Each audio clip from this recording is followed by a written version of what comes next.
when it click through. Try to send this about to be a slow beat run.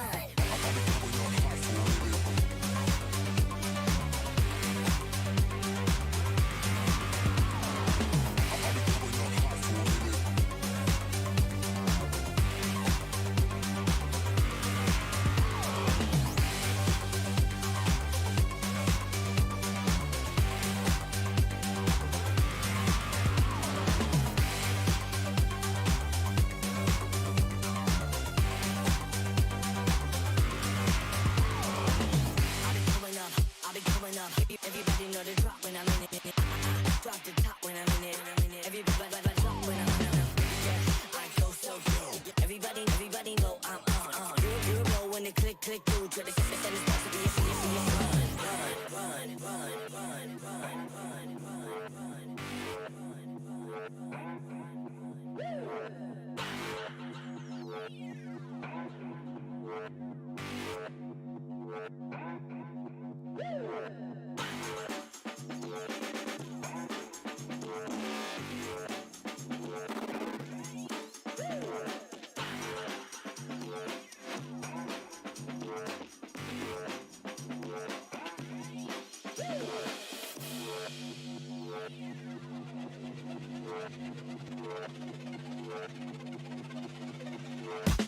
I'll be coming up hot for a minute. Everybody know the drop when I'm in it. I drop the top when I'm in it. Everybody know the drop when I'm in it. Yeah, I go so slow. Everybody know I'm on. You know when it click through. Try to send this about to be a slow beat run.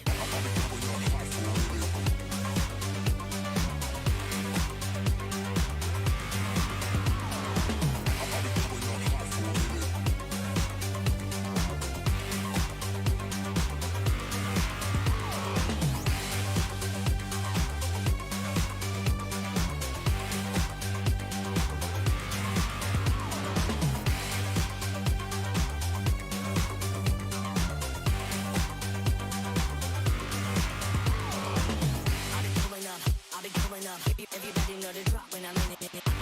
Drop the top when I'm in it. Everybody drop when I'm in it. Yeah, I go so slow. Everybody know I'm on. You know when it click through. Try to send this about to be a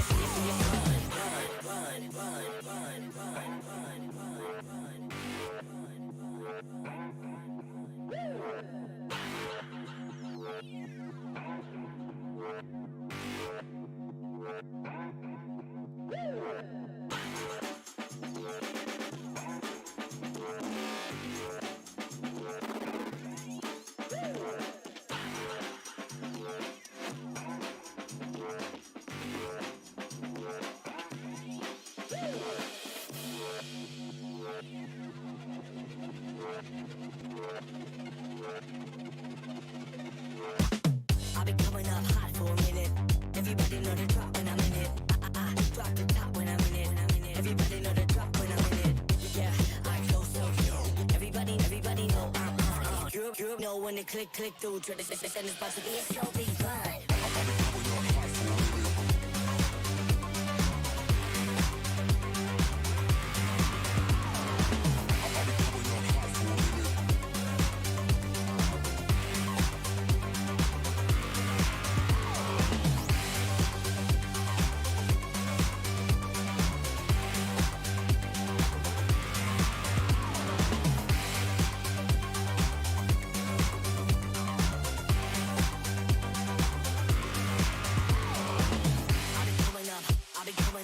Everybody know the drop when I'm in it. Drop the top when I'm in it. Everybody drop when I'm in it. Yeah, I go so slow. Everybody know I'm on. You know when it click through. Try to send this about to be a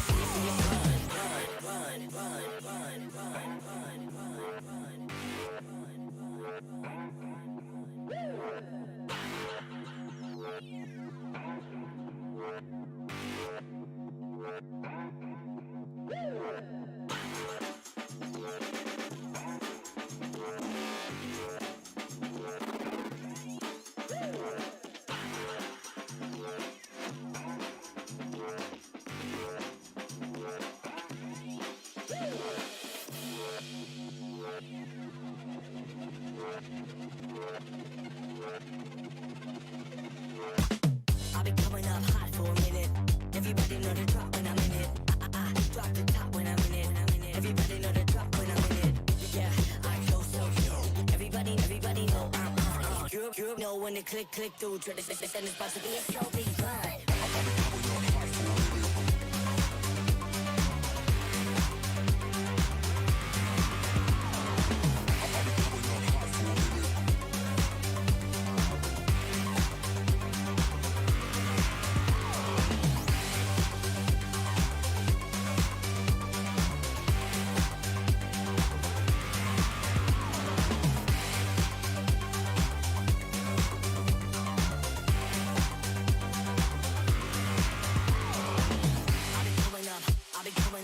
Everybody know the drop when I'm in it. Drop the top when I'm in it. Everybody drop when I'm in it. Yeah, I go so good. Everybody know I'm on. You know when it click through. Try to send it's about to be a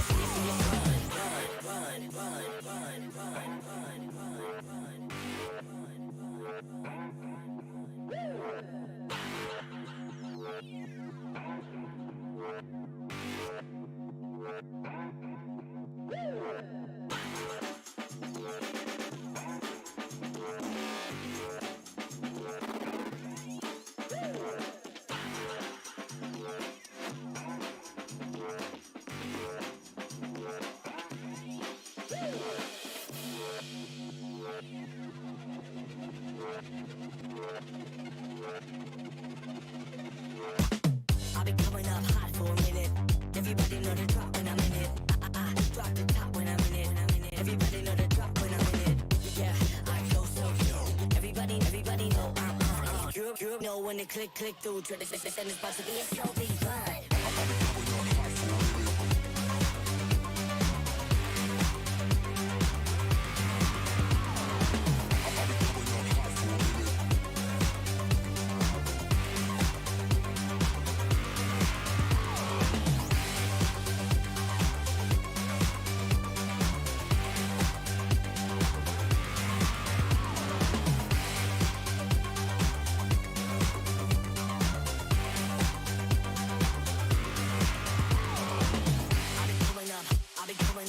Everybody know the drop when I'm in it. Drop the top when I'm in it. Everybody drop when I'm in it. Yeah, I go so good. Everybody know I'm on.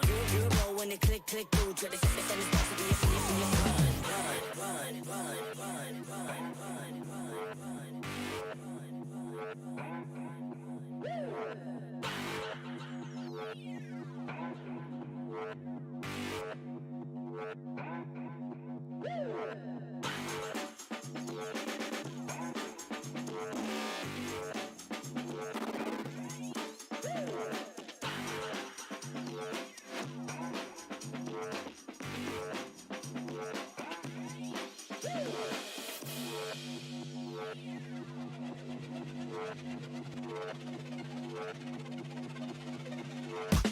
I've been coming up hot for a minute. Everybody know the drop when I'm in it. Drop the top when I'm in it. Everybody know the drop when I'm in it. Yeah, I go so good. Everybody know I'm on. You know when it click through. Try to send it's about to be a slow beat run.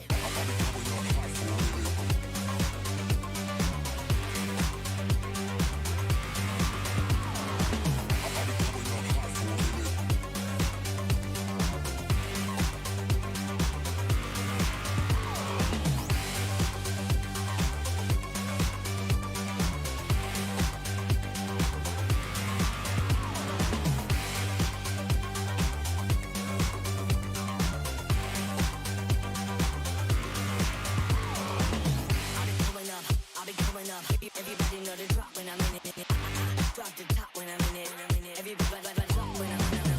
Yeah, I go so good. Everybody know I'm on. You know when it click through. Try to send it's about to be a run.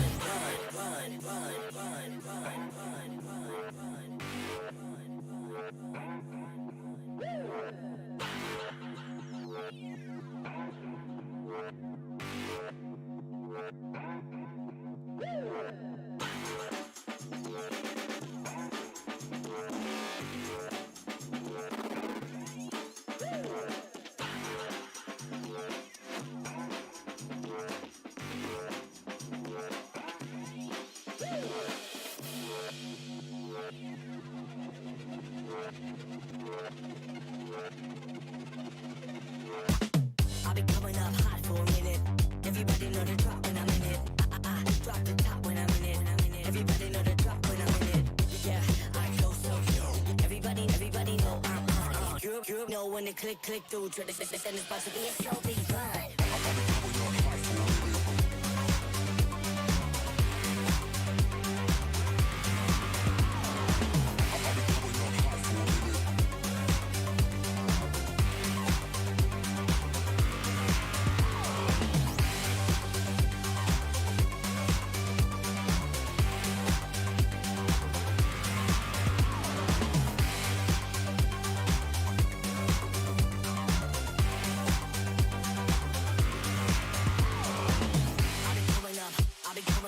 Everybody know the drop when I'm in it. Drop the top when I'm in it. Everybody drop when I'm in it. Yeah, I go so good. Everybody know I'm on. You know when it click through. Try to send this box to be a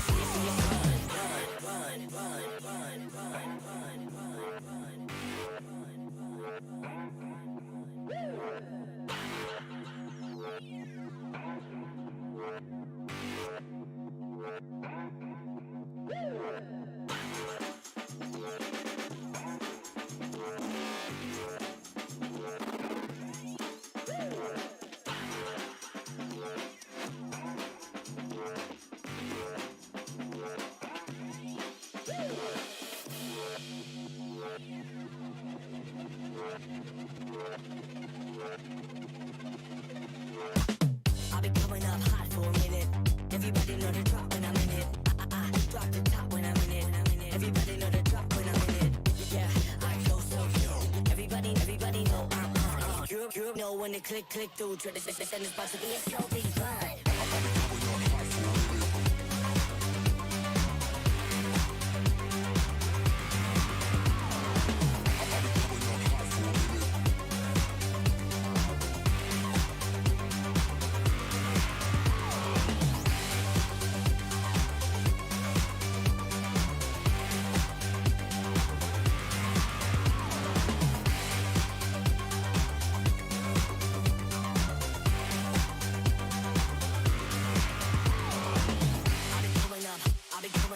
Everybody know the drop when I'm in it.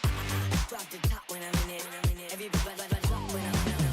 Yeah, I go so good. Everybody know I'm on. You know when it click through. Try to send this box to be a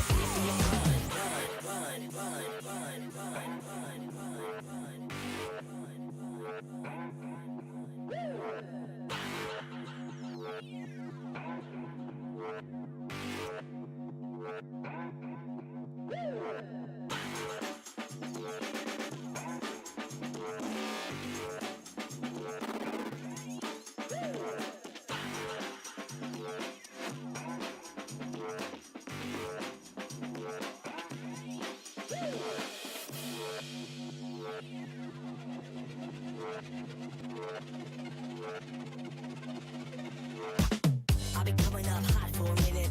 Everybody know the drop when I'm in it. Drop the top when I'm in it. Everybody know the drop when I'm in it. Yeah, I go so good. Everybody know I'm on. You know when it click through. Try to send this box to be a so big fun.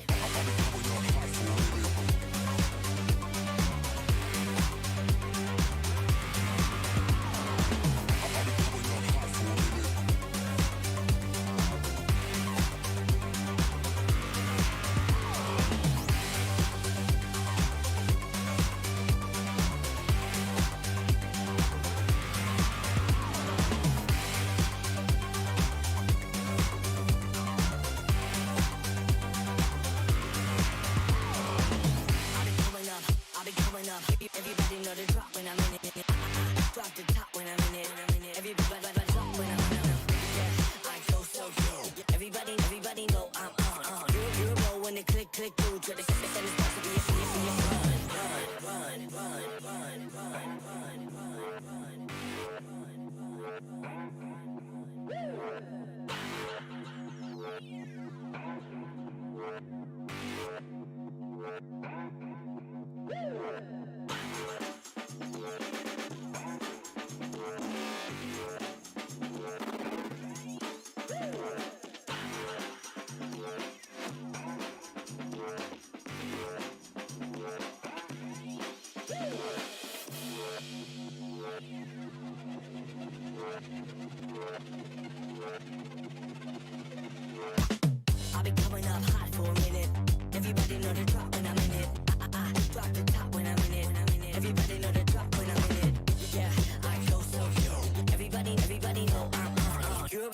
when it click through. Tradition is about to be a show, be fun.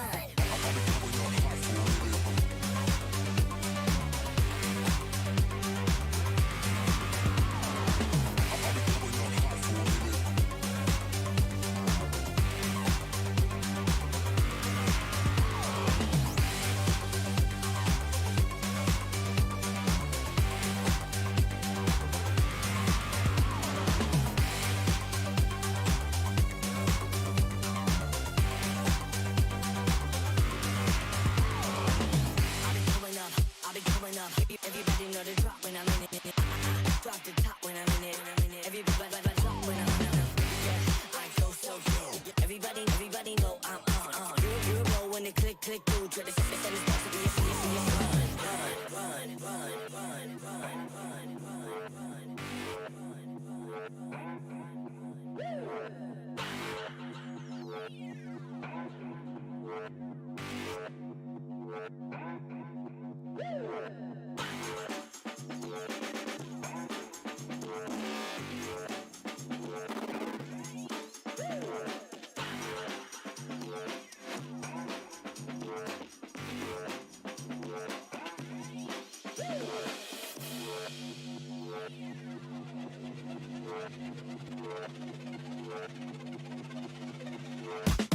I've been coming up hot for a minute.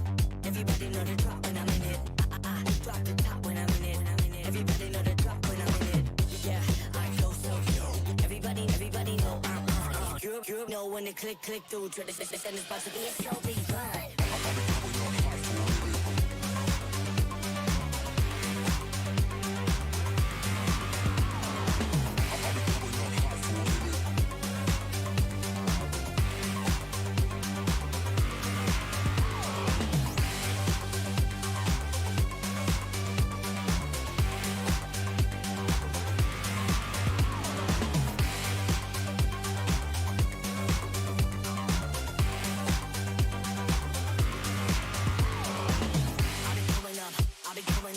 Everybody know the drop when I'm in it. Drop the top when I'm in it.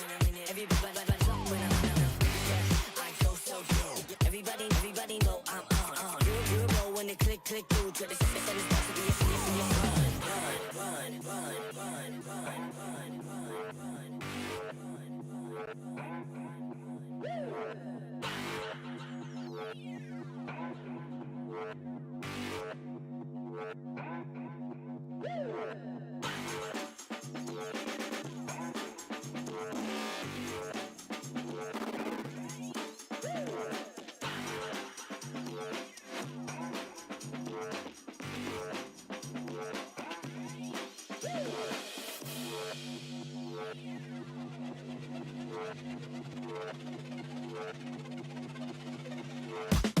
I've been coming up hot for a minute. Everybody know the drop when I'm in it. I drop the top when I'm in it. Everybody know the drop when I'm in it. Yeah, I go so yo. Everybody know I'm on. You know when it click through. Tradition is about to be a show, be fun.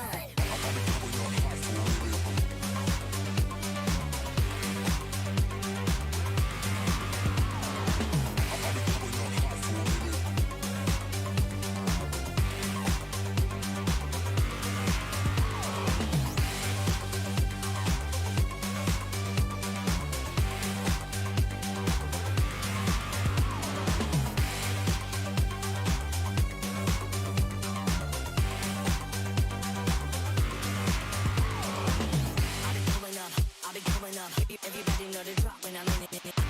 Drop the top when I'm in it. Everybody drop when I'm in it. Yeah, I go so yo. Everybody know I'm on. You know when it click through. Tradition is about to be a serious run.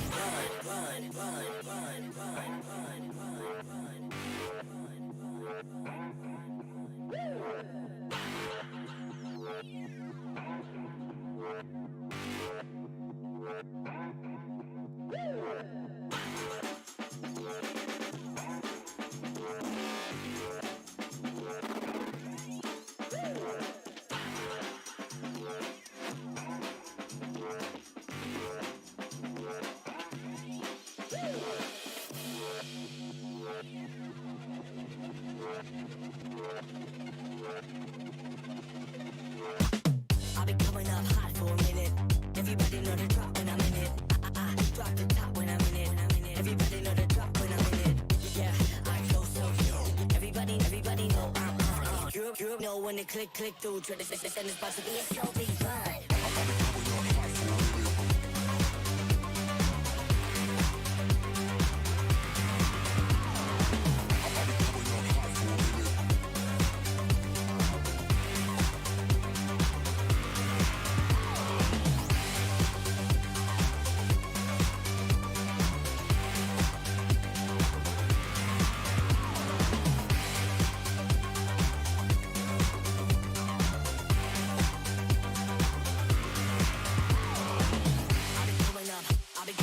Everybody know the drop when I'm in it.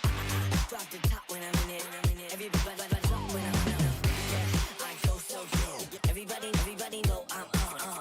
You know when it click through. Try to send this about to be a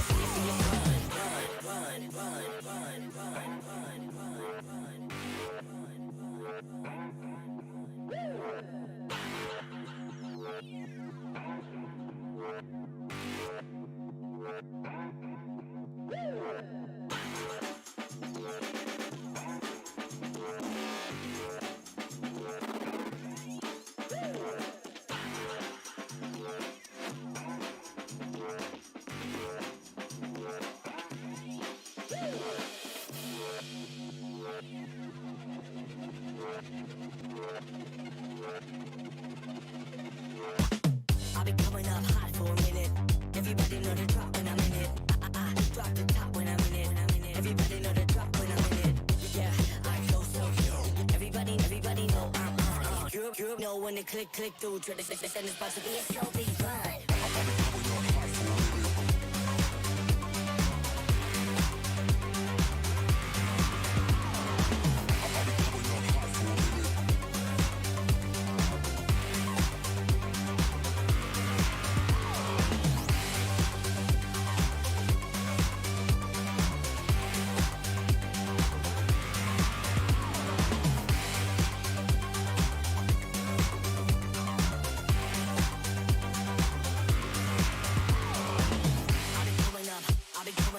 Everybody know the drop when I'm in it. Drop the top when I'm in it. Everybody drop when I'm in it. Yeah, I go so good. Everybody know I'm on. You know when it click through. Try to send this about to be a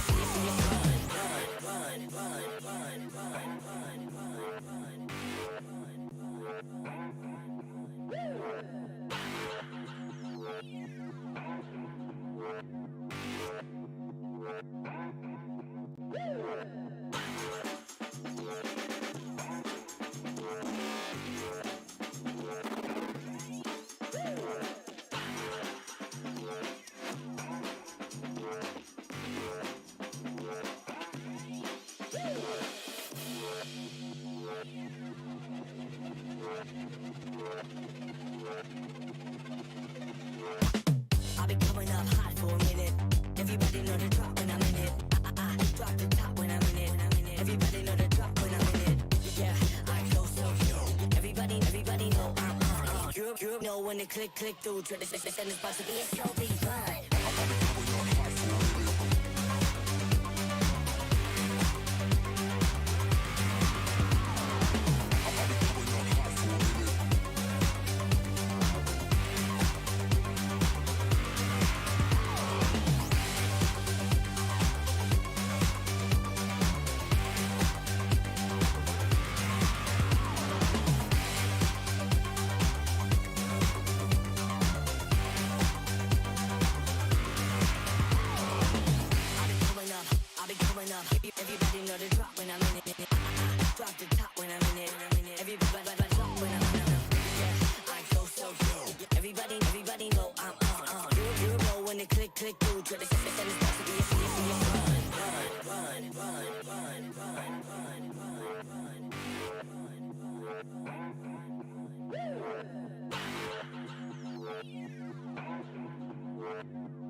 know when to click through. Try to send this box to be a show, be fun.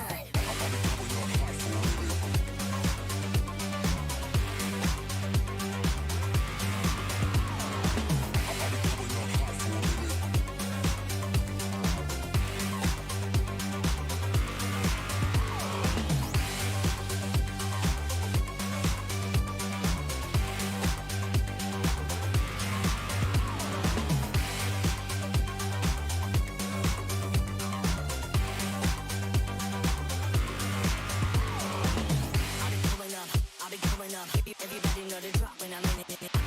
Drop the top when I'm in it. Everybody drop when I'm in it. Yeah, I go so good. Everybody know I'm on. You know when to click through. Try to send this box to be a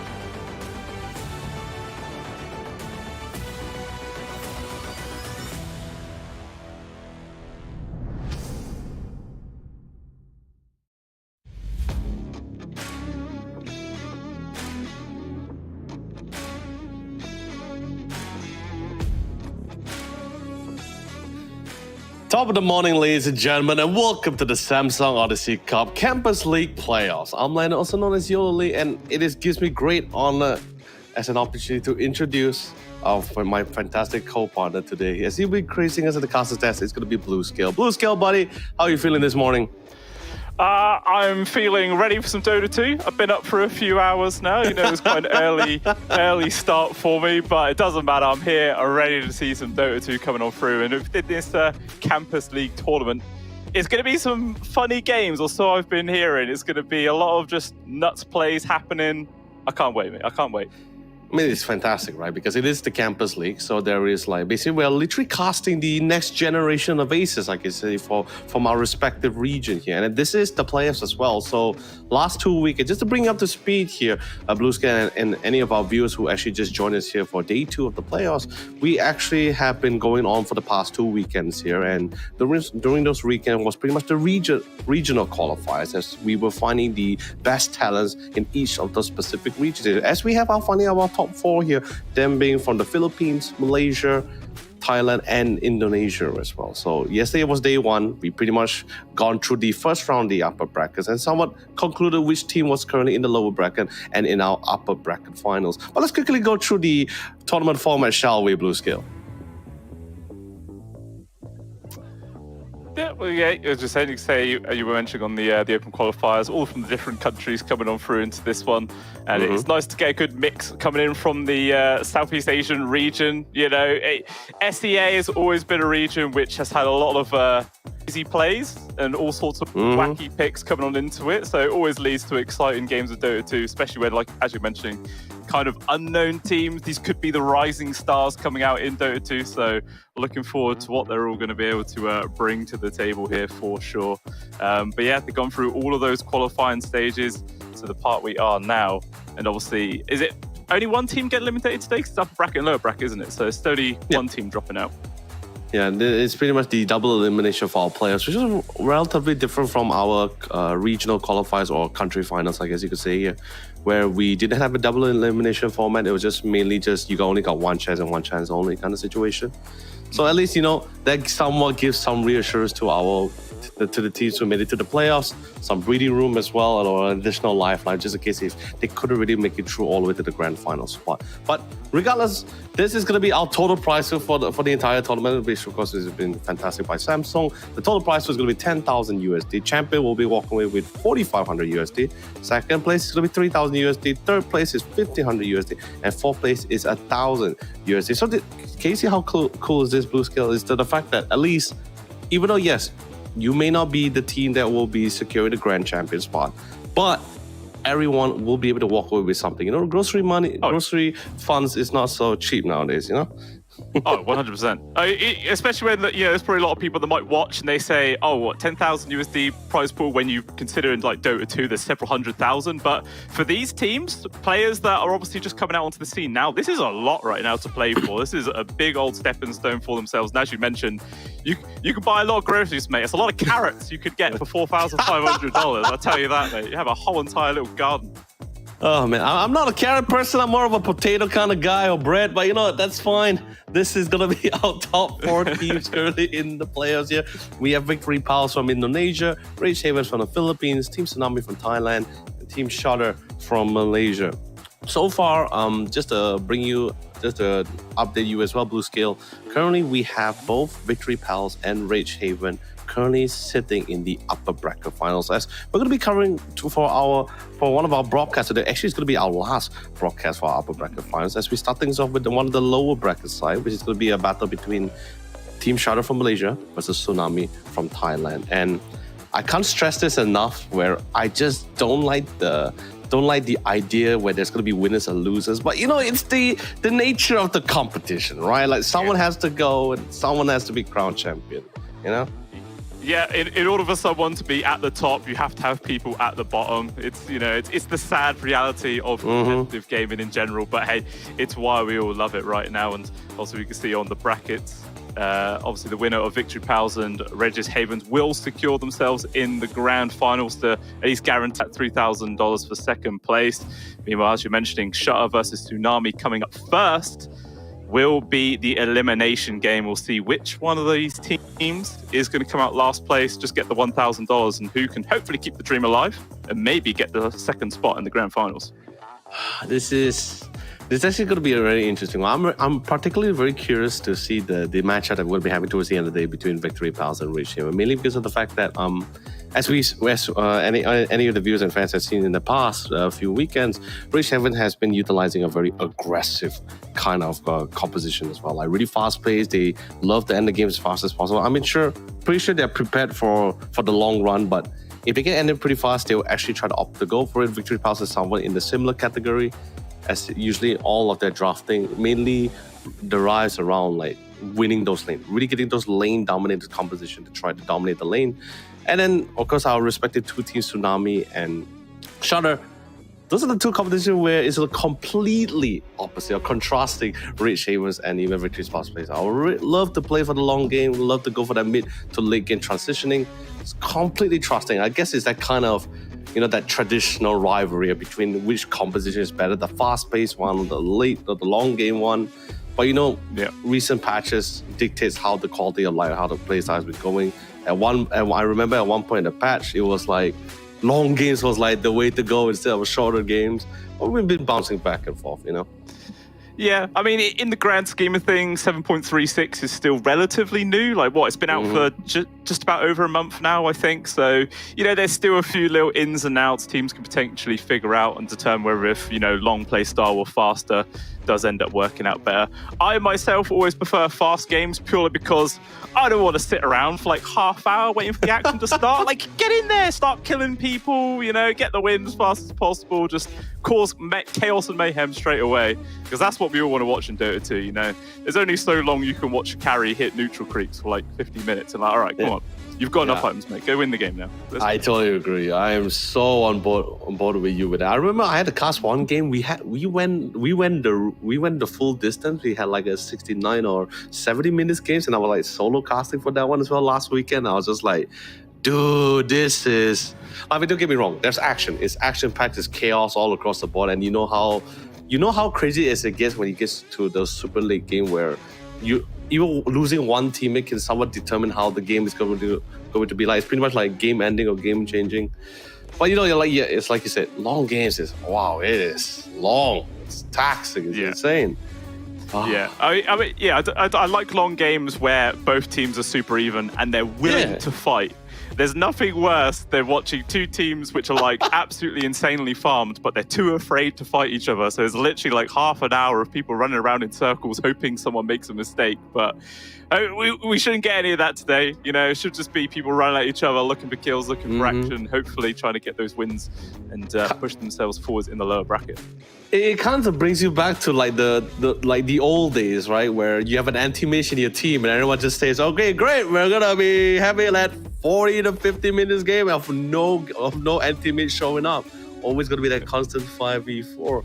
But with that aside, I know you also did bring up the patch regarding the 7.36. I am a big fan of it because it is definitely a change of quality of life, especially for the gameplay wise. It's been pretty static in terms of the meta, as usually the playstyle is more like decided on which hero is meta, which one is not, and that's just pretty much it, right? But now the introduction of facets did change up even the dynamic of the game. There's even certain heroes that weren't even in the limelight for the longest time, pretty much been decked on the shelf or been benched for the longest time, even coming back mainly because the facet was just as good. But I do want to get your take on this one, Blue Skill.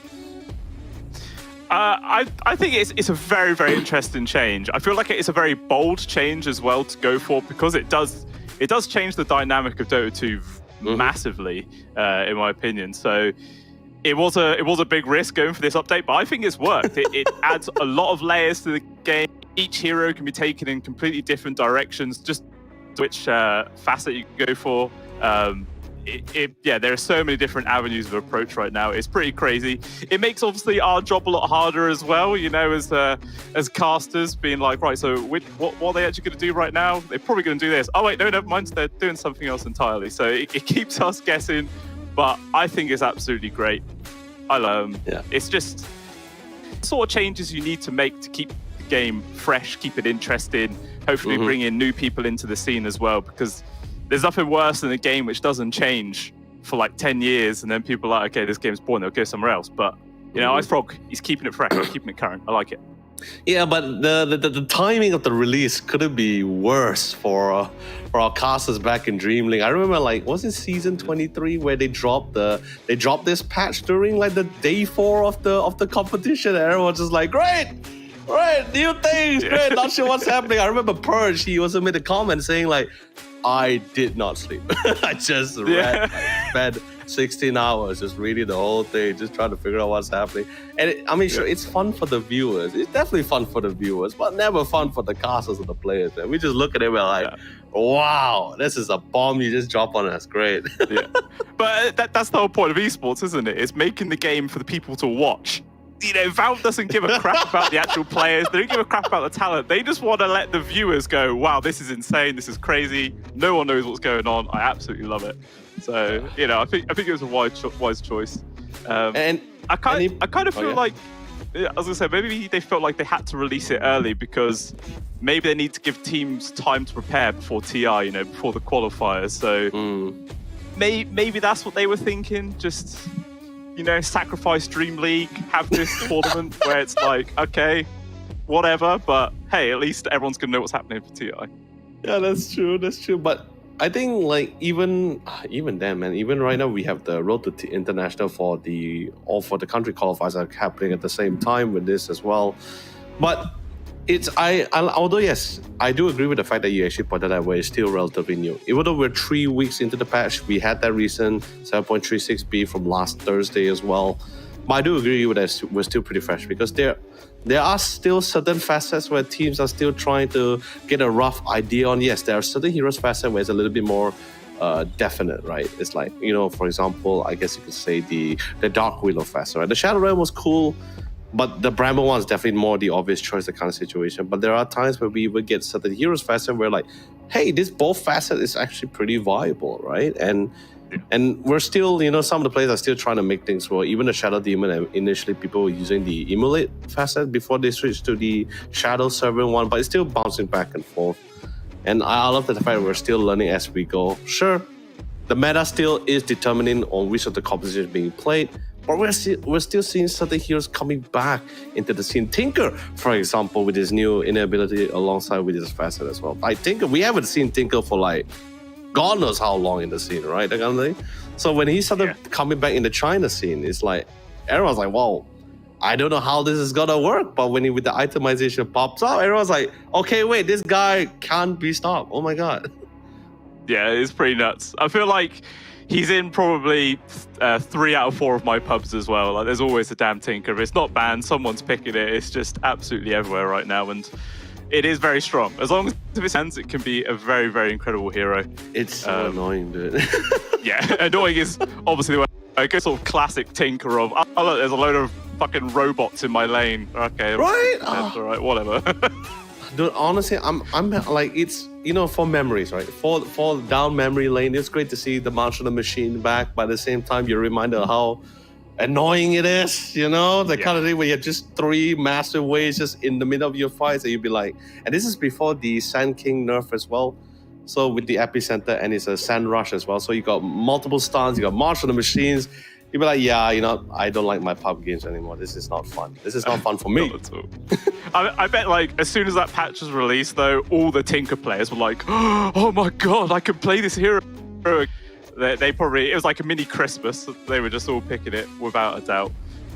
But like in my games, like the one I'm playing the most is actually Ogre Magi, man. I do the learning curve one. Absolutely love it, mate. You straw level 1, you're kind of useless. I've been pinged so many times, got first blood, don't have a skill. Whoops. But level 2, man, like 2 points of ignite, you just bully the hell out of everyone. It's great. I want people play Ogre in pro games. It's great. It's class. Yeah, he's great. You know, I think that's the thing, right? It's like we're no longer like how we were no longer like how Dota was like 10 years ago, right? Where it's like, you know, this hero is great and this one is bad. But now we're in a position where all heroes are great. It's just that this one answers our situation a lot better than the other, that kind of thing. So, you know, I'm glad how far we come, and even for the patches, it's great to see how Valve or Ice Frog is really quick to the update and quick with the patches as well. Some didn't like it. I mean, let's be honest, I was very happy with 7.36b getting rid of the Sand King. That guy had to go. He has been like dominating my pubs every game. I seen rank all pubs. There's always gonna be a Sand King mid, and I'm like, yeah, this is not gonna be fun. This is not fun. Massive radius. You get you rush the scepter alongside with the Octarine Core. You just can't kill, and alongside with the Eternal Shroud, you can't kill the guy.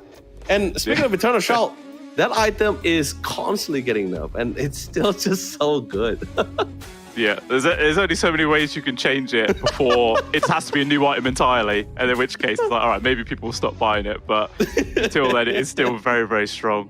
I mean, when 7.36 first came out, net was still absolutely trash, so I couldn't actually play it for the first week. So luckily, by the time I was able to start playing again, all that crap was mostly patched out. So Sand King wasn't as ridiculous anymore. So luckily, I sort of dodged that bullet, which was very lucky indeed. But you lucky bugger.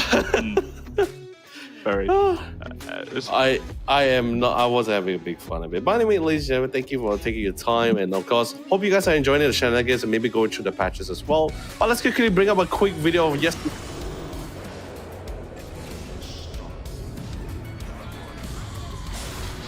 First team to solidify themselves in the upper bracket finals.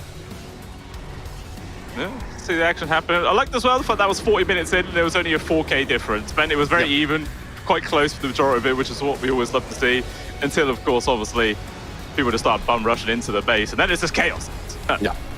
It was interesting because like Blue Scale, because like although you see the goalie is currently in the favor of Shadow, it was actually all in favor of Victory Pals. Victory Pals actually had they had full control the early game. They dominated the lanes, they had the game as well. But as the game progresses, you know, the Templar Assassin was able to get the items out. Same goes for the Morph lane. Then they slowly started bouncing back. But Victory Pals, especially Loomis in particular, has been the bane for Shutter yesterday. And a very interesting fact as well, in all of Victory Pals games, whether was it during the regional qualifiers or yesterday's best of 3 series for our day 1 of the playoffs, they never fail to bring in the Shaman. Like Shadow Shaman is like a staple for Loomis, or at least in their composition as well. It's always going to be that post 4 Shaman without fail. And although as I say, it's an absolutely solid hero right now. Brings so much control to the table. Damage, you got push as well. You can't really go wrong with it. Do you know what facet he was going for? Was it the one where he hexes and like turns into chickens? Yeah, the cluster chuck, yeah. Yeah, too good, mate. I think it's always going to be the cluster chuck. He uses it and dives to neutrals in that one, so that was well timed. Yeah, like Loomis really like you can definitely tell he really knows how to play around with the game, and he fully realized the whole Shadow Shaman thing. I'm still gonna put it out there. There's definitely a better support, but I guess in this case, it's all about comfortability when you're in this kind of tournament as well. Although yes, when you're in this kind of competitive Dota 2 tournaments, the more cards you have for your hero pool is definitely a lot more easier for you guys to play around with. A lot more choices here. But none would disagree with the fact that you could just stick with your comfort pick here. And I think Shadow Shaman somewhat cover majority of the bases, at least, I guess. That's true. I mean, that's kind of what separates like the top tier 1 team. All the players have a huge hero base. Like they can go in certain directions, so they can always make sure they have a favorable draft where, as we're mentioning, a lot of these players in this tournament are relatively unknown. They're all coming out into the scene, so we'll give them time to build up their hero pool. Eventually they'll be able to start picking up some different things, but until then, like you're saying, sometimes it is just safer to go with what you know. Stick to your strengths. No point trying to risk things for some other crazy outcome. Not needed. In this particular matchup as well is the drafting was a little bit like, I guess you could say, it wasn't really set in stone, especially for the side for Team Shudder.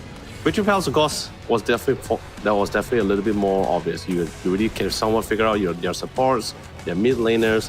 They haven't really solidified on their safe lane or off lane course because, as you know, Tiny pretty much can go in regardless of much lanes until the Tusker picked up. They actually last picked the Viper pick, which was the final pick between both sides, and that literally messed up Shutter's gameplay. Like, they actually didn't lock in the Dragon Knight just yet. It was their last pick before the existence of the Viper. They were like, okay, we're gonna send Void mid, we're gonna have this Dragon Knight to the safe lane with the Fire Dragon.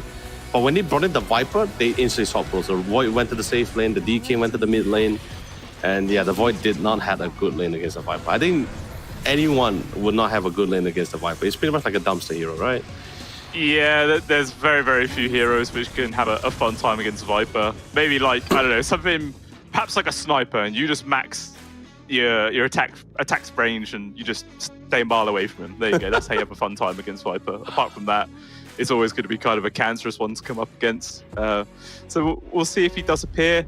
Hopefully, we'll actually be able to get this game underway soon. We're just a little bit past our start time. If this is like a college campus tournament, I'm just going to assume that they're all still asleep. Students, they love to sleep. They're never on time. Yeah.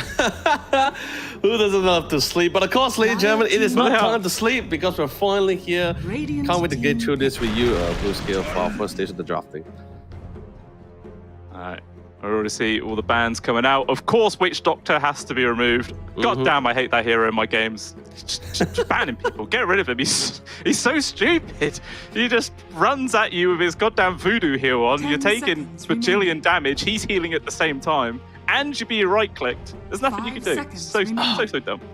I mean, yeah, he's dumb, but I don't think it's as dumb as the Clockwork because this guy just like, not only before the patch, right, before the existence of the facet, right, he was already given the title of support killer already as it is, and now he's running with you with enhanced armament, which literally, if he hits you with 3 of those cogs level 1, even the tank is offlane and will die, and even if he doesn't die, he's out of mana. What are you gonna do with level 1 without mana? It's tough, but understandable bans coming from both sides here.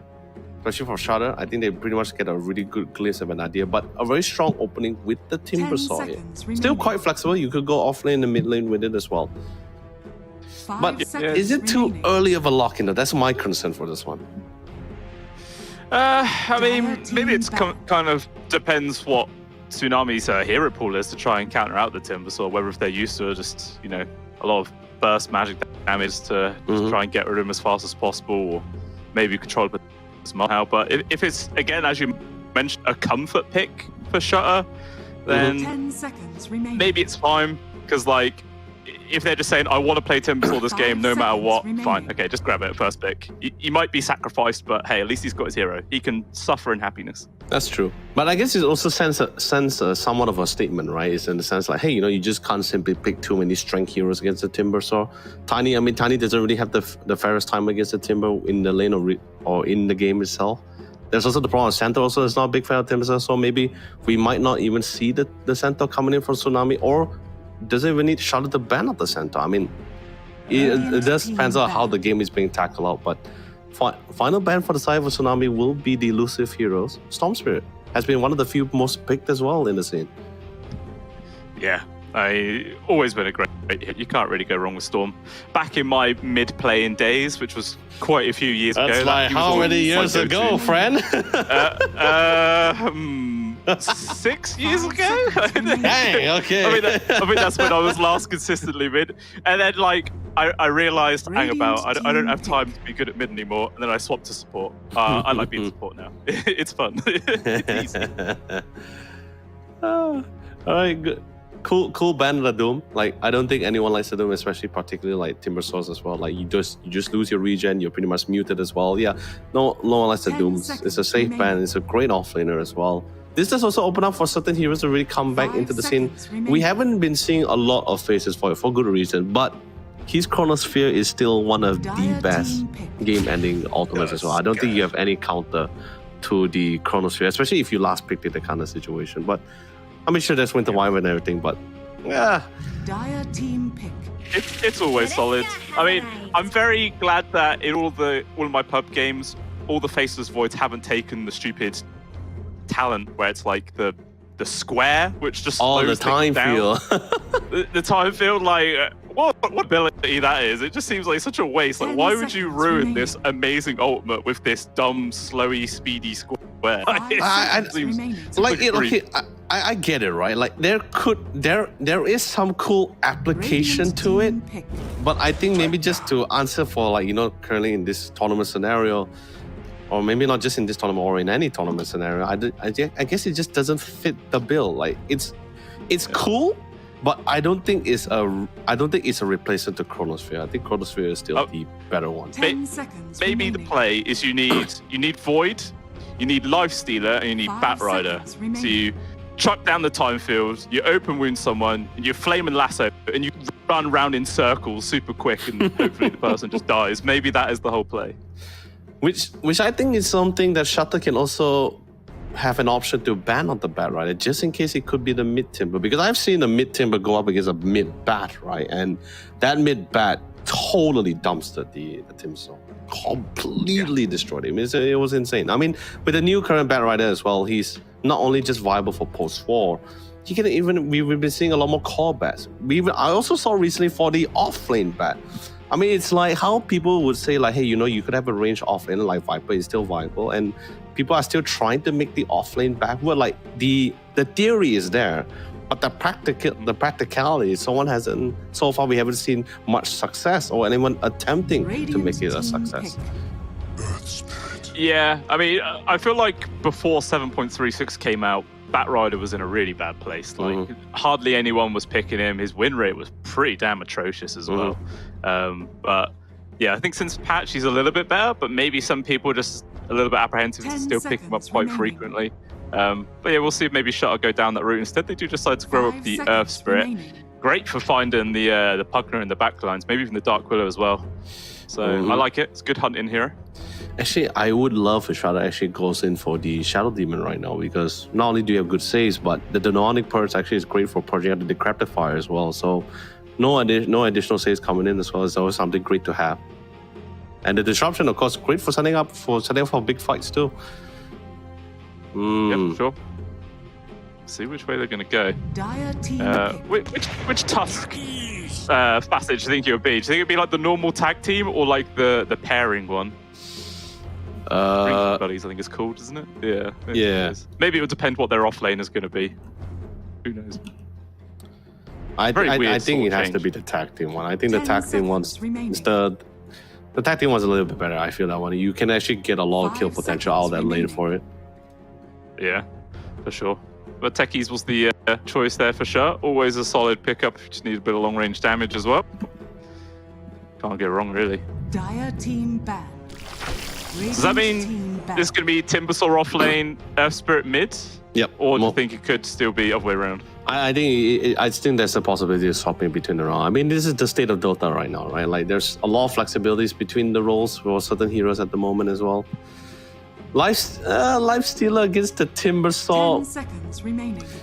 I mean, they're both strength hero going up against another strength 5 hero, which is seconds remaining. prime or designed to shred tankers. So, you know, I mean, the living armor is definitely going to give you a little bit of sustainability against the Life Stealer.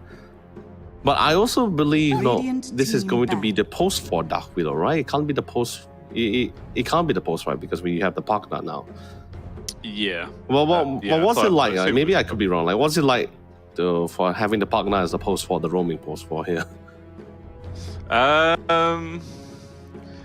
don't really know, to be 10 honest with you. seconds I mean, maybe if they just wanted to try and put a little bit more emphasis on pushing towers, potentially they 5 might try and put it in the seconds position remaining. 4 role for that regard, and Mhm. just try and play a slightly greedier role. But I definitely feel like in this situation, it just makes more sense for him to be the 5, but Dark Widow is the 4. Yeah, because the Lifestealer is looking like he's going to have a perfectly fine lane, like against Timbersaw and Tusk, maybe Timbersaw Techies, because again, there's a little bit of flex there between the Techies and Tusk, which could be 4, which could be 5. But either way, I feel the Lifestealer should be fine in that position. So it's a decent start for the draft here for Tsunami, but obviously a lot dependent on the last pick still coming out. Dire team ban.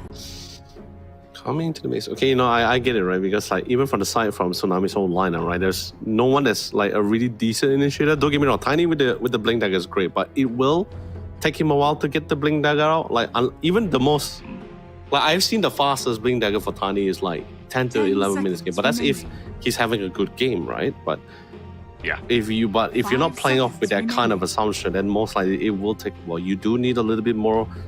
You do need a tempo player. You do need a great initiator. I love the bands coming out from Shutter because even for the Sire, on their end, they don't really have like guaranteed stuns. I mean, don't get me wrong, they do have stuns, but it's something that can be mitigated or juked out of. There is still travel distance, especially for the bombs and the rolling boulders as well. Mhm. So they don't really like the idea of Puck, who is like very elusive and very swift as well. Yeah. And now Storm Spirits of the ban also, they don't really have to worry about it. No Shadowfiend, no Templar Assassin. Who would be? I mean, yeah, already Shutter have like a lot of reach, don't they? Like a lot of ways to get in the face of Tsunami. The roll, the snowball, the timber chain, like every single hero right now has some degree of mobility. Meanwhile, as you're mentioning, Tsunami, they have literally none. they have eventually that Blink Dagger on the timing, but that is going to be it. So we Dire could just see team these team fights come around of Shutter just sort of, duking out, trying to just run around in circles and wear Tsunami down perhaps. So maybe the carry they want to go for is one which wants to take this longer duration fights perhaps. Just something over time to really ramp up the damage. We do still have 10 both the seconds other remaining. two spirits, the Void Spirit and Ember Spirit for Tsunami to take on if they wish to 5 go for it. seconds However, remaining. I don't think I have ever seen Tsunami play the Void or the Ember Spirit before. I could be mistaken here, but it's definitely somewhat an option for them. Unless they really want to dumpster the mid, they could actually really opt to go for that mid bat rider. Still a Blink Dagger buyer. You could actually dumpster the lane. Pretty Yeah, decent. I feel like the Ember tempo. Spirit's solid. Pangolier. Okay, I guess it's fine, right? You have no Shadowfiend. You don't have to worry about being dumpstered by the Shadowfiend. Okay, it is in theory that Shadowfiend will destroy the Pangolier. Lashrek's not. I mean, Lashrek's also still in the pool, but I don't think they'll opt to go for Lashrek Choose since this is your the hero. final pick, and it's going to be their safe laner, the Morphling. Okay. Yeah, I think I like that. And again, it's another bit of reach, We've waited for them. Like literally everyone on Shutter has some way of running in and out of these fights.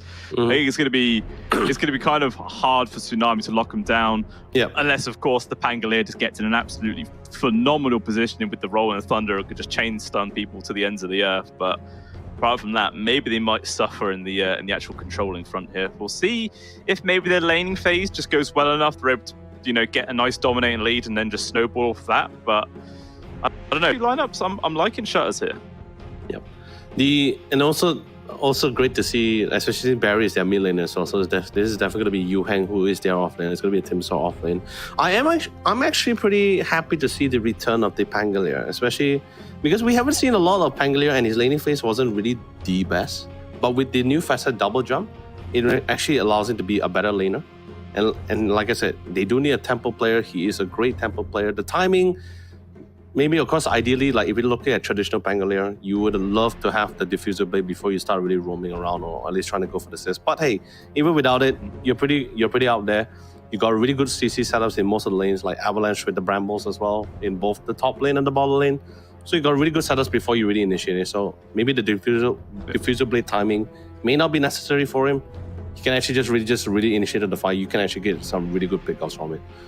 But we'll just see how both teams really pan out, because like I said, these two teams are the two teams who really love to play those compositions where you really go to that mid game to late game transitioning as well. It's always a bonus for them if they do dominate the lane and dominate early to transition it forward. But we'll just have to see how this game pans out as we finalize the composition. I know you say you prefer Shudder. I am going to be on the side here for Tsunami for me, mainly because of the fact that CC is always the name of the game for me. Control is always better, and Bramble is always such a nuisance to deal with, especially when you have so many high mobility heroes like the Timbersaw and the Earth Spirit as well. They don't like that. No, they don't like it. That's fair. But the good thing about you going for Tsunami, it means one of us will definitely be right. So I'm happy with that. We're not going to be wrong, you know. I mean, let's be honest. I always know you're right, Blue Scale. So we don't have to worry about that. Depends who you talk to. If you talk to a Tomo, you get a completely different story there. He will love to shut me down. But it looks like we might have a little fight coming on. Both teams smoking into each other. Tsunami walk up the hill, but Shudder, they're playing very cautious there. They don't want to commit to a fight, and immediately everyone disperses. Yep. No, I understand some of the aggression coming from Tsunami as well. It's definitely different from yesterday's game, but they feeling a little bit more confident because they have a little bit more better level 1 skills, I guess you could say. Better control too, for them to actually try to take the fight head on against Team Shudder's lineup for level 1. But since they were not able to get the initiative, I think they just said, we can fall back, get back to the farm, secure the boundaries. But it seems like they do want to contest with this bottom side. Might see some action of bloodshed here. Gonna get a little tussle. We'll see who's even able to pick it up. New going in first with the tag team, gets immediately controlled. He's in the wrong place right there. And it's looking like Tsunami will get first blood. Goes towards the Dark Willow. I'm sure they have loved that onto one of the calls, but who cares, As a support player, I love getting first blood, mate. That's brown boots right there. Oh, yeah. So good. Let's be honest, there was never going to be the right path as long as there's a Dark Willow in the game, because every path, your route of escape is always going to be denied just mainly because of Bramble. Unless, you're pretty great in tap dancing class and able to maneuver out of Bramble in a very swift manner. But we'll just see how good these guys are, especially since, as confirmed, Baron's going to be the post 4 here. This is going to be the post 4 Dark Willow. And straight away we see conflict as it is. Yeah, I mean, Neo wants to trade blows, takes a lot of damage in response though. Not quite the trade he was looking for, I'm sure. So he has to be careful about how he tries to make those plays earlier on. At the same time though, I feel like Mango is going to have a fine lane. Like, I don't see any way that a Dark Willow and Pangolier are really going to kill him, be able to farm freely. It's just going to be Nutu has to be careful about his position, because potentially he could throw his life away. But he's just hunting Baron, man. Really doesn't like this Dark Willow. Yeah. I'm more actually interested to see what's been happening towards the mid lane actually, because currently we're having both the Earth Spirit, both very beefy mid laners going head to head with each other, and Tiny is no longer like the previous Tiny. Especially we've been seeing multiple nerfs to his Avalanche and Toss combination. You no longer really have the capability to just one-shot people as you you previously could last time in the previous days. Now it's pretty much like Avalanche Toss. You get a couple of hits with tree grab, and then you do the tree toss. Then only then you melt out, and that's just for support here. But in the face here against 2 strength hero and Barry, I don't think we'll see a lot of kill potential this thing unless a gank is coming in for this, or at least some form of assist. Yeah, I feel like these two are just going to be happily trading farm for a while. Already, Mary's having a really good time. 11-1 against the 8-1 there of Buki, so he's having a fun time. I like as well the fact that he didn't even bother buying the Quelling Blade this game. A lot of the time, if you're a Nerf Spirit mid, you want to get that to help the CS, but versus Tiny, there's no point. Meanwhile, down bottom, lots of damage flooding out. It's going to be the way from forwards, but Mango, he goes into the Bramble, so still no one dies. Just constant little skirmishes happening. Yeah, but it's that kind of thing where you're setting the pace, really showing who's boss in the lane. Especially Dark Willow doesn't really have a lot of regen left on her as well. She's not really the most tankiest support. Sure, you got Shadow Realm, you can get out of the situation, but if you got Ice Shard, you get Ice Shard and the Morphling, just reposition yourself accordingly as well. I don't think Baron's going to be able to get out of it, but especially at this stage of the game, Morphling doesn't really have the smoothest early run. But since he has this opportunity, might as well just keep up with the farm. I guess he can somewhat understand, all right, they can't kill me, We could kill them, but I'm not going to take the chance of wasting any more time. Just get the farm out. The life stealer is really going to come in, and then once he gets a scepter here, woo, let's be honest, disarming is also going to be quite an issue. Something that Troll Wallet had a really tough time against the life stealer in some of our ranked games as well. Yeah, definitely. And Lifestealer, I've been seeing a lot of him lately as well. Just a very highly contested hero, super strong in loads of different situations. And again, as you're mentioning, in this game should be good as well. Already having a decent start to his laning phase, 14-4 right now, so not being contested whatsoever. And I'm sure he's probably got his 2 points into his feast, so not really gonna be harassed out of this lane at all. Eventually, it's gonna come down to that 1v1, you know, just be the Lifestealer and the Timbersaw left in this lane. And he's gonna be perfectly fine when that does happen. You too. Yeah. Just trading, constantly poking and prodding low, but again, most supports will just run away. Yeah. Yeah. Unfortunately, the Centaur coming in for the save. Clutch 3-man stun. Someone tip that neutral creep. Oh man, Really big. Just out of the picture. And Mangaros was actually pretty in position as well for the anticipated Shadow Realm too, if it was utilized as well. Oh, but dude, the double jump faster is making it hurt. Oh, massively. And then there's going to be the Bramble connection as well. Nuta on death's score will be able to get the heal off. You're going to hide in the trees. And again, like we say, Mangaros not going to be able to get killed at all. So he's perfectly safe to sit around. Shard's not double jump. Lands onto the 2, but not enough to get the kill. Instead, it's Yutsu who dies up top. Yeah, I guess the only brawls we're going to be seeing most of the time is just most likely going to be between the supports. Like, Mel is not going to be able to get a kill on the Timbersaw, and Timbersaw is also not going to be able to melt out Mel. So, yeah, it's just going to be pretty much like a casual conversation between the two, you know, the high and the buys. How's the wife? How's the kids? You know, Yeah. You take that farm, I take this farm. Let the kids do the bickering. When I mean kids, I'm talking about the two supports between Wen and Yutsu. Yeah, definitely. It's the kind of lane where you could, like, I don't know, if laning phase lasted 40 minutes, you could just come up here and they both still be on 0-0, but with a ton of creep kills, you know. It's just that kind of lane dynamic. I feel like, again, there's not really much, like, playmaking a Pugler can do, like, moving to these lanes, but the techies definitely can start bringing the hurt. Like, if he makes the rotation down to the bot, I feel like that would just be such a free kill onto the Dark Willow. Even the Pangolier, if they chain their skills correctly. Yeah. I am a little bit concerned for the mid side because, like, I love that you actually brought out the idea regarding the Quilling Blade for Barry here for the Earth Spirit, and the fact that he didn't need to buy is just like, Tiny hits hard. I have to admit this. He still hits pretty hard, but he doesn't really have the best attack speed here to really secure those creeps. Like, you're always gonna be slightly slower to the Earth Spirits here. That's why you pretty much see a lot more denies, a lot more creep secures as well. But Tiny does clear jungle slightly better than Earth Spirit. Ooh. Good blast off. Okay, when he'll grab the illusion rune, and that actually causes Berry to miss the roll. So after that, he snatches away the rune, and he survives. So now it's actually Tsunami on the hunt. Gonna throw the Dark Willow in there, and surely he doesn't have much of an opportunity to survive it. Again, the roll for Berry doesn't quite connect on towards Wen. And it's just gonna be a freebie there.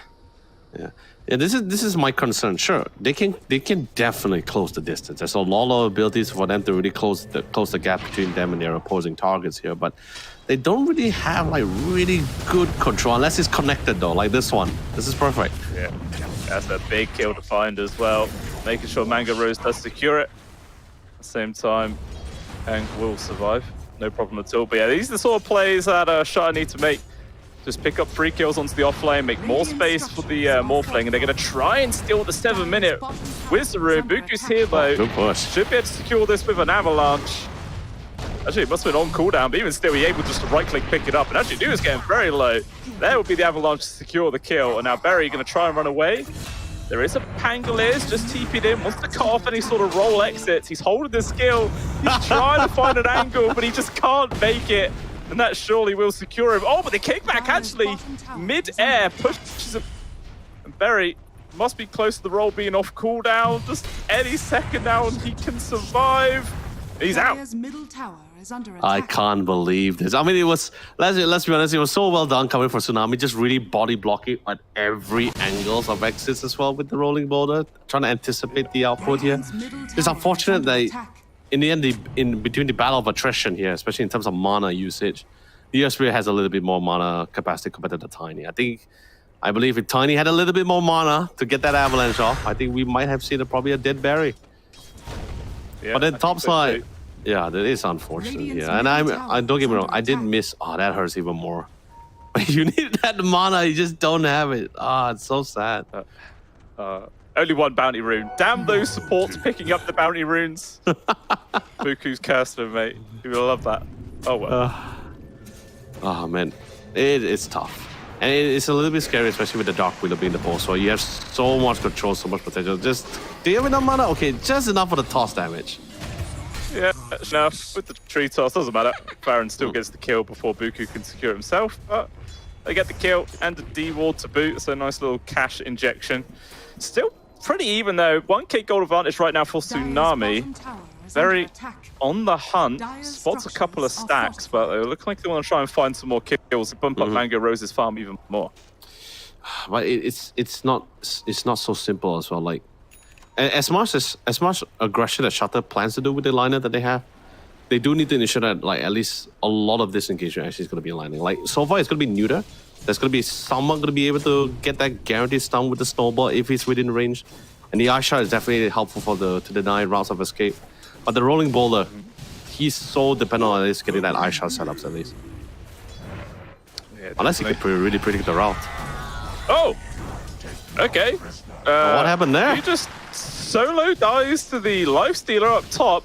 I was saying, you know, you could spend half hour up that lane. It should be 0-0, but it shows what I know. Absolutely nothing, apparently.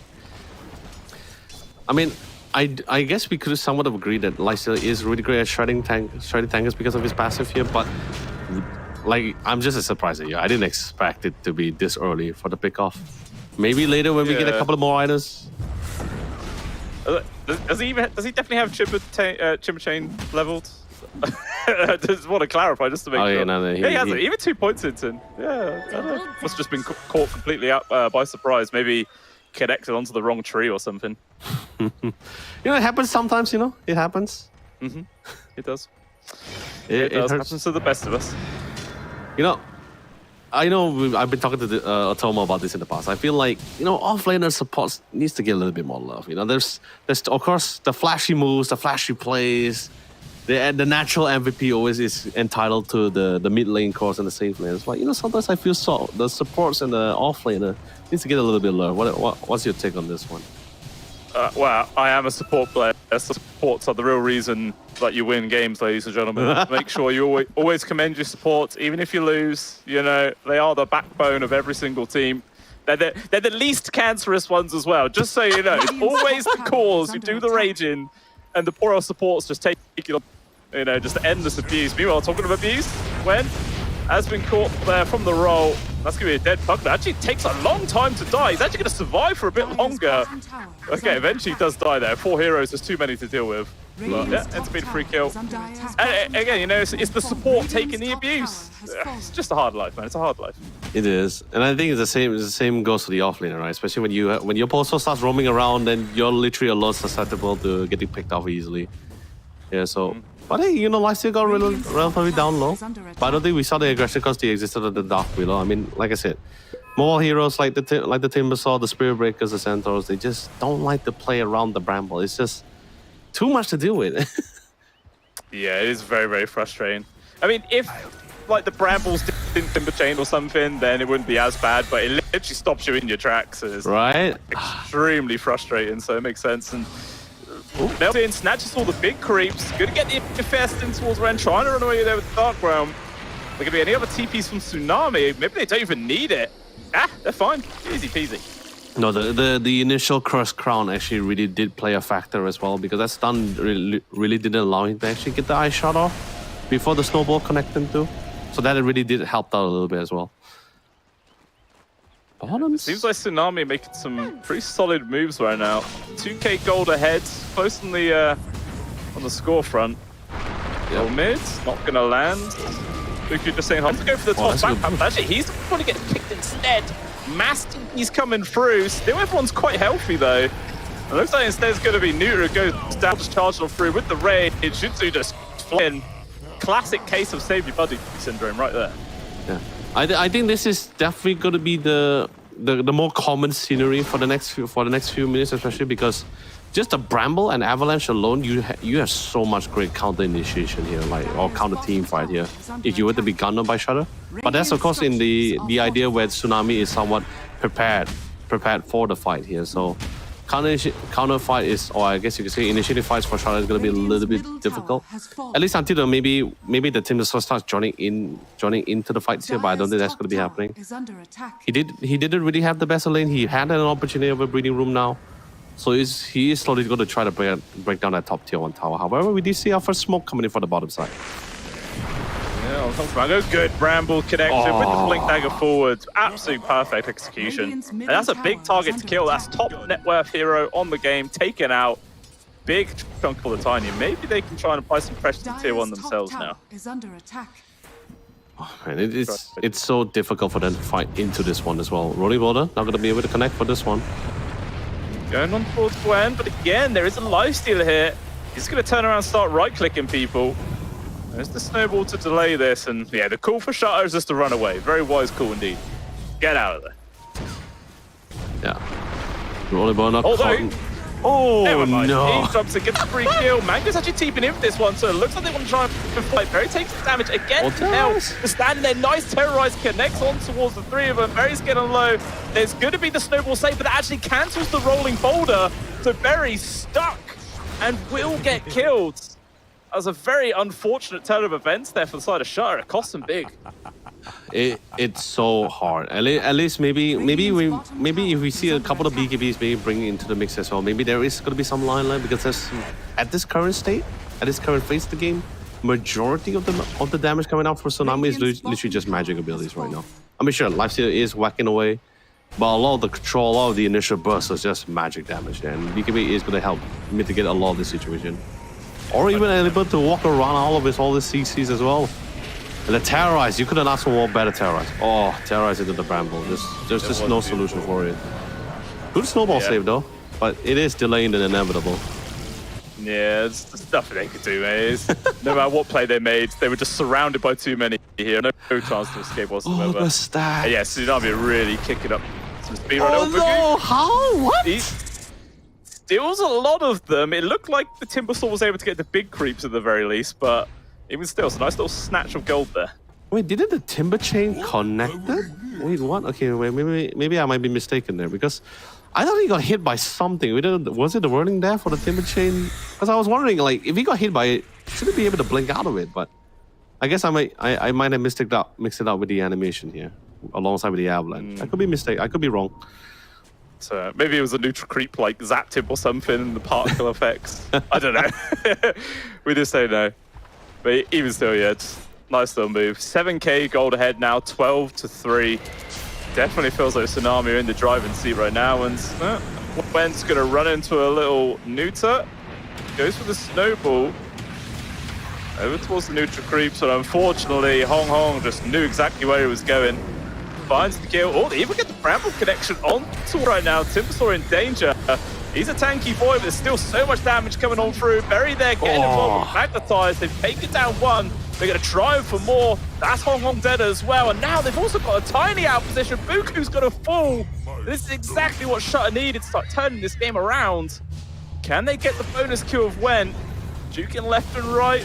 Only matter of time. Stun lands. And it's a triple for Mango. This is great. The entire time of the skirmishes, we haven't seen like Timbersaw really joining into the fight just yet. And now with his existence, and of course the priority target on the Dark Wheeler as well, getting rid of one out of the picture was so much more helpful for them. The Dark Wheeler or Baron here though was a little bit much of a press here. Definitely. No, Mango just having a little showdown. 1v1. The stun control comes on through. Mel barely able to get the infest off in time. Somehow survives, and it's just a big turnaround as the two supports die instead. Man, he was on no HP at all. I need a replay of that to see just how low Mel was. Dude, no, he was like about like less than 100 HP there. I'm surprised he was able to get the infest off into the siege tank as well.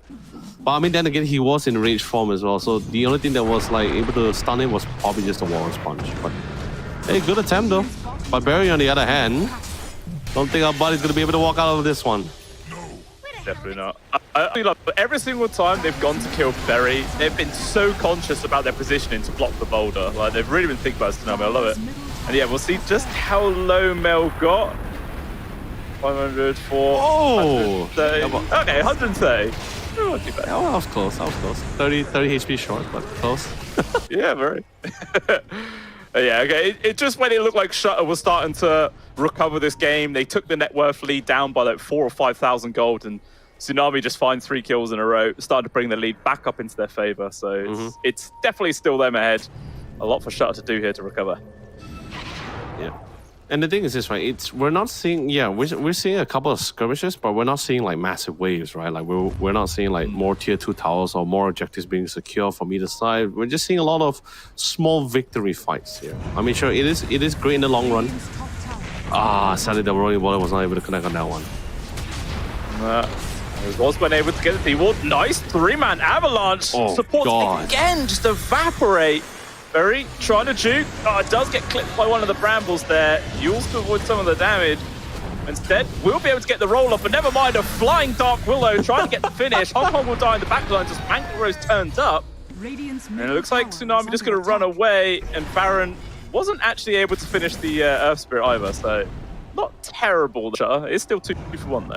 I mean, he's just, the Baron was just as surprised at how he got there in the first place, because like when the toss was happening, he was already mid animation, mid flight, I guess in this case here. But because he rolled out of it, he was just following along the boulder train here. So landing there is just like, hey man, he has pretty much nothing. The Bramble was still on cooldown. I think there was like another 8 seconds left on the Brambles here. But Mango Rose, my god. Good. Trying to go first, doesn't land. Now actually the turnaround in dangers. Rolling Thunder coming through. Will he get there in time? He won't. And the shards even blocking him off right now. They're still going to try and commit a few more heroes. And the sacrifice again, is this going to be the Tusk? Still alive? Now dead. Tong actually jumps in for that one, and immediately the Timbersaw into the backline. Wants to find Wen, and he will fall. 2 for 1 exchange, Favor and Shutter. They're happy. Yeah, they're really bouncing back. And Mango Rose, thank God, I'm pretty sure he's very satisfied for the fact that he was able to get the revenge off, since he's been getting picked off solo on the solo side lanes as he was solely pushing in. That'll be the tough one, but this one, yeah, the toss on Baron. I'm just waiting for that one. It's a real classic moment of tiny airlines. You know, woo, off they go. Hopefully you got your passport. Oh, he's actually stunned when he lands. Yeah. How was he stunned? Did he get hit by the bolt? Did he get hit by the rolling boulder at the end? No, right? He must have done, like, following the boulder, but still gets clipped by it. Yeah, very lucky there, to be honest, for the Earth Spirit. He would have been dead for sure if he wasn't stunned. That'd be pretty cool. But hey, you know, we have we got the radius off on Mel as well. On the way with the Sanson Yasha, I think he's about like 500 gold short.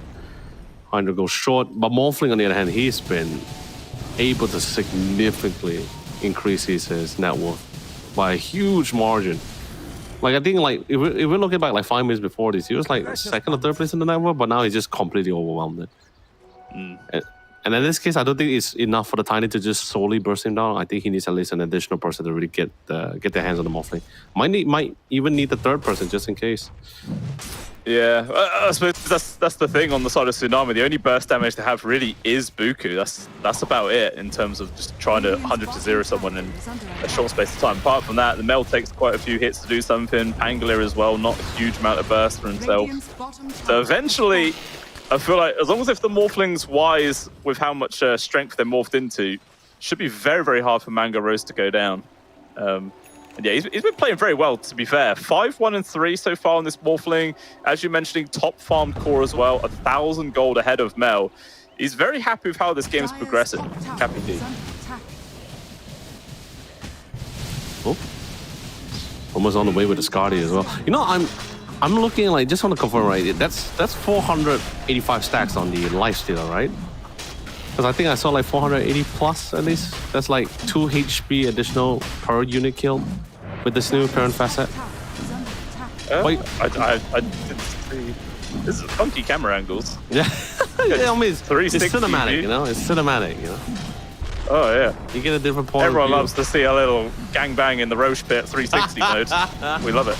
Yeah, but I mean, I guess you could look at the bright side. Although they do have great controls until the BKBs really comes up, but they're also really great at hitting towers, right? Like Tiny hits towers like it's nothing. You have the Puck now with the Nether Blast. You got decent amount of saves. I don't think anyone hasn't bought the nullifier yet as well. So at the current point of time, you should be able to get a couple of saves here. But oh no, Neuter. There's a friendly Casper. The friendly ghost is nearby you, buddy. U2's nearby though. I would have commit blast off. It's good to be able to get the snowball to the side. So hey, he's gone. So they get the Tusk. You know, even he survives the one-shotting from the Tiny now. So it's getting very hard now for this mid Tiny to get a huge amount of impact. I feel like now they have to start going for like the infest bombs. But need Mel to get involved now.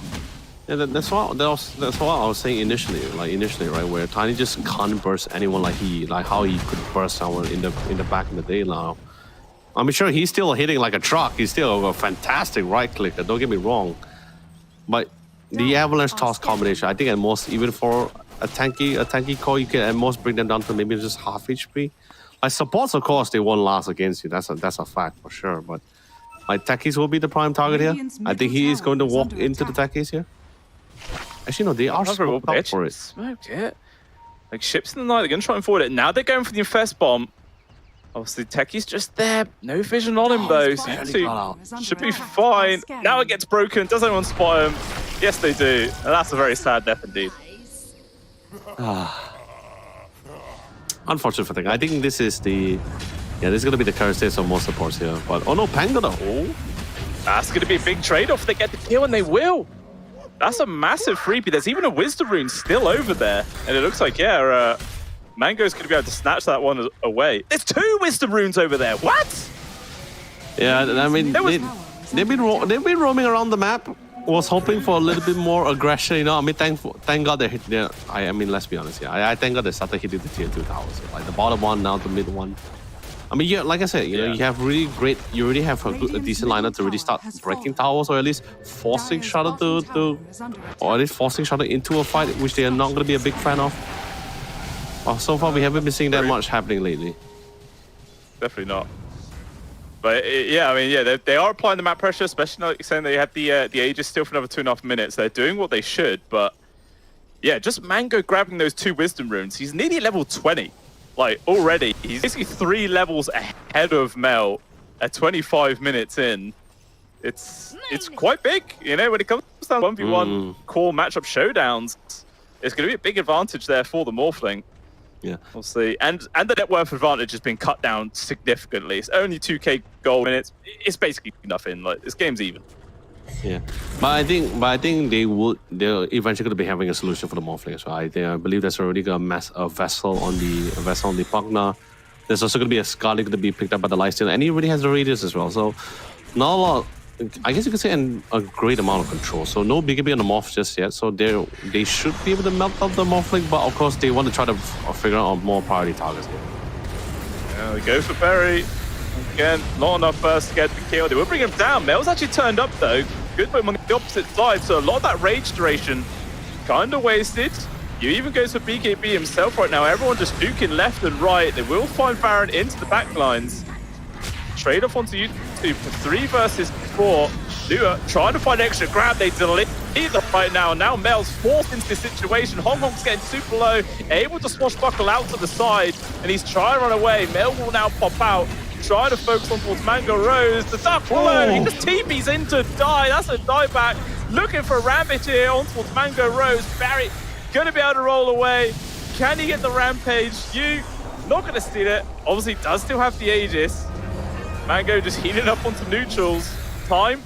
Oh, perfectly landed. Barry though will actually die. Lifesteal? Open ones? He's just still alive. Oh no! Use like hurry up and kill him already for crying out loud, man. I don't want to be here. And now Mango trying to take down Buku. No detection available. When's he been spawned? Waveforming forwards, trying to find Melt, but these armlet toggles are too damn good. They just can't finish the kill. There's the godlike, but it's too late to get the rampage. Once again turning, trying to focus on towards Lysine. Blast off coming on through. Only lands on the Tiny. Still Mango's hunting for Mel. And eventually, after 20 minutes, he finds the kill. Buku also dying. So eventually it is Shutter coming out on top, but what a roller coaster. It's so back and forth. Only one buyback was committed for the side for the Dark Wheeler here, but he just didn't last for too long. No way. After he dropped in the Curse Crown, that was just pretty much it. That's all he did. That's all she wrote. I love the idea that the fact that the Morphling actually went off to try to clear all the neutral camps around the lifesteal during his phase when he was transitioning out of the Aegis as well, just to ensure that he was not going to be able to infest and try to outmaneuver them here. But there was just so much sustain. They were just trying to cut, especially the Timbersaw. Just really trying to run from the situation, try to cut them out from the source of sustaining there. But the Morphling, it's just too hard for him to deal with it. Probably need a Basher. Maybe we could see a Basher coming out from the light that could try to at least slow things down from Manga Rose here. But he has a Butterfly on the way, or trying to get into the Butterfly on the way here. I see the Eagle Song on his current on his belt here, and the Satanic soon after. And the Paladin Sword is great. I think like lifesteal on top of the Vladimir's offering great stats, great lifesteal. It's so difficult for them to get him. Yeah, I mean, this Morphling feels nearly unkillable at this stage. Like, I feel like they need to 5v1 chain stun attempt to burst him with a double damage as well. Manga Rose is really going to hit like a truck right now. And with that bottled up, they're going to put it for a push. By the way, Blue Scale, like as you know, now the DD is known as the AED now. I mean, except for the ball, they still haven't updated the name before when it gets bottled up here. You're a DD guy or an AED guy? Which one is it? Always double damage. They can call it whatever they want. They can call it quantum singularity damage buff. I'll still call it fucking double damage. I don't care. Yeah, I mean, you know, it is. Yeah, I mean, it sticks so much better. But you know, hey, I guess they just wanted to be fair. But Barry, unfortunate situation for him. But of course, Morphling's not too far behind. Manga Rose. Yeah, goes for the old Shadow Realm TP out. He's gonna be fine. No one getting caught today. Although Nuta looking like on the minimap, he's just running in. Does spot Hong Hong, I believe, waiting for the rest of his team to come on over to try and go for an initiation. And Lifesteal has to be careful where he positions himself. Could definitely get burst himself. The worst part about it, like the window is currently closed for Tsunami, and the chance that they had to really try to get their dominance to really push out those towers is long gone. It's long closed. Mango's online. He has gotten so much pickles from the last team fight as well. The one biggest team fight that we haven't been seeing for a long time as well. They found great success out of it. Now they're slowly making away with the AD pop. No, Mel, I don't think you want to take that fight. Are they really taking this fight? They're going to try and do it, but he's still down one line. There's going to be a snowball immediately. He survives, and the damage is going to start flying out right now. There's this you going into the backlines, forcing everyone from Tsunami back. Wen just evaporates in a second. Hong Hong as well, attempting to run away, juking left and right. To have all of that, it's only the Pokemon to die somehow. But even still, that was Tsunami's attempt to get a free kill. Doesn't work. And Mango, he's knocking on the front door. It's it. Oh, he's trying to maximize the usage of the DD room before it times out too. Oh, surges in very aggressively, getting controlled, connected from the brambles, but still his HP bar is just not moving. He's fine. The rest of his team coming forward. The blast off will actually land on towards Mel. Oh, no. It just evaporates. Look at that damage burst. They just die in a second. No buybacks available for any of these cores in Tsunami. This is going to be 2 sets of barracks at the very least. They just call it. They're done. GG is a call. Just too much for them to sustain. They, like I said, ball out. They dragged out a little bit way too long here. And I think this is something to be expected because these are the two teams who really like to play those long drawn out games here. But it's a little bit too long here. Even though yes, they got all once they got all the BKBs, a lot of the magic damage initially bursting them down, which they were having trouble with, is currently rendered useless here. There's no additional burst damage anymore. BKB comes out, you got the Manta to purge any other roots as well. It's just tough. It was a really tough game. Probably one that should have been dragged out for so long as well. Oh man. I mean, they had an absolutely great start. Like they were like 7,000-8,000 gold ahead, but they just made that one mistake in the Radiant Triangle. And yeah, they just completely lost their large lead, and then they were kind of trying to recover it for a long time after that. But unfortunately, it was just more time for the Morphling to get big and fat, and literally, they just could not kill him after a while. He was just running around to whatever the hell he wanted, right-clicking people for days, and yeah, just a really great turn of events there for Shutter. And just want to say, I did say they would win. Yeah, you're right. 50. You're right. You're right. Okay, I'll give it to you. I mean, like I said, even before this whole prediction, you have always been right, Blue Scale. Let's be honest here. But still, this game, it was definitely drawn out a lot more longer than usual. It's like pretty much like how people usually say, like, hey, if you have a Luna in your opposing team, you should have just dragged it out. No way. The Luna just flash farmed just as fast. Morphling was probably given a little bit too much. I mean, yeah, it's a double-edged sword, right? The Lifesteal was farming, but probably was not farming as fast as the Morphling as well once he really gets online. And, like I said, Earth Spirit, Timber Sword, great scaling heroes. Once you get to that super late game, they're going to be so tanky. Like, what are you going to do? They were literally walking around with 3,000 HP with decent amount of armor as well from the She-Was. On top of that, too.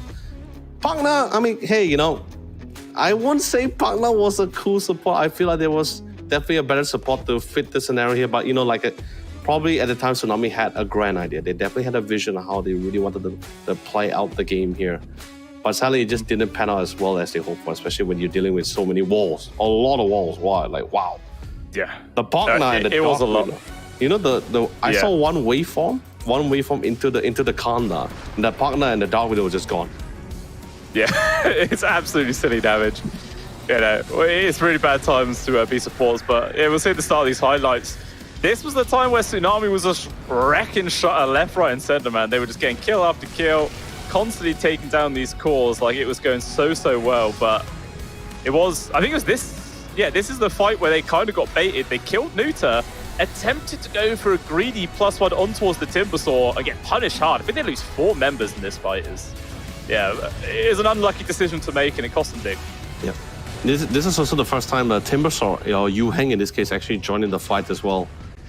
And I love the fact that they were able to literally adjust accordingly to the situation. They just figure out, like, okay, who's the bane of our whole team fight? Who's the nuisance? Who's the priority target to really get rid of as well? So when they got rid of Baron, that was really fantastic. Things really went their way. But now, I think this is a few skirmishes where they overstayed their welcome here. They got some good partnership, and I love the beautiful 2-man or 3-man avalanche here. That was fantastic. Sadly, just couldn't really get the pick of it. Okay, wait, we can see whether he got hit by the rolling boulder. Whee. It was, yeah. It literally clipped him with the last second of the roll. It was super close. But yeah, it very, very strong showing there from Shah. I can tell Mango Rose probably enjoys playing Morphling a lot. He really knew the limits he could push this hero to. He was like, yeah, I actually can't die here. I'm just going to go AFK and right-click people. There's nothing they can do. And yeah, it's panned out fantastically. Even this fight, he was just constantly getting poked at from people attempting to kill him. Just was not working. Not working at all. If I'm not mistaken as well, Mango Rose, one of his most played heroes is actually the Morphling, if I'm not mistaken. But I could be wrong. I need to check on that one for sure. But still, I'm going to assume then he just doesn't have Dota Plus because he's only bronze tier. I'm assuming he just hasn't bought it. But still, regardless, it was a really good game. And of course, this is going to be our post-match standout. Actually, I was telling this to Circle yesterday, Blue Scale, where I love what the broadcast did for the standout player, because this is relatively similar to what we're currently seeing in the Road to International as well when they're doing the post-match. So really well done coming from broadcasting for really something else. It's pretty cool. But Yu Heng will be the MVP. That's actually a very interesting one here because we haven't been seeing much from Yu Heng. Like it's been a pretty peaceful lane for him. Like, he did die that one time to the lifesteal. We were still wondering what happened for that one. Could be like what you said, where he probably might have missed the timber chain for the escape there. But other than that, he's just been really trying to build back the economy back in his vein and try to come back to the round here. So yeah, I mean, he sort of did what he had to do. He was throwing his body in those team fights, just trying to cause a distraction, keep the rest of his teammates alive, doing what work he could. And yeah, he was definitely doing that. 4-1-12 was a pretty decent scoreline. I feel like I probably would have gone for the Morphling myself in terms of MVP. I know it's cliche to give the carry MVP, but I don't know. I feel like Mango Rose definitely deserved it, that one. He just did such a stellar performance. Yeah, he really did. And there was no one, even in that last big team fight as well, there was really no one to control him. No one there. He was just free hitting everybody. Everyone just had the whole roll out here. But anyway, with that being said, Blue Scale, recently, I do need a couple of recommendations, my friend. I am currently using this model for 9 years now. I feel like it's time for myself to get that kind of upgrade. You got any recommendations for me here, Blue Scale? Well, it's funny. You should ask. I have the absolute perfect recommendation for you, and that is going to be the Samsung Odyssey OLED G8. It's No way. absolutely phenomenal, mate. It is so damn good. Super crisp colors, really deep blacks right now. 240 megahertz refresh rate with 0.03 millisecond response time, which is insane. Like my brain can't even, respond that quickly, but the monitor's doing it for me, mate. It's super.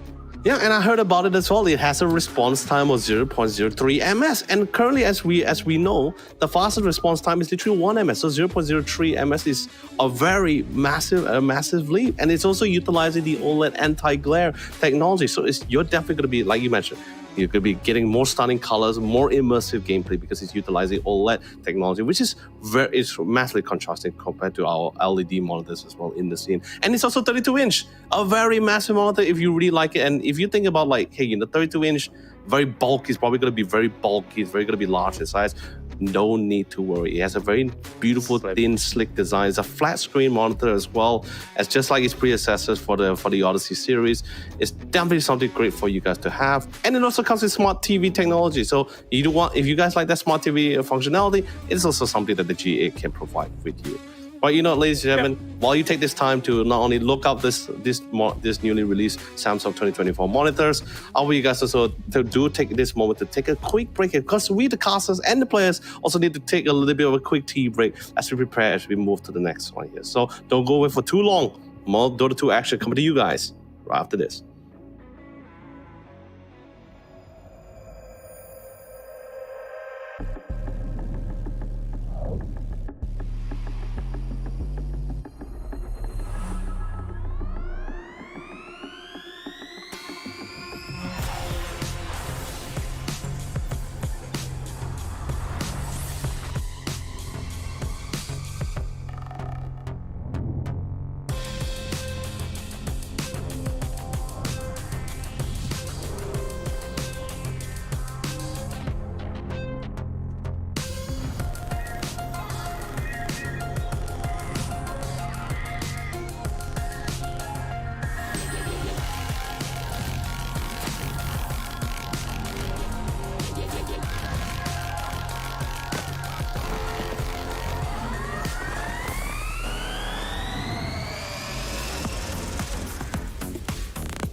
I've been coming up hot for a minute. Everybody know the drop when I'm in it. I drop the top when I'm in it. Everybody know the drop when I'm in it. Yeah, I flow so cute. Everybody know I'm you know when the click through. Try to send this box to be a so big vibe.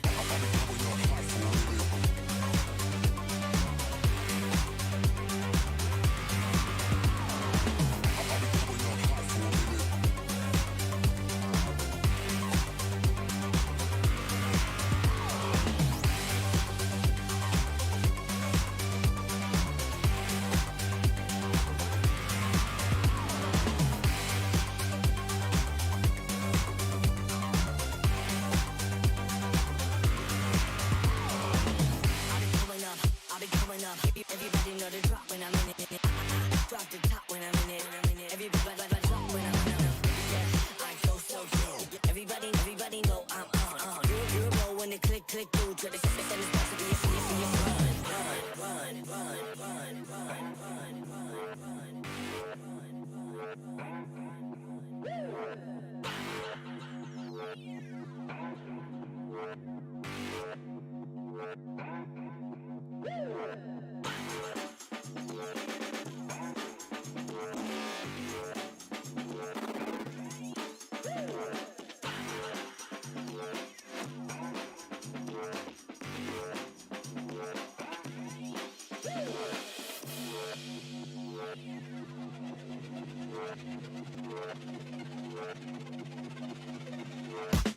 I've been coming up hot for a minute.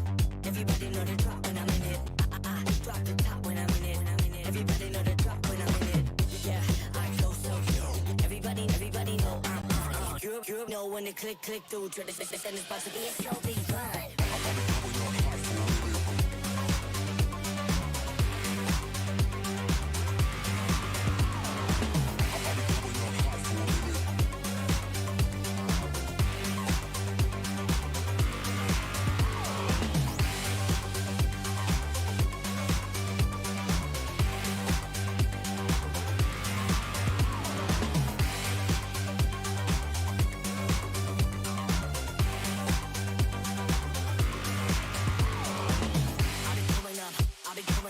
Everybody know the drop when I'm in it.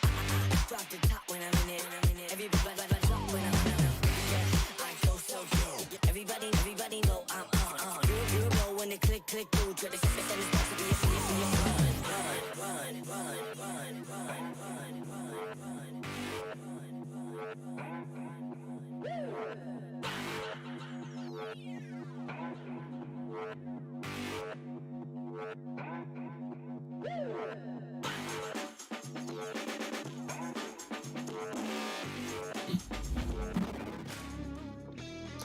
Welcome back on in the Samsung Odyssey Cup Campus League. We got game number 2 coming up for you guys very, very soon.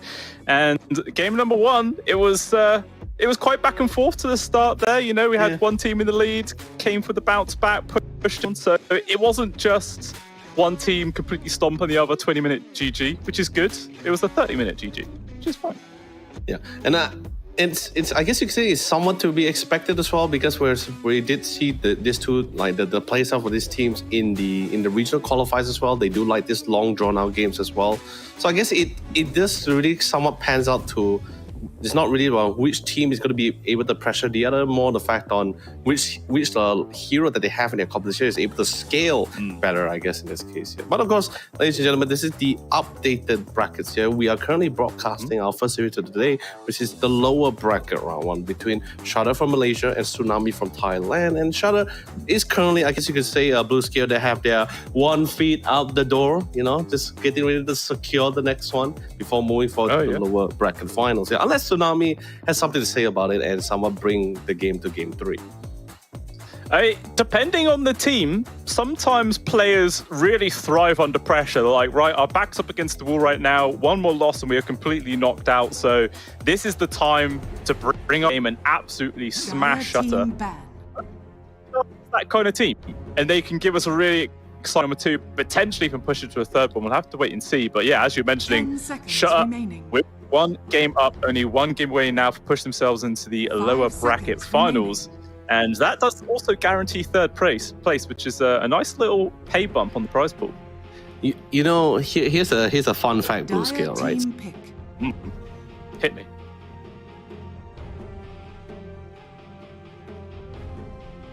Hello? Fun fact? Radiant team pick. The fun fact is gone. Hey, it's so damn interesting. He's leaving me on the ropes. So I'll get that one in a minute, but we'll see how this draft goes down. This time, Shutter actually leading things off with the Vengeful Spirit. And we'll see how Tsunami are going to respond to that. Hey, he's returned. Hello. Yeah, so, fun fact, 2 fun facts, in fact. I could magically disappear and come back. Hey! Okay, but anyway, the second fun fact is that from all the games I've been seeing in our regional qualifiers, I noticed 70 to 80% of the time, the team that bans Temper Assassin usually wins. Dire team bad. Oh, that's actually a really good stat to know. So what you're telling me is it's going to be 2-0 for Shutter then? I mean, like I said, in theory, 70 to 80% of the time. 70 to 80%. It's not consistent. It's not 100% so far. But it's, it's more than 50%. So we'll just see how it goes. Radiant team And I'm going to say it right now. I told Sir Carl this yesterday. And I'm just going to be biased for this maybe less than a minute here. I'm not a big fan of Venture Series. Don't get me wrong. You got good save. Wave of Terror is always great for the lane because Mind's Armor, you get some right-click damage, good harass. Magic Missile is always great with the shard.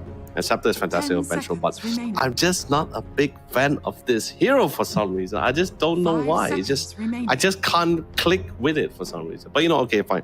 Out with the bias, back to normal. Venture is a very good support. You got the good saves too. I feel like sometimes these heroes are different when they're in the hands of professionals.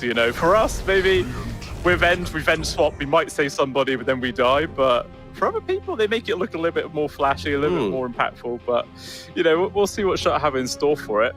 Tsunami, though, do also pick up the Treant Protector. So starting off their draft here with their support duo. Very 10 interesting. seconds remaining.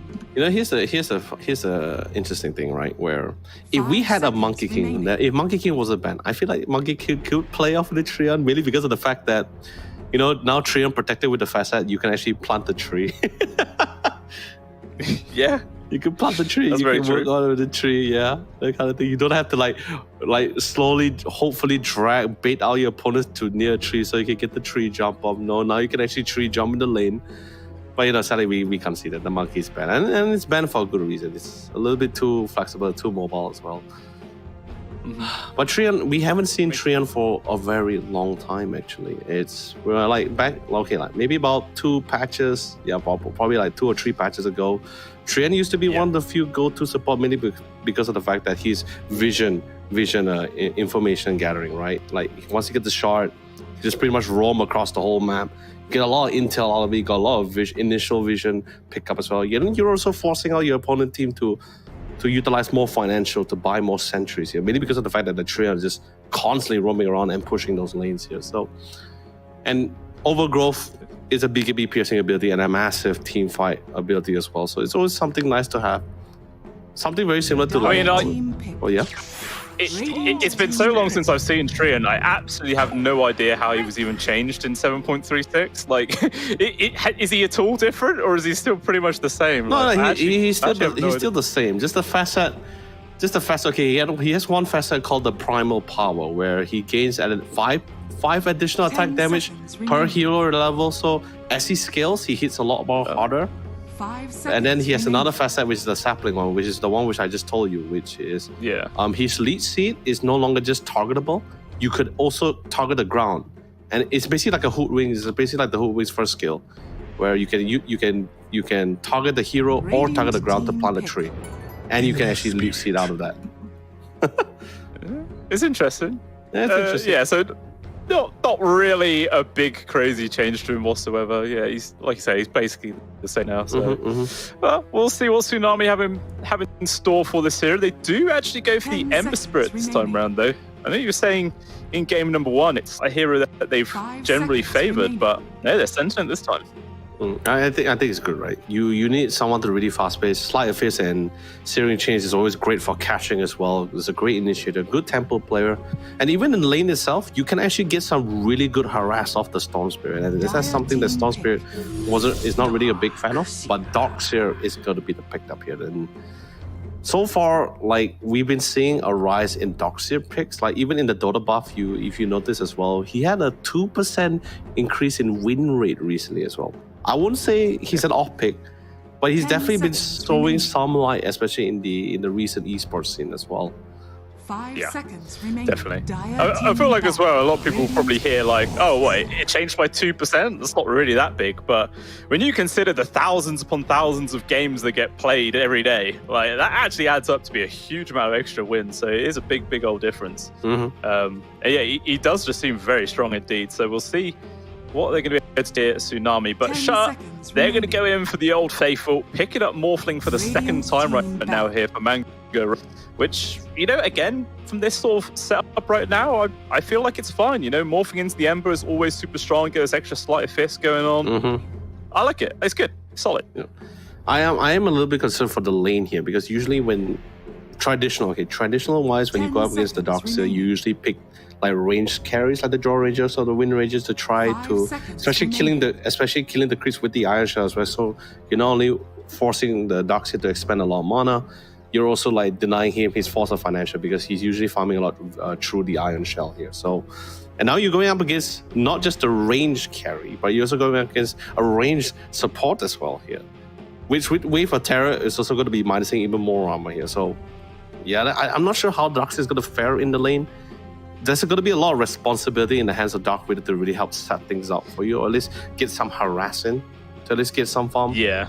But I don't think the Darkseer is going to be sitting in the lane for the whole time. I think once he gets his guard, maybe not Guardian Grease, depending how the game goes, the lane is probably not going to be going great. But so I think he's probably just going to get that mech, hopefully start roaming around, playing off with the Ember Spirit, try to get some really early game tempo playing, and not letting this Morphling get soul line. Because I think in the last game, I think someone realized where they had that lead, Team ban. but didn't really give enough pressure to force the Morphling out of that farming phase. So hopefully with this new composition, this might change the dynamic of the game. Maybe we'll have to wait and see. They still don't have any sort of like surprise disables for the Morphling at the moment, you know, to try and catch him before he gets the strength morph off or anything like that, which maybe they're going to have to try and sort out because 10 so seconds far, remaining. I mean, we've seen what Mango Rose can do when he just has free reign on this Morphling, and yeah, when it comes down to his 5v5 fights, it kind of feels like it's going to be exactly the same. Radiant team So it's a very, very important last pick for them coming up. Sure, are going to go for the Pangolier this time around themselves. It's it's like what I mentioned before, right? Where with the new facet double jump, the Pangolier does better. He has a better laning phase, allowing basically the ability to see the Pangolier coming back as the offlaner as well. Like we don't see Pangolier offlane common back in the day because he had really terrible laning. But the double jump just allows you to do it a little bit better. So it's great to see him back in the offlane. But the last pick coming in from Mel is going to be the Phantom Lancer. Ooh. Do they have really decent... I guess they have decent illusion clears, you know? It's not the best. It's no Timbersaw for sure, but... Is it okay? In your opinion? I feel like it's not too bad. Like a good roll and thunder control from you can definitely deal with all of them, especially if he gets like his ags and everything like that. The sunburst, like AoE damage that comes out the Storm Spirit as well. So I feel like they definitely have ways of dealing with it. Tons of disable as well. Like the Storm can zip in, get the Vortex, sets up for a Bushwhack, Magic Missile, all those sort of things, and potentially Mel can just get stun locked to the ends of the earth. And there's not really any save mechanic on the side of Tsunami to deal with it. Like, the Dark Willow can't do anything. The Tree Protector can chuck living armor on him. So here, an extra 5 armor. Hopefully that helps. Probably not. So, yeah, I feel like Shutter probably have a pretty solid setup in this game as well. I feel like it's going to be a 2-0. Yeah, my concern is that even if the PL would be farming around the same time with the Morphling, I'll just be concerned of the fact that he's definitely going to get that Diffusal.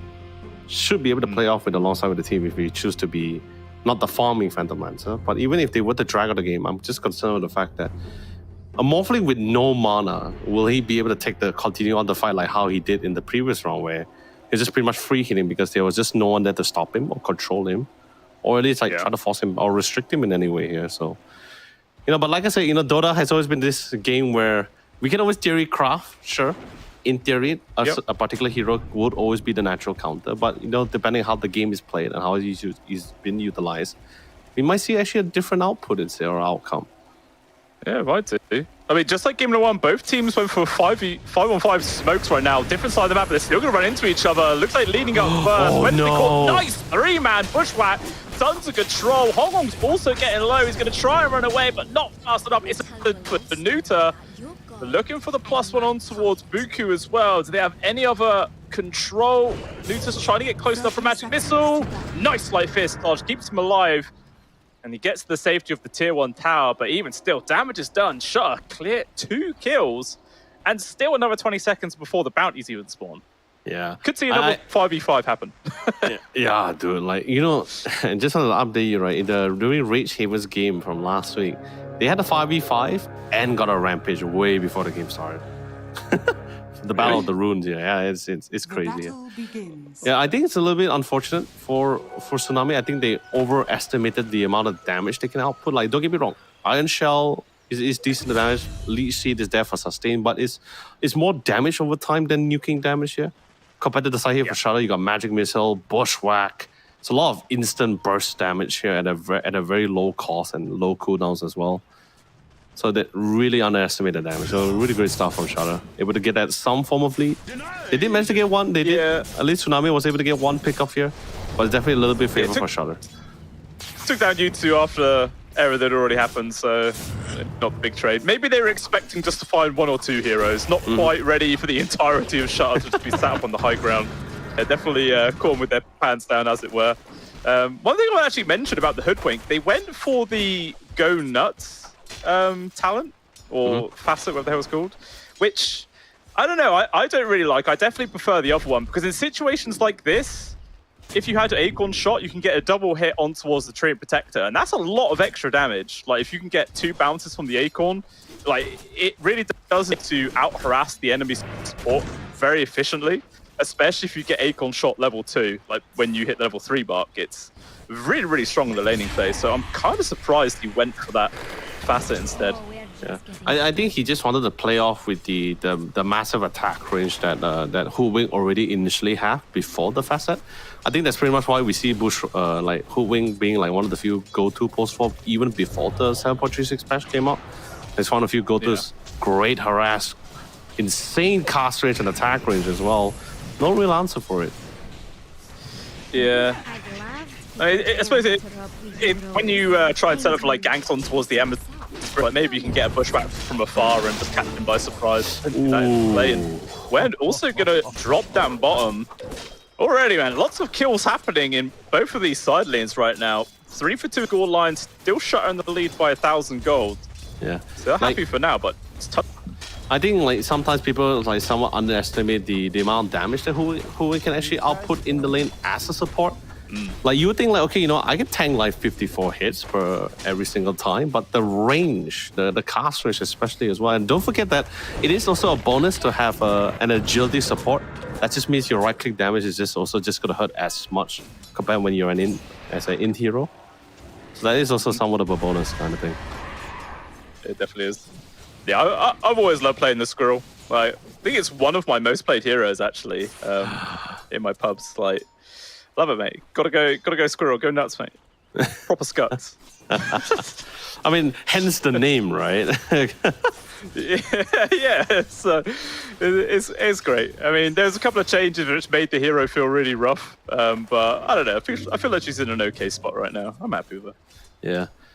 Yuheng, I'm interested to see what's going to be his itemization here, because as an off-lane Pango, I don't think necessarily he has to go Diffuser. I mean, Diffuser at least helps to enable his team slightly more, but oh no, mid. Oh, cool. Nope. That's a free solo there for Berry. He's very happy about that one. Also applying a bit of pressure on towards Hong Hong. Really are having a solid start right now. I wouldn't say you'd expect a Storm Spirit to solo kill an Ember before level 6 as well. That is very surprising. Actually, for that take, actually, I'm pretty 50-50 on that one. Oh, Hong Kong. Ooh. But yeah, so like, anyway, coming back to our discussion, you know, feel still pretty 50-50 between the Storm and the Ember matchup. I've seen games where, you know, Ember overruns the Storm, then there's also games where the Storm overwhelms the Ember. In that case, I believe I'll put under the category of where it really depends on the player here, who's able to get the better opportunity. I feel like it all comes down to Slight Fist dodges, if you can pull them off. Meanwhile, Hong Kong not going to be able to dodge that death. He will die up top. Manga Rose securing the kill. So again, Morphling's having a fantastic start to this game. I mean, not much of a disparity in terms of CS so far this game. Like 21 being best and 16 being lowest. Like only 5 separating it at 4.5 minutes in. So all cores are still progressing at a decent pace. Like no one's having a terrible time. You want Berry? Maybe in danger. Caught from the Slight Fist. Gonna stand his ground. Another Remnant chasing after him. Coming off cooldown. Is it in range to chase? It is. Oh, Gonna get the land though. That was unfortunate. Thank God it's not fast. I'm just gonna call it right here. I don't care what anyone says, but thank God the static slide, the remnant, doesn't travel as fast. Can you imagine if it travels just as fast? I don't think anyone can really deal with that. Yeah, but you just have a haste rune. You're just sending static remnants flying across the map at people. They're like, what is going on? It'd be absolutely nuts. I don't know. Maybe a fun change Ice Frog can bring us one day. Meanwhile, Hey, no, don't do it. Oh, what a nice vacuum vacuum into the bramble. Perfectly played. Although there is going to be a cheeky little counterplay from Mango Rose, just saying, take a couple of hits for killing my support. Doesn't do anything though. Yeah, it's a tough one. I mean, he's like, the Morphling is like twice the CS compared to the Darks here. Oh, but mid though. Oh, it's very just hit level 6. He's gonna commit for this one. Mass TP's coming in from the supports. He's used all of his mana. He's committing. He will get the kill, but it's gonna cost him his life. He does not care though. Solo golden experience going towards Berry. It's a trade he'll make. Oh, that was so good. I was concerned as well. Like we were seeing all kinds of sustain popping out from the Ember, right? Like he was just popping out the fairy fires, popping out the river rune as well. It's just like trying to keep himself sustained for that engagement as well. Well anticipated, but didn't expect for him to hit level 6 first. I mean, he was somewhat of a. I guess he didn't expect it to hit it right there and then.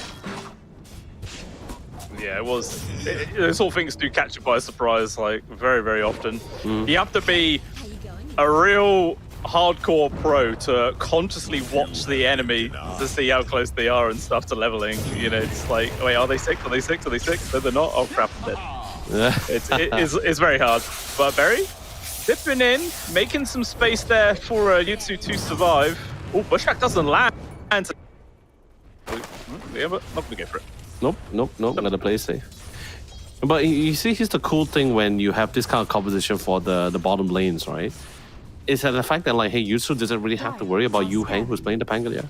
Like, it's so difficult for. I mean, don't get me wrong. There is kill potential with the Phantom Lancer and the Treant Protector, but with such mobility from the Pangalia, with the Swashbuckle and the Shield Crash, it's just a little bit too difficult for them to really keep in place. It's no stun. You get some slows, of course, but he can actually pretty much get out of it just as quick. And a beautiful Shield Crash to secure one. Yeah. Nice attempt to deny yourself to the neutrals, but with 3 heroes on top here, not really gonna happen.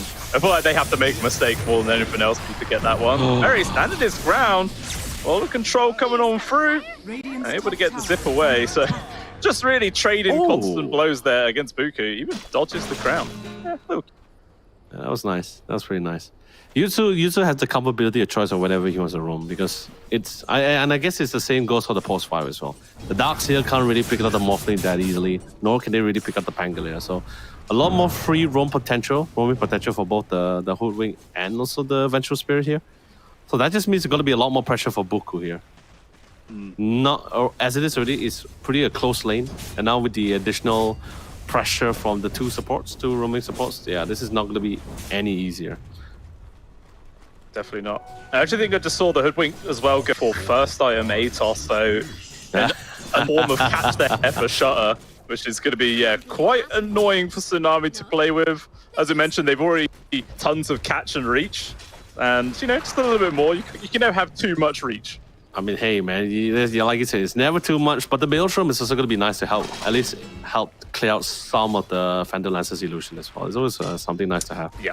I think it's also we might even see a Maelstrom pick up from the Pangalia. I believe in the past we've seen Pangalias playing with the Maelstrom but he's been keeping it pretty elusive in his itemization so far. Hasn't really shown us, the casters or the players or the viewers, on what exactly he wants. Nah, it's just a token, yeah. Stealing the tokens from people who secure the jungles, I see.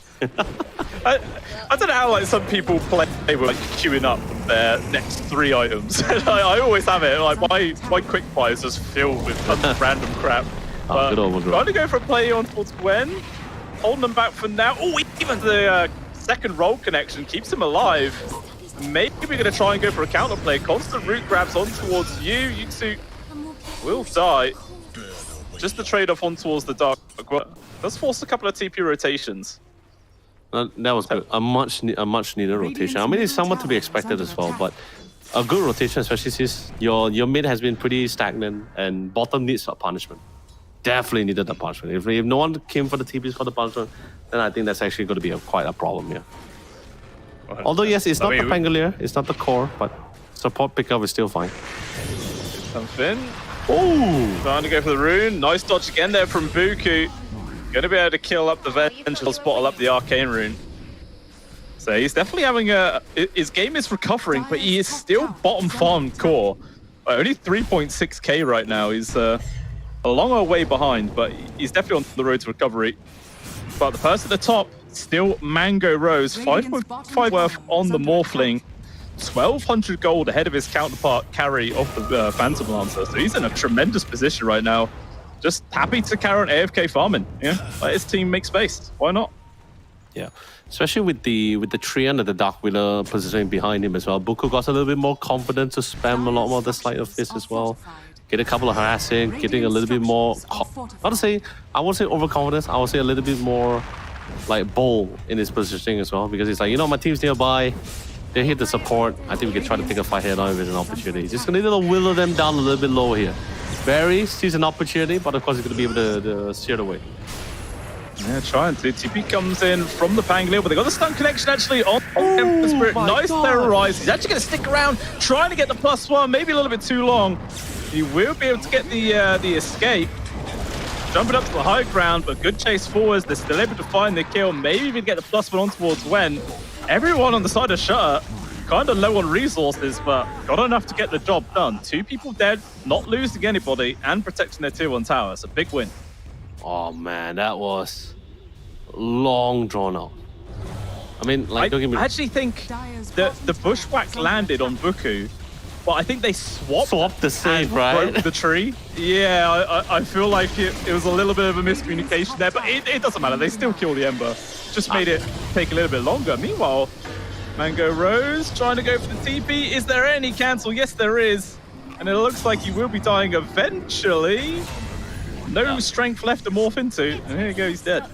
I was just about to ask you about the swap bushwhack one, but I wasn't confident in myself yet, Blue Steel. I wasn't sure. But trust your gut, just go for it. Yeah, I think you brought it up, man. I also wanted to confirm it with you as well. I was like, did he break? Did he just save him from the bushwhack? But you know, I mean, they still got him in the end, though. Like, they still got him, so you know. Yeah. Just keeping us on our toes, you know. They're doing a bit of fan service. Yeah, all the viewers at home, you know. Crisis averted. But even still, you know, it's 7-9 the scoreline, only 1k gold lead here for Shutter. This game still feels very close. Like, Tsunami just took top tier 1, Shutter respond by taking bottom tier 1. It's just even trades across the board. Yeah, I feel that this comes down to who's able to get the initial pressure off, right? Like, I mean, sure, we might potentially see the exact same pace as we saw in first game, where, you know, both teams just farm out, give each other enough space and time to get back those items. Then we just have this one final clash between the 2 cores here. Because, as you know, usually they like to say the same thing. Cause is usually rolled to counter the other. They always push back on towards 2. One of their few trying to make some space. They got the control on towards Nuta. Overgrip is there, but actually locks the Ember on top of the Rolling Thunder. Lots of connections. When she's not in the back lines, Trader supports for now. Yuan got to be careful. His Rolling Thunder's over, but it looks like the call to back off is there. And a wise call indeed. So out of all of that, it's just the 2 position 5s to die. Nothing else comes out. They might have probably gotten an additional one if the sharpshooter actually connected. Like the Huwei was actually shouting at the sharpshooter, but it didn't really connect on anyone. It just literally like bypassed everybody.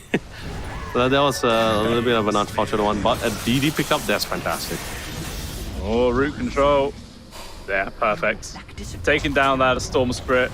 Still is Buku like 900 gold behind the Storm though. Like, even though he's making good plays, he's making action happen, he's just not really able to find gold. So he's kind of stagnating a little bit. Getting close to complete Mage Slayer at the very least. Well, I say close, still a little ways to go, but he's getting there. Which is why I'm concerned, right? Because like Storm Spirit is just one of those mid heroes where if you're not snowballing, you're not really doing anything. Like, if he's if he's or going up against like an opponent's team where they're pretty much equal in items and financial, I don't think you're going to be able to get a lot of output damage out here.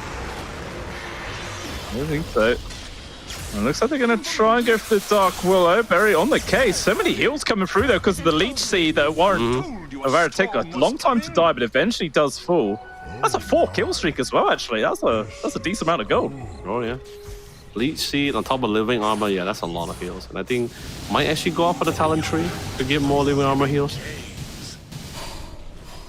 Mango just sort of putting Buku into an uncomfortable position. Oh, yeah. Oh, Mango Rose. Oh, he got blocked in the trees. I think he lost his vision. Oh, That was very close indeed. and very frustrating on top of that, too. I think it's really good game sense as well to realize that he's probably just TPing. Like, I don't think he had vision on him, but he just waveformed into the trees. Yeah. Maybe suspecting it, and yeah, he was nearly right. It just needed to be like a couple of units to the right, I think, and he probably would have found that kill. Could have. Probably could have. No, thank God Buku didn't react to it as well, because I believe we have seen like certain things before in the past where, you know, when suddenly like when they get jump upon, they just cancel TPs and just try to take the fight head on. Thank God he didn't Stuck go to his for it. guns. Yeah, he stuck to his guns. He's like, you know, TP will pull through. TP is gonna make it. I will be fine. Nothing worse than canceler. You know, that's 100 gold down the drain. That's true. As a support player, that's a lot, mate. That's like a minute of AFK time. That's true. That's too much. Although Buku, oh, the slight. I don't know if he saw that coming or if it was just to kill the crit away. Whew, that was very close. No, he reacted to the bush, right? I think that's one of the problems, right? Where you don't have that guaranteed catch, except maybe for the vortex. Like, don't get me wrong, magic missiles great stun, bush right, great route, but they have travel time, they have animations for it, so something which you can spot out. Yeah, trying to go for this kill on towards Berry. Nicely done. Just Hong Hong as well as Wen able to apply the damage, actually get the kill onto the Storm Spirit. And trying to slow his game down, attempting to give Buku some space to recover and overtake his opposing mid laner, but he's still 1,300 gold behind. Yeah. Can't find the opportunity to get to the CS.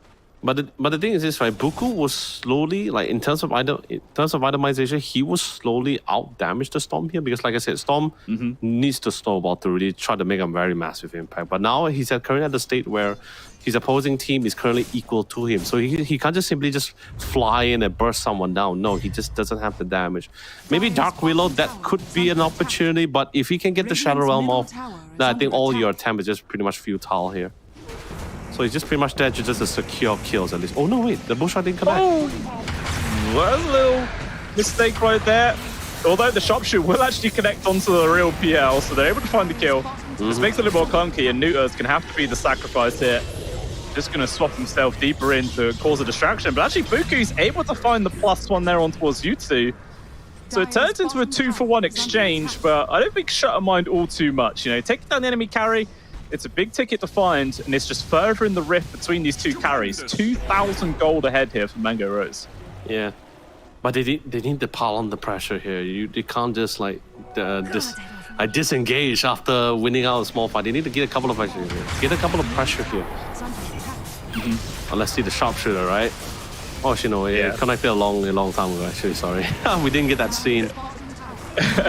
I feel like you two had to hit that one to make up for the little whiff, the bushwhack. It was like if he missed the sharpshooter as well, he might have been tipped. That's true. Okay, great. Now they're applying pressure around the map here. This will at least will force Mango into a situation where, okay, I have to join the fight. I have to be here. I can't farm up too much. But the Storm, can we check out the itemization for Storm? You know, we'll check it out later. Yeah. Might see a potential fight here. This tier 1. There are so many wards though for Tsunami down here. Like, they have all the vision in the world to play with. They got the tower. Gonna home for Nuta with the vacuum back, secures the kill. Mango Rose thinking about going in. Nice 2-man bushwhack. A lot of damage on towards the Dark Willow, but no further follow. But actually gonna wait for him for the high ground. Trying to find Wen. This is a perfect spot here for Yuhang to control him up. Once again, the sharpshooter will actually land. That's going to be a dead tree, but it means Mango Rose has been left on his own. Heroes on his case. Gonna be able to get the waveform out though, and he's A-OK. Once again, the Morphling just too hard to kill. Radiant's middle Yeah. tower is under Unfortunate for Yu Heng as well. He actually got stuck between a rock and a hard place, literally, and he just kept bouncing back and forth with the rolling thunder in place. Couldn't really get a way to get out of it. That was unfortunate. But okay, you know, Radiant's middle tower is not under many attack. losses. I was slightly concerned for Manga Rose because he was like getting gunned on by multiple people. But that's also the problem of lack of control, right? Oh, talking about control.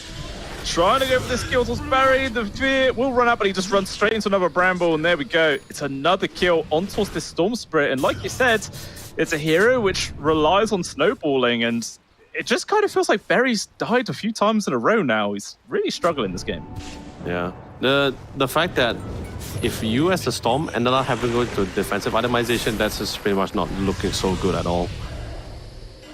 Yeah, it's kind of like the complete opposite of how a Storm Spirit wants to play. Everyone wants to be constantly running into Oh, good people, look swap. for kills, looking for action, and they're going to try and turn here on towards Buki.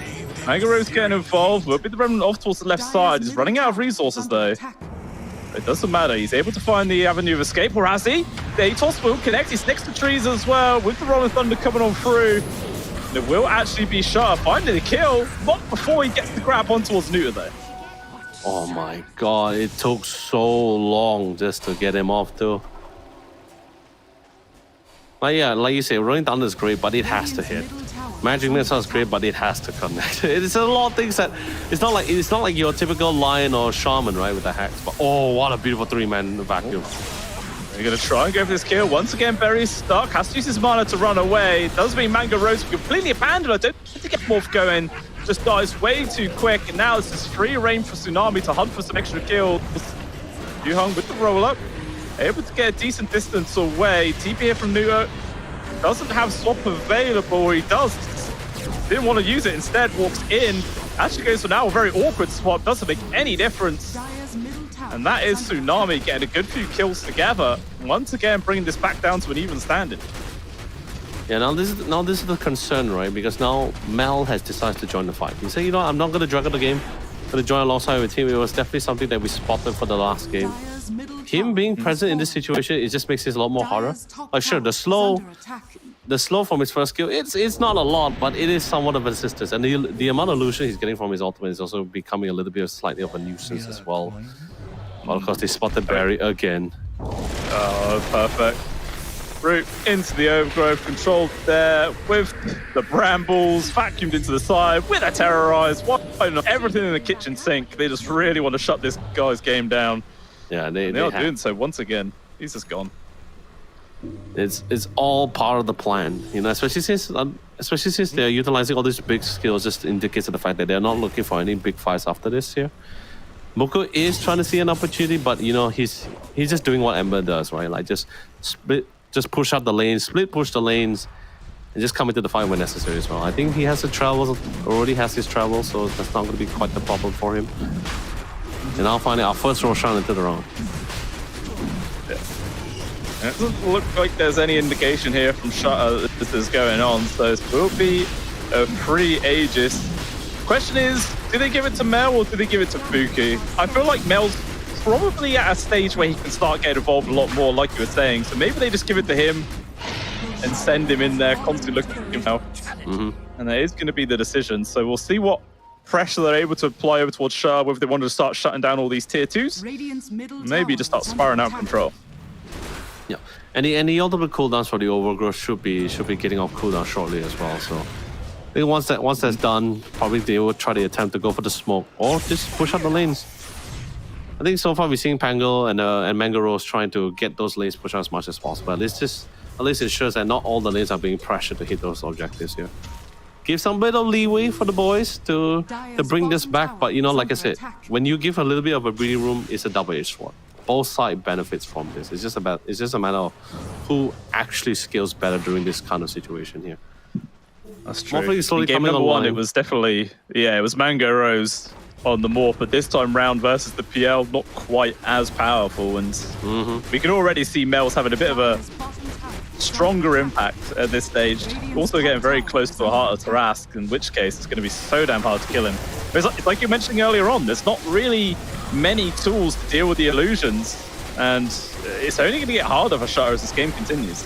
Yeah. I think there's also we might even see a BKB pickup from the Morphling because of the fact that just of the diffuser play, right? Like, I mean, besides the overgrowth and team fire ability stuns, but the fact that he because BKB, I think BKB is the only one that can prevent the mana drain from the diffuser blade, if I'm not mistaken. So if Mangaroo just loses all that mana, I don't think you're gonna be able to get that strength shift in. So or edgy shift either way. Yeah, might be a sitting duck actually. Well, looks like trying to take control of the Radiant Triangle, but as we can see, Tsunami don't give a crap about their own triangle right now. They're going to start hitting the tier 3 bottom, and it's going to force some TPs back. The Vengeful Spirit for now, but Mel with this Aegis, he feels comfortable just keep hitting it. Forces out the glyph. They're still not falling back. They're just going to wait. They're going to continue to siege right now.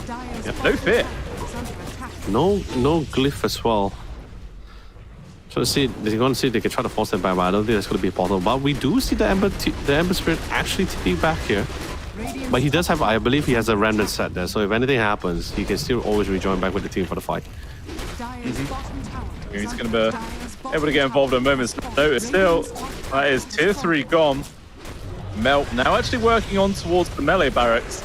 I feel like most people just go range barracks nowadays that doesn't reset the backdoor protection. Even still, he's trying to focus it down, doesn't really care. Maybe he just wants to get that back out either way, not too fussed about getting the range to boot. But he also just got his Heart of Taras delivered, so he is very beefy. Meanwhile, the burst damage from the Kunda with the control, that's the first life gone. Now Tsunami going to be forced into a fight deep inside the base. Nice 3-man vacuum wall right now. Jump in as well for when he gets the lead before the opener can come out. Way too much damage. Mangarose gets the kill. He's able to waveform off to the right side with Yu Heng with the Rolling Thunder. Cause a lot of distraction. Instead, they got control towards Berry. No opportunity to go for the zip out. And even though they've taken down the barracks, man, thinking about diving the fountain at 26 minutes into the game. Nuta not long for this world, but will barely be able to survive. The Slight Fist also can't finish him. Now Berry with the buyback BKB, trying to focus down on towards this PL, but he's so goddamn tanky, they can't finish him. Mango Rose attempting to jump in himself, but everybody controls Roots. Glepnir, nice 2-man vacuum once more. Mango Rose forced to disengage. Yu Heng with the wants to disengage, pushback once again lands towards PL, and finally Tsunami will back out. The damage is done. They got the barracks and they forced the buyback out. Oh, that is really unfortunate. And the thing is this, right? Before the storm actually died, he actually had the BKB active for him, like he could actually utilize it. But I guess he just somewhat figured out, like, you know what, I'm definitely gonna die here.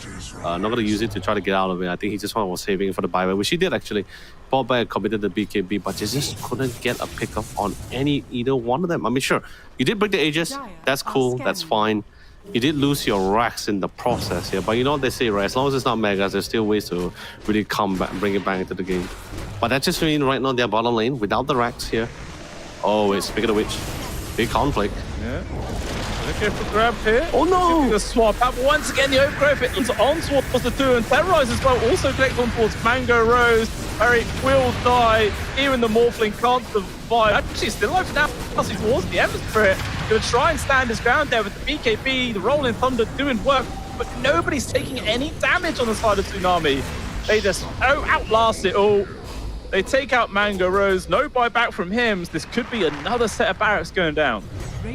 That is unfortunate. That is so unfortunate. And the worst part about it as well, not only do you get a 2-man Bramble, you also got the Terrorize on top of that. So he could really pop the BKB in time to really get out of it here. So it just hurts.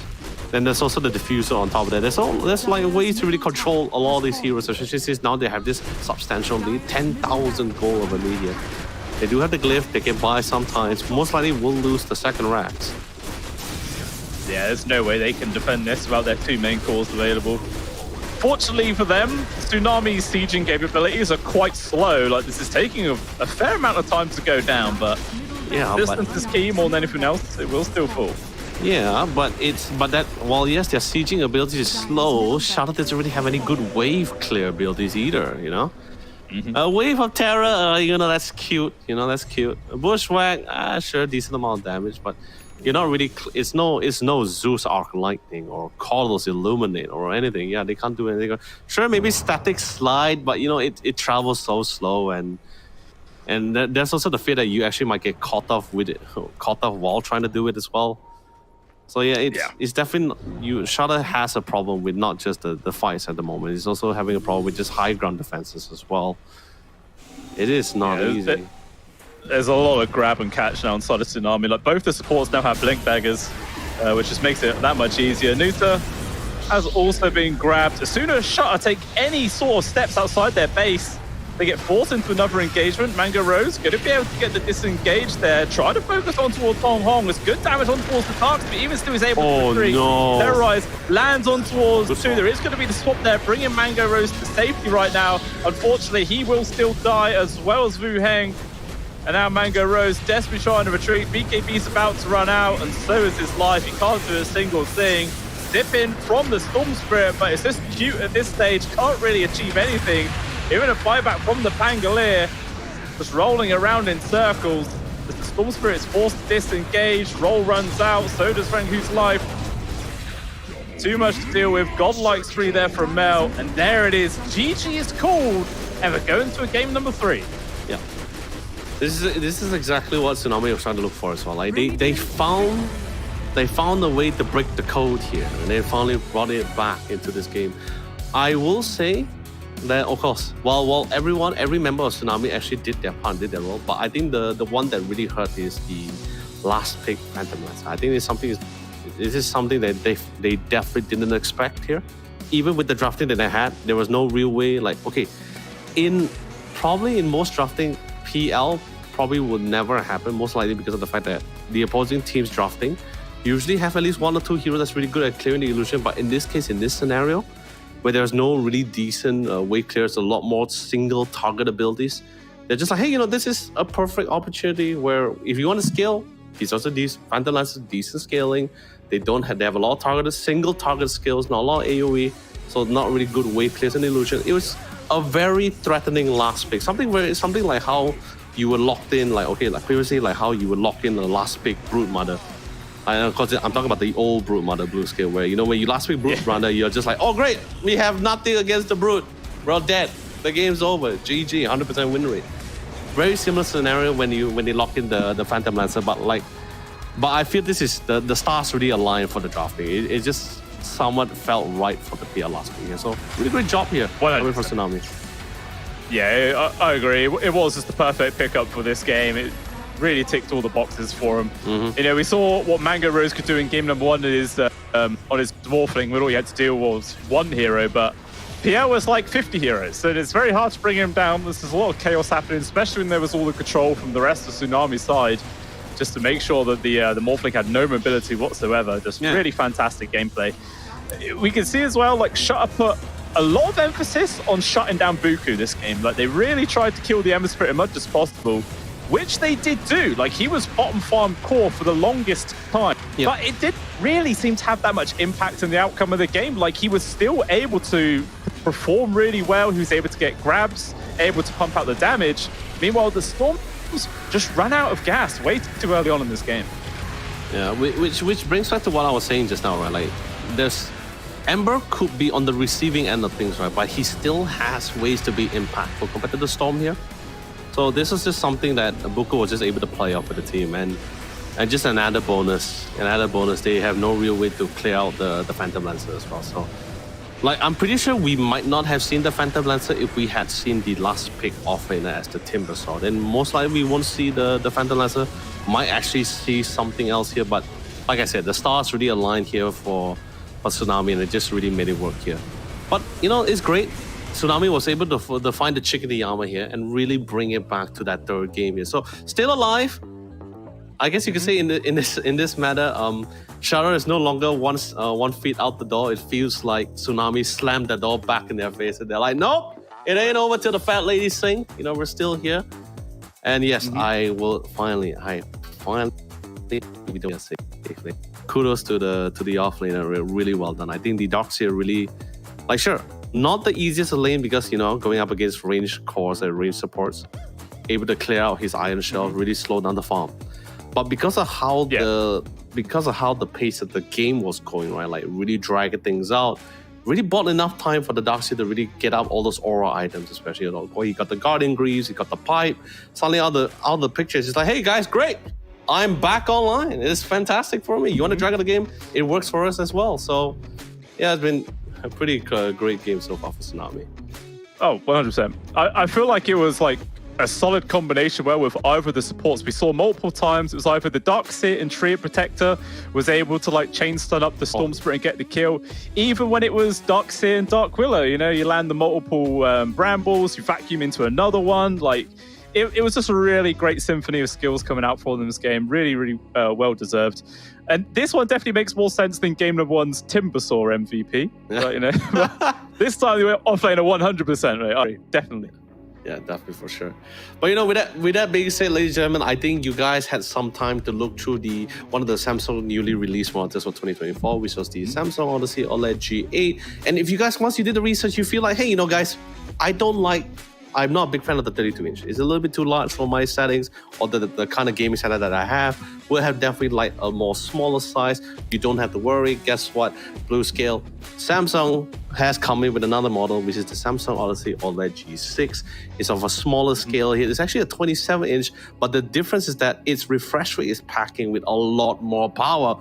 I'm not talking about 280 or the one that we're known for, but I'm talking about 360 hertz. Pack in a more compact size here, and of course similar response time with that 0.03 ms here. Yeah, I feel like most of the times as well, people are trying to get monitors to keep up with their PC, but this time you need the PC to keep up with your monitor because that thing is so damn quick. It is insane. Obviously, it comes with dynamic cooling as well, so that thing is always going to be running crisp and clean every single time. And once again, just like the G8, it has the anti-glare. So if you wanted to play Dota in your garden, don't worry, the sun is not going to impact you. You can still play and get a tan at the same time.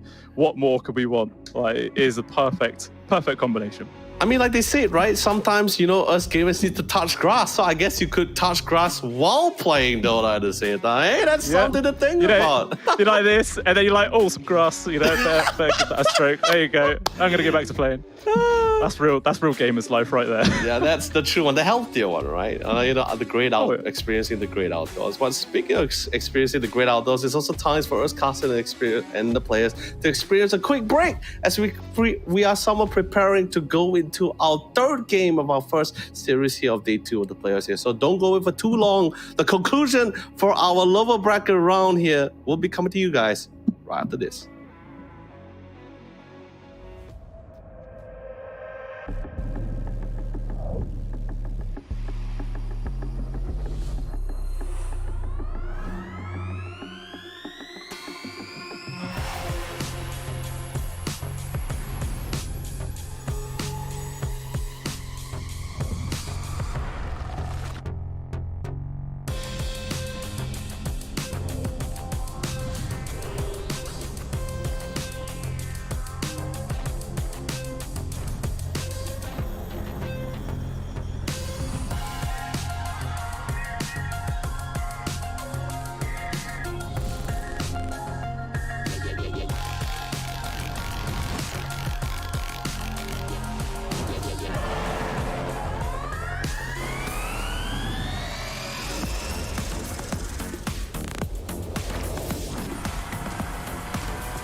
I've been coming up hot for a minute. Everybody know the drop when I'm in it. I drop the top when I'm in it. Everybody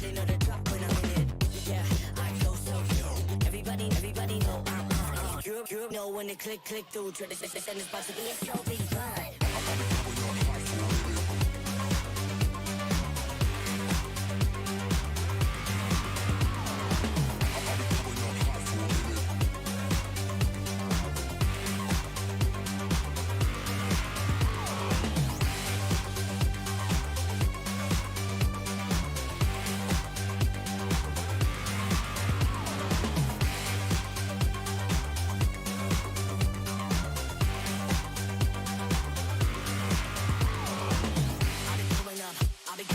Everybody know the drop when I'm in it. Drop the top when I'm in it. Everybody drop when I'm in it. Yeah, I go so good. Everybody know I'm on. You know when it click through. Try to send it's about to be a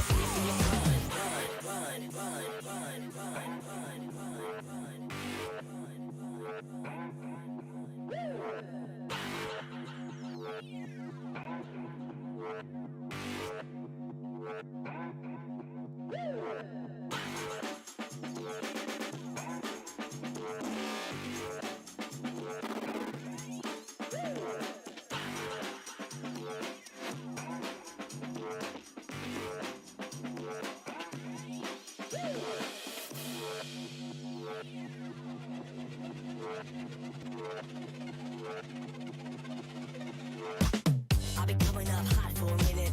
Everybody know the drop when I'm in it. I drop the top when I'm in it. Everybody know the drop when I'm in it.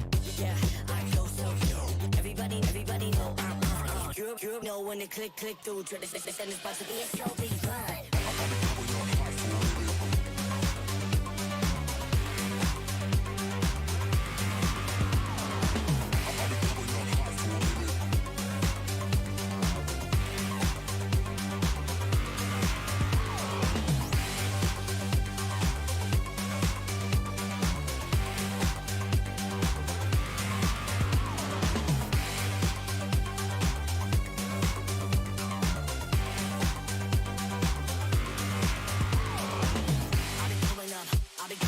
Everybody know the drop when I'm in it.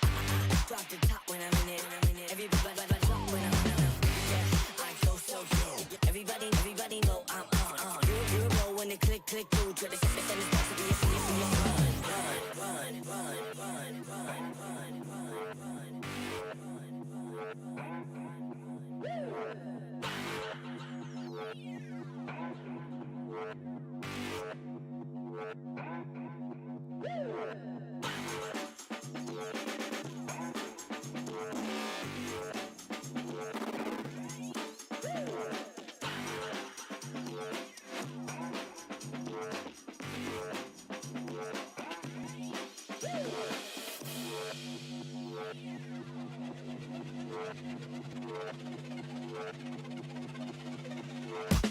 I've been coming up hot for a minute. Everybody know the drop when I'm in it. I drop the top when I'm in it. Everybody know the drop when I'm in it. Yeah, I go so good. Everybody know I'm on. You know when it click through. Try to send it's about to be a show, be fun.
when it click through. Try to send this about to be a slow beat run.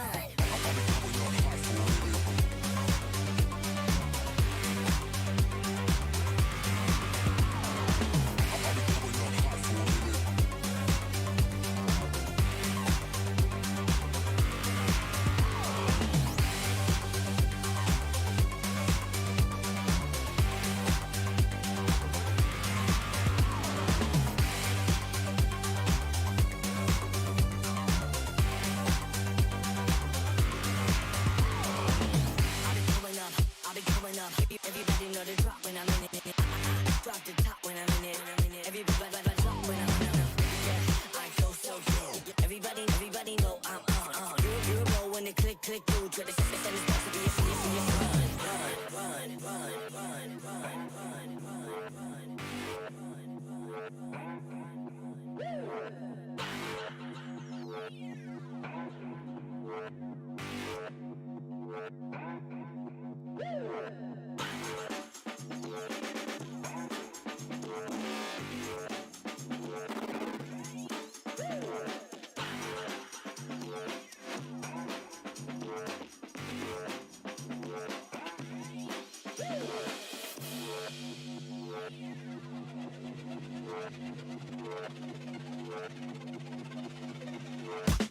I've been coming up hot for a minute.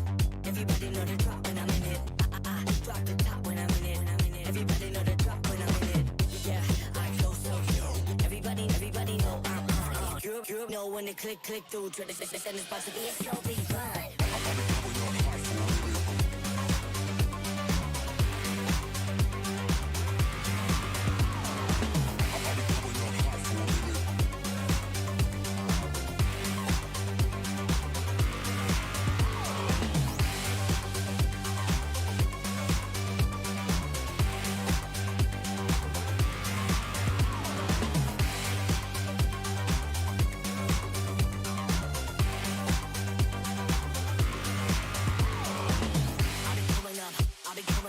Everybody know the drop when I'm in it.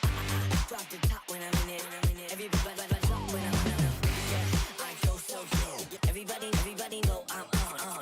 You know when it click through. Try to send this back to be a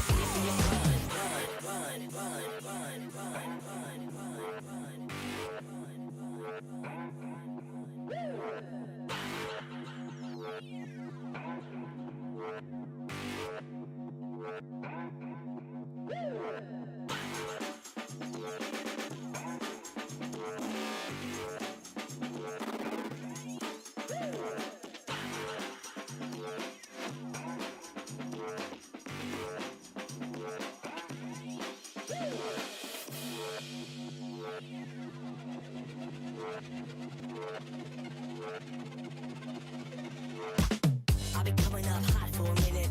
Everybody know the drop when I'm in it. I drop the top when I'm in it. Everybody know the drop when I'm in it. Yeah, I go so good. Everybody know I'm on. You know when it click through. Try to send this about to be a slow beat run.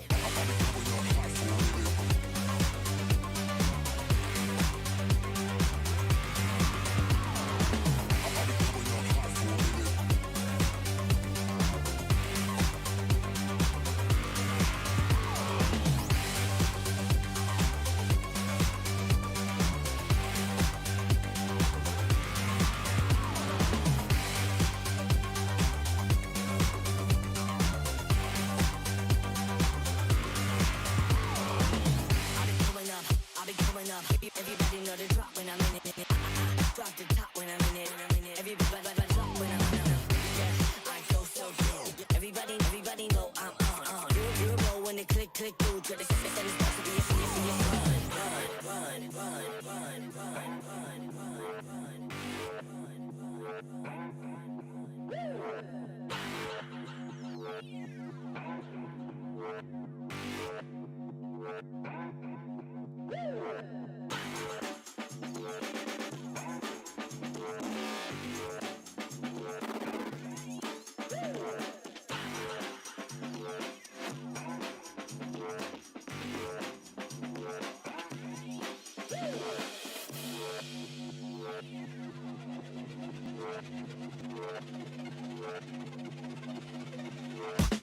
I've been coming up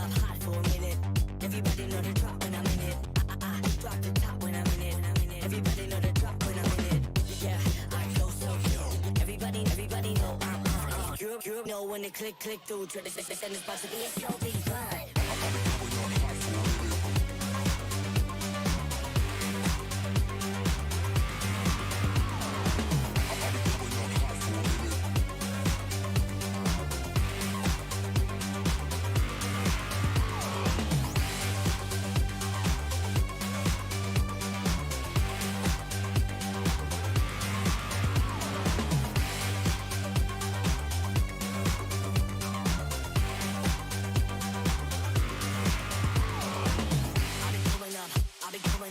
Everybody know the drop when I'm in it.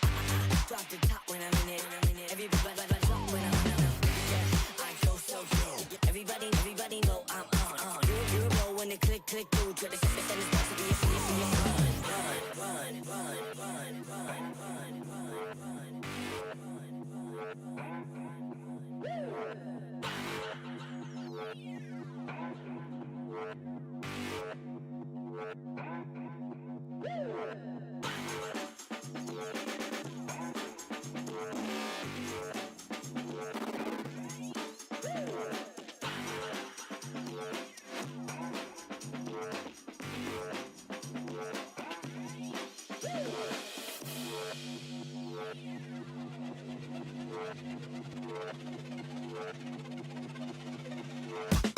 I'll be coming up hot for a minute. Everybody know the drop when I'm in it. Drop the top when I'm in it. Everybody know the drop when I'm in it. Yeah, I go so good. Everybody know I'm on. You know when they click through, try to send this box to be a slow beat run.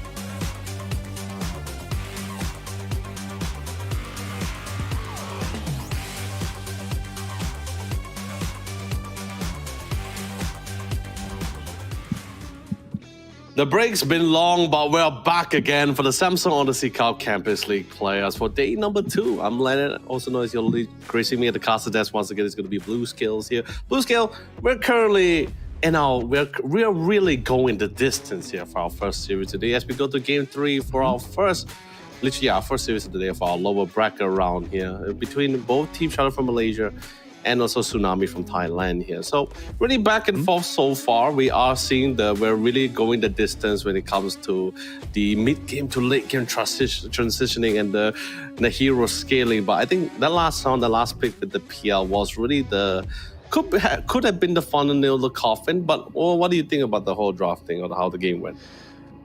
Like I went with Shutter to win. Well, I thought it was going to be a 2-0, but it shows, so it's going to be wrong 50% of the time. But yeah, I agree. That PL last pick was really just like icing on the cake. It really did round out the draft very, very nicely. And they just rode that thing to victory. And yeah, it was a nice, easy win there for them. So it's nice that this is obviously the elimination on the lower brackets. Obviously, we can see right here now, it is now a best of 1 to see which team can keep the dive and push themselves into the lower bracket finals, where they'll be playing up against the loser of Vict or Regis Haven. Who was it you were favouring there? I think you're saying Regis Haven was the better one, weren't you? Oh yeah, Regis Haven. I think so far, I mean, the thing is this, right? We have seen a lot of these teams like being superior in their respective region or respective countries, right? But when you finally get into the actual thing, when you go up against other countries, you're not too sure whether you're the frog in the well or the one that's actually ensuring that or reminding the team that they're the frog in the well, But that's fair. But regardless, Rage Haven was a pretty great team. I'm excited to see that game between Victory Pals as they have very similar ideology in how they interact with the game. But same goes to Team Shadow and Tsunami, but we have been seeing 2 of their games now. This is going to be the final game, the one that will really determine which team we're saying goodbye and which is actually going to be moving forward, keeping it alive in the lower bracket finals here. So starting things off, we're seeing the decent amount of bans. I love some of the bans coming in. I see this time Timbersaw being banned out. Very strong opening, but it also indicates the fact that they might be bringing more strength heroes, or maybe they might even bring back the Phantom Lancer if it's possible. Like just ruling out some of the options here for the side for Shudder. Yeah, definitely. We'll see which direction they're going to go. But yeah, so far the bans are pretty much identical to game difference there, as well as the clockwork also being removed. And they're going to start things off with Weaver this time round. All 3 games, the teams are having a different first hero picked up. So, some teams, they'll just sort of have the same opener each time and just run with it. But, these guys are mixing it up. They keep things fresh. They don't want to just have like 2 identical games back and front, which is what we love to see. Keeps things, keeps us on our toes. No idea what's going to happen, which is what I love to see. But we'll see what Shutter are going to go for their first pick this time round. They went for the Venge in game number 2 and it didn't really work out too well. So we'll see if they're going to do the same. Yeah, and I'm actually very happy with the Weaver opening as well. It's been too many times Weaver has been banned out, and there are also some times when even if it was let through, it's not all the teams was able to fully utilize it or confidently to able to utilize Weaver. It's been pretty flex, very similar with the Tiny. You can go support Weaver when the best part of Weaver in this patch as well with the new facet. Not only are you able to ensure your Shukichi comes with a slow from the Skittle steps, but you also come in as a support. You also come in with a passive with the German as well, which is a very massive big bonus. But pretty flex can go support, can go call, both also phenomenal. Love the pick coming in from Rubik. This actually somewhat gives it a little bit option. Rubik has been one of the best post-war go-tos even before 7.36. As well, great decent amount of pokes, good spells to steal depending on what's coming up from for Tsunami, and great lane harasser as well with the Arcane Mastery. It's always a bonus when you have that bonus magic damage and cast range as well. Definitely. With his 2 facets, which one do you prefer? The mana cost reduction one or the like AoE radius buff one? It's quite interesting. 5 seconds remaining. I think this is that's a tough one. You see what I mean? This is just one of those few situations where like a hero has 2 facets where it's like debatably actually pretty solid for both, whichever they actually try to opt for. But I think it will have to be the Arcane Accumulation. Like in my opinion, it has to be that one. Yeah. Maybe it's like quite dependent on what heroes you're up against, depending on what skills you're going to get. Because maybe for some of them it doesn't make that much difference. But we'll see. Tsunami, they are going to go for the Marcy. Carry Marcy? Is always a solid hero. Could be. I mean, Marcy and Weaver is actually kind of a strong lane in itself. So right. Maybe see these go up to each other. Because it's not to say it's somewhat rare, right? It's rare to see a carry Marcy, but I just saw a carry Marcy yesterday, and I also recently saw a carry Marcy in the Road to International in one of the regional qualifiers as well. So. But of course that drafting was based on to fit the certain scenario. Like they were trying to find an AK there, so they picked the Marcy to deal with the AK. So, but in this case, there was no AK. Yeah. They brought in the Marcy, but it's like you said, it's very flex. Can go great as a core, great as a support, great lane pairing with the Weaver as well. Sadly, I won't be able to see the Clockware Weaver combination. That is a very beautiful combination to see, but I don't think we'll ever get to see it since he's always getting banned. Either one of the 2 heroes are getting banned, or both are being banned out here. But the last ban coming in for Shutter though, with the Slaughter ban, does that mean we might be seeing the Ursa being picked up here, or the Lifestealer? Because Slaughter does fantastically against like those melee safe laners as well. We definitely could see one of them come on out. We'll have to wait and see what they have in store for us. Tsunami, though, do rinse, repeat, and go back on in for the Treant Protector. I mean, Wen did a pretty good job in that last game, set up for many kills, had some really good like 2-3 man overgrowth connections, which set up for a lot of good engagement. So I'm not sad to see it at all. I think it's gonna be fine. We'll see where it goes. Most likely will be the 5, in which case then Marcy could be 4 with the Weaver off lane, perhaps. I mean, Weaver could also be the 4, the Marcy could be the carry, like you were saying. So no, it's still very open. Yeah, you see, that's what I'm saying. The problem with Dota right now, I mean, it's the beauty, but also a problem. There's too much flexibility. Anyone can go anywhere. And there are times where even cores, safely in the cores who are not not the traditional one, still can actually pull it off just because it fits with the drafting. But of course, finally, we are finally seeing our first Pyro Beast here today. It was banned out in the previous round because it was somewhat something that they didn't want to allow the opposing team to have. It's a great tempo player. It's not really restricted with the idea of mana usage. He's very cost efficient with it. And his rotation timing is a lot more better, a lot more faster than the Storm Spirit as well. So something great to have. And even if the lane doesn't go well for him, he's always back to the roaming, which always helps in the other lanes. Yeah, I like it. I think it's a pretty solid pickup. You know, extra bit of control. We can always hunt the tree protector in the trees, just trample it all down. Yeah, it's really solid. I like it in this one. You see another So I fact. imagine that's offlaner, right? And then Pangolin mid, in which case looking for Mango Roses here again. Dire Maybe team Morphling. Oh no, it's banned. All right, he has to play a different carry. Yeah. Never Yeah. mind. Amber is here. Does Amber fare well against the primal base? In theory, of course. I don't know. I feel like Amber with the wait, hold on, let me think. Wait, trample. No, I think 10 primal base seconds should actually no. remaining. It's a very 50-50 situation, Radiant right? Depending on team who's back. utilizing the hero. But Pango Yeah. can go, like you said, Pango can go mid. Primal can also go mid. It's very flex between the roles. See which one, who does better, who fares Radiant better against the team Ember back. Spirit. Yeah, well, Shutter, they do take away the Troll Warlords. They're not thinking that this is either a Marcy or Weaver carry. Yeah. Unless, of course, they're gonna ban, I don't know, an offlaner as well or something like that, just to edge their bets. Perhaps. Dire team back. They still have reserve time to work with 2 minutes, Oh, but good ban. yeah, they do also remove the ducks here, so yeah, they're not quite sure themselves which direction Tsunami's heading. We'll have to wait and see. I mean, at least it's pretty sure it's either one of the two, right? That kind of thing. It's, 10 could be. I seconds mean, you remaining. could send the Marcy offlane, but I haven't seen a Marcy offlane for a while. Like 5 even most seconds recently, would just remaining. have been the safe laner or support. So, I guess you could just be a little bit more confident in the fact that most likely Dire Tsunami's last team pick might just be the offlaner here. Razor's actually Yeah. Razor's actually a pretty good ban here, but is this? I feel like for grabbing cores, you need someone that has an innate which is actually, you know, beneficial to the hero in that role. Where Marcy's innate is Courier's take an extra hit, 10 which seconds remaining. doesn't really apply to the grand scheme of things when you get down to those team fights. 5 So seconds I think that's why remaining. it is more naturally leaning towards supports Radiant nowadays. team Yeah. pick. But, you know, we'll No. see as they go for Light Stealer. Now Alright. for Shutter, is this a Chaos Knight game? That's the question here. I mean, they're going to be. It's Weaver Marcy off lane, and you're going to be paired with a Tusk. 10 seconds I mean, you could remaining. definitely stand toe to toe and just like evaporate the Weaver or the Marcy if you 5 catch them by seconds surprise, like some remaining. good shard blocks or something like that. Because I am I can see looking, it. I'm looking for heroes that can somewhat run alongside with these guys as well. I mean, Rave King might.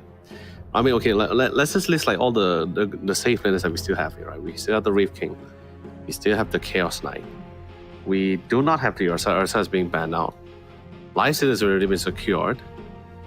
I don't think there's no such thing as event nowadays. Juggernaut is still a thing. Juggernaut is still definitely a thing for these guys, and it's Yeah. there's a lot of spells you can somewhat mitigate as well, but I feel like you do want more catch, right? More stuns is better. Yeah, I feel like if Morphling wasn't banned, they would 100% be picking. Yeah. like, With- like without a doubt, in the lane just against the Weaver and Marcy in general, like you'll be pretty survivable. You shouldn't die in that lane. Get you out of there because it has to be someone who can either stand their ground and fight, or they have to have an ability to run away. Because otherwise, the lane is just very hard to play into. Because even if you try and go for something, I don't know, I'm not saying it's good, but like a Drow just to keep range and distance, you can still just get jumped on for the Marcy, thrown back into the Weaver, and you're still just in a terrible spot. So Yeah, that's Not what I an was easy thinking. pick. Like between Rave King and the Chaos Knight as well. So, hard call. I mean, it is. do we still have the Monkey King here? I think Monkey King is also pretty not bad. You have really great rotations, timings, good item timings as well. Decent sustain, and I mean, Yeah. Wukong Command's always something nice to have if they want to go for a Boundless Strike. And Monkey King has been, with the Jingu Mastery, has been like, traditionally great at been lane dominating as well. Yeah, tough. I feel like they might have to spend a lot of time bringing both. Oh of them to help out on- not again. Brood. Okay, so carry Brood there for Mango Rose. Do they have This is anything to do? Okay. In terms of catching a Brood, okay, I think Ember can catch up to the Brood. I think that's still fine. Wave clear, maybe if Marcy gets the pulse from the Scepter, but we'll just see who's okay. No, it's a post for Marcy.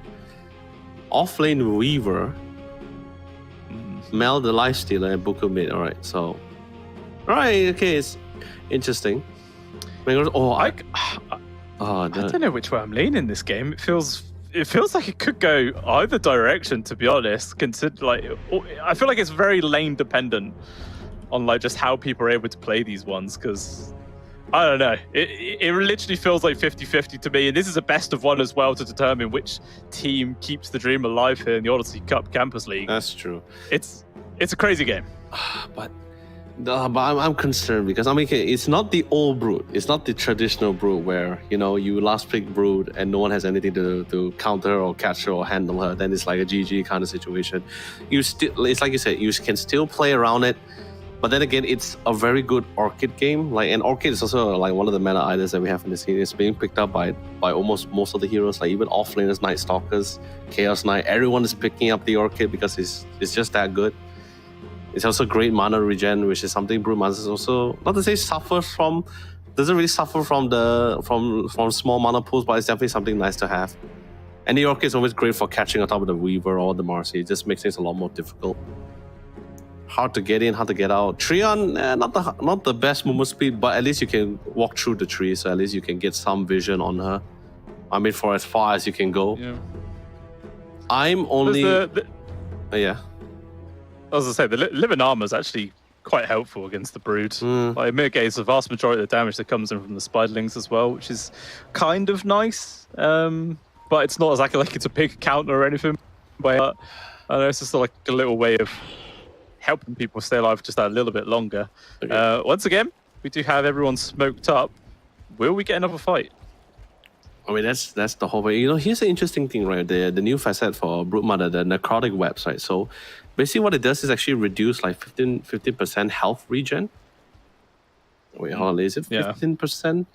Yeah, okay. So at level 1, it's basically, at level 1, it reduces 15% and health regen, right? So I guess in a way, the mid lane, basically the mid lane, right? The Ember would have like a slight disadvantage here because of the fact that his range is going to be a lot more less here. I mean, sure, he just of course he just had to worry about the max out necrotic webs because he's not going to plant another web that late in the stage. But we'll just have to see whether he will go there to reset it. It's true. I mean, even if it reduces HP regen by 1, that is like every minute. That's 60 HP, which is effectively stripped away. Like it's something that takes a long old time to add up, but it definitely can make the difference in these mid lanes. And we'll see if that's going to be enough to allow the Primal to get a strong lead here over Buku. Obviously, we saw in the last game, Buku kind of had a rough start. He was getting targeted quite a lot, but he was still able to bring a lot of impact in for the rest of his team. And it was really Berry who was shut down. So we'll see if that happens again. I feel like it's easier for Primal to kind of bounce back compared to a Storm Spirit though. Yeah, and it's that kind of thing where even if he doesn't win, if Berry doesn't win out the lane, he doesn't necessarily have to sit in the lane. He can always just like roam around. That's exactly what Primal Beast is somewhat fearful as well. The amount of CC and damage you get out of both the onslaught and the trample is just a little bit too insane. And power rise is always something nice to have. And you're always gonna be having a level advantage. You're gonna be hitting level 6 first as the mid laner when you roam into the other lanes. So that's almost it feels like whenever the Primal Beast like ganks or rotates to another lane, it feels like it's almost like a guaranteed kill already. It's always going to be a guaranteed pick off. So it's nice to have. Yeah. It should definitely, like I say, it should pretty much always be a kill, unless, of course, there's like some fantastic observable placement which spots them coming, and somehow people are able to get out there in time. But it's very difficult to avoid those ganks when they do end up coming their way. Already we can see it's actually slightly favored so far in this mid, but obviously this is still early days. I mean, as the levels start applying up, do you feel like this dynamic's going to shift much? I mean, it looks like Barry's able to harass Buku out a lot easier. Oh, it's gonna be a carry Brood as well. I'm just concerned, like, do they have enough damage to kill all those Broodlings? Like, really clear it out swiftly as well. Like, Mel, yeah, I just can't see it. Maybe the Sleight of Fist, maybe the Marcy's with the dispose or the rebounds. I guess that helps. Other than that, I'm just not sure. Even in the trading into the lane itself, you see the insatiable hunger. Oh, going for a TP out. Is it going to work? Ooh, 5 HP. Oh, but it dies anyway. And that's a death with TP on cooldown. So you're going to have to make Walk of Shame back to the lane without boots as well. But Very lucky for Hong Hong, the creeps are by his tier 1 tower, so the Weaver's not going to get punished too hard for that. But even still, feels rough, man, dying without TP. Yeah, but I think it's fine for Hong Hong, right? Like, it's not going to be very easy to really get the kill on the Weaver. I think there's not enough CC. I mean, unless you've done the groundwork, right? Like, you just will him down, like maybe about less than 50 HP, then probably you can actually keep the fight running, keep the fight going. Pretty surprised. So I'm pretty sure this was not really the general plan. I think they were still like keeping it out in the open for where this Weaver is going to go. But I think after all the first 4 initial picks, I think they decided like, all right, you know, maybe this is exactly how we want to play it. Until the Brood Mother came out, then they're like, yeah, something needs to be changed. And speaking of change, like I'm not a big fan of Brood Mother. I mean, like not the hero in general. I just think it's just the design. I'm not a big fan of big spiders. I'm gonna say it right now. I'm terrified of big spiders. Fair enough. You know, it gives you a little bit of a fear every time you see one in your lobby. Just like, oh dear. I know, like it's terrible. Like, don't get me wrong. Small spiders are still fine, but like tarantulas, get out of here. At least she's not hairy. You know, she's quite smooth, following a fairy one. Meanwhile, Byron down bottom, trying to stand his ground. Will get the kill before he dies. That just gives Mango Rose solo XP. So I don't really think Mango Rose cares all too much. Probably actually prefers that. Yeah. You know, carries always love it when their supports die and give them extra stuff. Of course. They're evil people. Oh my god, Observer, please stop spat. No, stop spat. Oh yeah, keep it on the Weaver. Weaver's fine.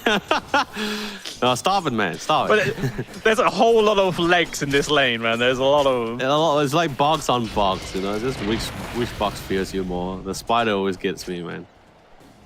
Harry or not, okay? Harry or not, Blue Scale. They still gets me, man, every single time. That's fair. You know, I've never minded spider. I used to have a pet spider when I was young. Like a small spider or like a tarantula spider? It wasn't a tarantula. It was a big-ish spider, but it was just like your garden variety spider, you know. You mean like those spiders that hunts birds? The one with the long one? You know, let's not talk about it. Like images is coming to my head. It's not good. It's not good at all. Yeah, triggering. We will have topics like Yu Hang. Just get a right click. Not really much damage there coming from Mel, but this is just applying pressure. Still actually equal in terms of CS between these two up here. Having a pretty fine time. But the big's actually in this mid lane. Like, Barry is really far ahead in terms of CS. Like, Buku's suffering quite a lot. Yeah, the trample and the onslaught combination is really whittling down the flame guard shield here. He was trying to hope, I guess you could, like most embers, they're trying to hope that the flame guard actually gives them some sort of sustain and damage returns. But that doesn't really work out because the trample also just does just as much damage. That's pretty much why when Primal first came out and when they saw how the ability and how the playstyle for Primal was, they're like, oh, it's just like the traditional Tiny. But anyway, we'll talk about that later. No, you two. Gonna get a ran down. Rage there from Mel. Make sure no funny business interrupts his free kill. And he doesn't end up netting that one. So yeah, he is A-OK up there. He's not gonna be threatened whatsoever. But at the same time, Mango is also having pretty much a free lane down at the bot. Only about 60 gold separating the two of them right now. So very neck and neck. Marcy's level 2. We'll see how that dynamic changes. They haven't been able to find all too much. Even see the Tusks actually rotating out. TP mid from the Rubik just to fill up the bottle. Always nice. Yeah, no, I think this is the problem, right? When your lane doesn't have enough like kill potential to really get on top of your opposing hero, that just gives an opportunity for your opponent's supports to just free roam and then just try to solidify the other lane. And it's so hard to get on top of the Brood Mother, right? Like with the insatiable hunger. And speaking of insatiable hunger, Buku's hungry for more. Oh, into the bowl for actually a level 5 here from Buku. Gonna get ran out trample, doing some work with the snowball in. Nuta gets the kill, disposed. Will drag you two back. Maybe that's just gonna get another kill here for Berry. One more right click is all they need. And it's a double kill for the Primal Beast. He's probably top of CS, he's top of net worth. He's having an absolutely fantastic game right now. And this is going to be a big old problem for Tsunami. When a Primal Beast gets rolling, it's so hard to stop him from just trampling over everybody. No pun intended. I totally agree. And the worst part about it, Pulverize also pierces BKB now. It's no longer like the old Pulverize as well. So even the lifesteal has to be a little bit careful as well when he pops in that rage. Yeah, it looks like Wen's going to gift him another free kill. Right click. A little bit slow, but he still finds it. Killing spree for him. Yeah, he's really starting to get out of control. He's 3.8k net worth, and Buku is only 2,000 gold. He nearly has double the net worth mid at just 7 minutes in. That is absolutely insane. You know, it is insane indeed. And trust me, Barry is not planning to leave this lane anytime soon. Not anytime soon. He really wants to ensure Buku is like 6 feet under the ground here. And he leads it off with a pulverize. Why not? Just force him back up. I mean, it's nice to apply this pressure whilst Buku still doesn't have an ult. They're actually going to glyph to dive underneath the wave. Slyface trying to dodge some of the damage, but with the shard perfectly placed, there's no escape here for Buku. But never mind, the good jump in there from Marcy, and it's a huge turnaround there. Buku gets the double kill, and that is exactly what the Ember needed to help recover this game a bit. Great punish. Great, fantastic punish. Especially with the Trion was able to, because he TP'd there initially as well, so he's able to spot up the Tusker. So Intel came in quite fast for the TPs for the reinforcement. So real great punish. It was much needed breeding room as well. Yeah, look at that. He's going to go for another +1 kill if they can get it. Wen will actually get the final touch, but it doesn't matter. Now just for that double alone, they're able to start applying some pressure themselves. Just giving a few little love taps there towards the old Trion. Although, there is now respawned in. Onslaught radius is just way too long, gets the grab. Although, two-man shackles with a TP coming in from Mel. Looks like they want to fight this. The jump from Baron, a little bit off the mark. Never mind, though, they still got enough. Just kind of running them down. Pulverize to try and delay this. The TP coming in from the Pangolier. Nice shards, but unfortunately, they're still close enough to get the right clicked off. Now with the Rolling Thunder, Yuheng knows he can't find those kills. We'll have to settle over towards Baron. He will fall. Snowball, just to delay the inevitable. He is not long for this world. Oh, that was good. A long, drawn-out fight. Love the TP coming in. Love the TP coming in from the Lifestealer as well, because they just feel like they really need a little bit more to really lock down the Primal. Especially since it's a more priority target, so it's a much-needed TP. So I think it was good. They got a lot out of it. Especially from Mel as well. He was pretty satisfied with it. He's still in the lead for the top end. The Yuhei can't really do much against the Lifestealer as well. That was really unfortunate. But hey, you know, at least the other lanes are somewhat dominating. Like the fact that out of the 3 lanes, if you get 1 out of the 3 lanes success, that's pretty great already as it is. Yeah. Oh, another jump will actually connect on towards Yuheng. Everything on cooldown. He just can't get out of there. So very nice kill to pick up there from Tsunami. And once again, just here for the Lifestealer, helping close on that gap between himself and the Brood. Only 100 gold between them, which is pretty good considering how Mango Rose has just been AFK farming bottom this entire time. Although, it looks like they got the grab on towards Buku. Killing spree as well, going over towards Barry. So finally, a little bit of revenge comes his way. Yeah, and was a bit of concern when they didn't really chain stun the thing properly. But hey, you know, they still managed to get the kill off properly. Thank God for it too. Because he actually had the wall response within the pulverize as well. So I was thinking, I was like, oh, wait, there's no other knock. I mean, there was the lift. I think there was still the lift on the Rubik. But, you know, they were still able to get the kill. So I think that's still totally fine for them. Yeah. But Mega Rose is slowly getting the problem. The Broodmother has been uncontested literally the entire 10 minutes right now. He has literally 1 kill as well. Almost could have gotten the second one. And now a pulverizer is the mid side. Got the grab on towards Buku. And again, perfectly executed. Not stacking any of their stuns that time round. And now Buku, just when when we thought he was going to start recovering in this game, he ends up dying 2 times within about 40 seconds, which is very sad for himself. But yeah, now he is actually bottom farmed core on the net worth. Only slightly behind that of the Pangolier, though, who has also not been having too great of a time against that Lifestealer. Yeah, but it's fine, right? The Pangolier role is just mostly just to be disruptive and be the initiator, right? I kind of think he's not like meant to do massive amount of damage. So I think he will play his role later on to be the disruptor, to be the disruptive player. So that I think that's going to be fine with him. But Barry on the other hand now begins the rotations. He is smoked up though, but same goes for the bottom side. They want to get the Broodmother, I think. They have the overgrowth, so there could be a chance though with the Mousy ultimate. Yeah, the scan actually landed on Berry, so I think Mel should know this is coming. He's still actually hanging around. That's a fast smart golem. Damn! Is under attack. Oh, speedy. What the hell? So quick. I didn't know he could run that fast. Those little tiny legs, man, doing some work. Even still though, Mango Rose has been caught. Overgrowth locking in place. No healing coming in there to keep him alive. That's a very nice pick off there for Tsunami. Their own carry avoids the gank and they get a kill of their own. Fantastic turn of events. Actually, not even done. Under for the +1 on towards Jutsu. That's 2 kills, and they're going to be able to take down this tier 1 tower. Yep, keep it going. Keep the pressure. Don't disengage just yet. You win the fight, try to get an objective. You got the manpower. Sure, you may not have the ultimate for it, but they got the intel for the top side as well. Like, hey, you know, on the top side, they're not rotating, they're not TPing enough. It's an opportunity to try to open up the map a little bit. This makes things a lot more easier, but I find it doesn't really worry too much for the Brood Mother because, you know, she's not really walking in the lane. She's more like within the trees, so pretty hard to catch her off. At least, unless you have the Overgrowth or the Ember Spirit online. Yeah, just complete the Orchid now, though. The Mango Rose gonna use it, reveal it on towards the Weaver, but everybody else from Tsunami is still nearby. Good involved from Berry, gets the grab on towards Fuku. Baron will eventually fall as well. Hong Hong still actually has timeouts available, so he's gonna be fine. I think actually even Mel got involved, but not able to get any sort of counter kill. But even still, that was looking dicey to start there for Shut Up, but they do turn it around quite well. Yep. I mean, the minute I saw Barry charge up the onslaught, I was like, oh, this is gonna hurt. This is so gonna hurt, and it did. The Ember didn't last. Booker didn't even last for so long.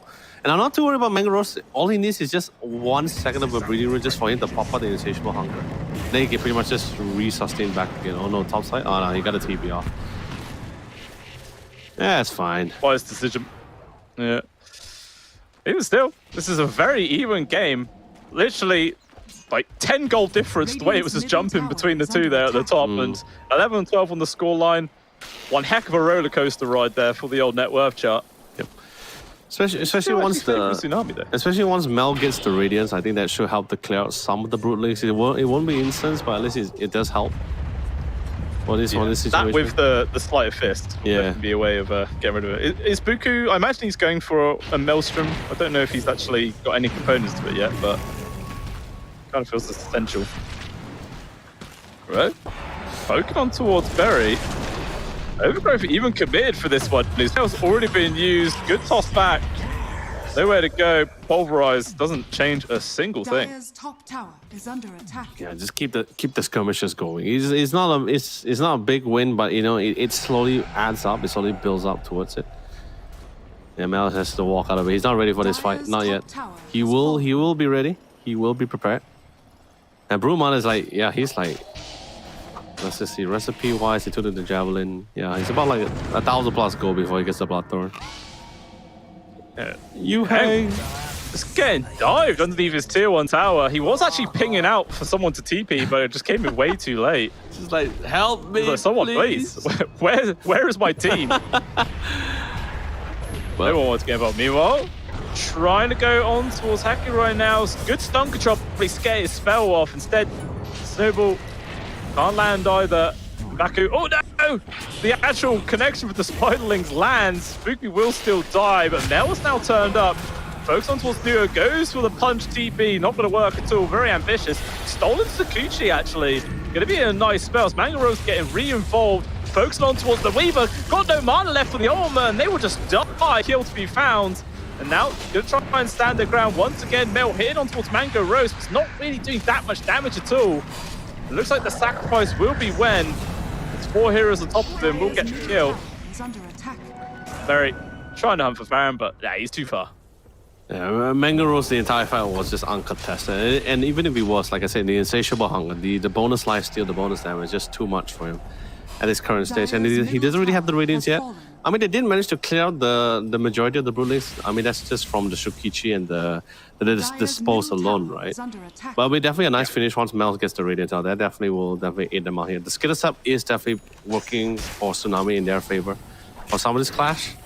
But once they just stack on the damage, especially once the trample gets off cooldown, that's when the whole fight just turns so quickly. Oh god, the Broom on the place, man. I'm so terrified. Jesus, dude, can you imagine that size of a spider, man? I can't, man. That's just too much. Oh, I hear an engagement. Oh. Yeah, Wen has actually used his own growth here. Will still die. They actually get a turnaround grab on towards the Weaver, and they just evaporate. Super free kill. Mango Rose hunting for a +1 towards Varren. And a little like spider army just finds the kill. Meanwhile, Berry gets a solo on towards Buku there with the amplified Dire's bottom damage. tower is under Wow, attack. really Shutter are just popping off right now. Yeah, this is horrifying. It's when the mid is in the lead, the safe lane is also in the lead, especially as a brute man of all the heroes as well. I mean, if it's a tiny, it's also just as scary. Great at shredding towers, great at going straight to the back lines for support.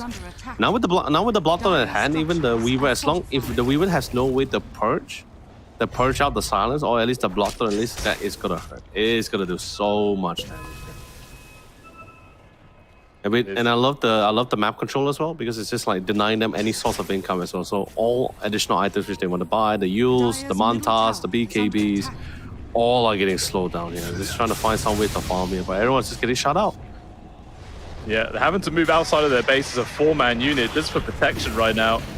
Mango just casually got a solo kill. The Ember Spirit, nice snowball save though. Actually keeps Mango Rose alive. He's very close to dying. The turnaround there with the insatiable hunger, healing straight back up. Mel was trying to do what he can, but the rolling thunder comes in review. Bang. This is just a disaster right now for Tsunami. It looks like the Weaver will survive, but Mel not quite so lucky as he eventually ran down these armlet toggles. Doing work, but not enough. There's actually a full team wipe. Not a single person from Shutter dies. And this game is looking nippable already. We might be a little bit too far gone as well here, because right now Mangaros is in a state where anyone he bloodthorns is a dead man, really. And it's just mainly because of Broodlings. Sure, I mean, yeah, Amber can clear out. He has the Maelstrom now, but you can't do that because you're silent. You know what I mean? Until he has some way, until someone gets a Lotus, until he has the ability to purge out the silence, then maybe he can try to help to clear things out. Berry just casually saying hello. Actually gonna turn around. Oh, And Baron gets deleted there. And now Mango Rose, no fear, charge up to the high ground, Bloodthorn on towards the Ember. He's just gone, as well as the Tree of Protector. And then his Hemorrhaging Heroes by the tree that will at least be able to take down Nuta. The quick invest in towards the creep, trying to get Mel away, but it looks like Shutter, they are just going to pursue him to the ends of the earth, diving into the base. They found the Lifestealer, and Hong Hong trying to do what he can on his own, but not really anything. Silence is still there. Telekinesis with the further control. It's another team wipe pretty much as the Master only just respawned. I mean, this is like, you know, we're saying it's a best of one. Is it too early for Tsunami just to GG out, or do you think there is actually hope still? I can't believe you put me in the spot, man.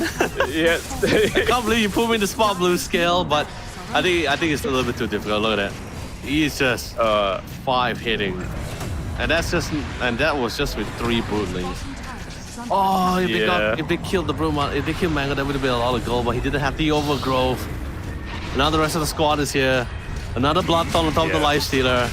And GG, ladies and gentlemen, GG is the call. Team Shutter still stays alive and moves forward into the lower bracket final. But with that being said, kudos to Tsunami for giving us such a phenomenal performances from the regional qualifiers all the way to the third day 2 of the playoffs here. But with that being said, congrats to Shutter. Moving forward, still staying alive.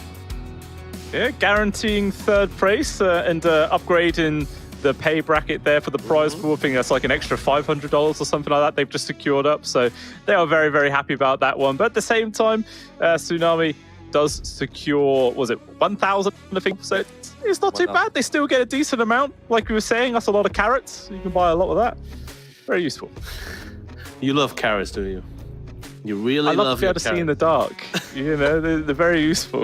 Even though that's a complete myth, but very useful vegetable. But yeah, I mean, they did a good job bouncing back in game number 2. I really feel like that PL carried them to victory, but unfortunately, that last big Broodmother just seemed way too good. Like, just dismantled the safe lane. As soon as he got the Orchid, he was doing work, and then the Bloodthorn came out, and the Ember Spirit into the Spiderlings alone. That was it. It was, yeah, really nothing he could do.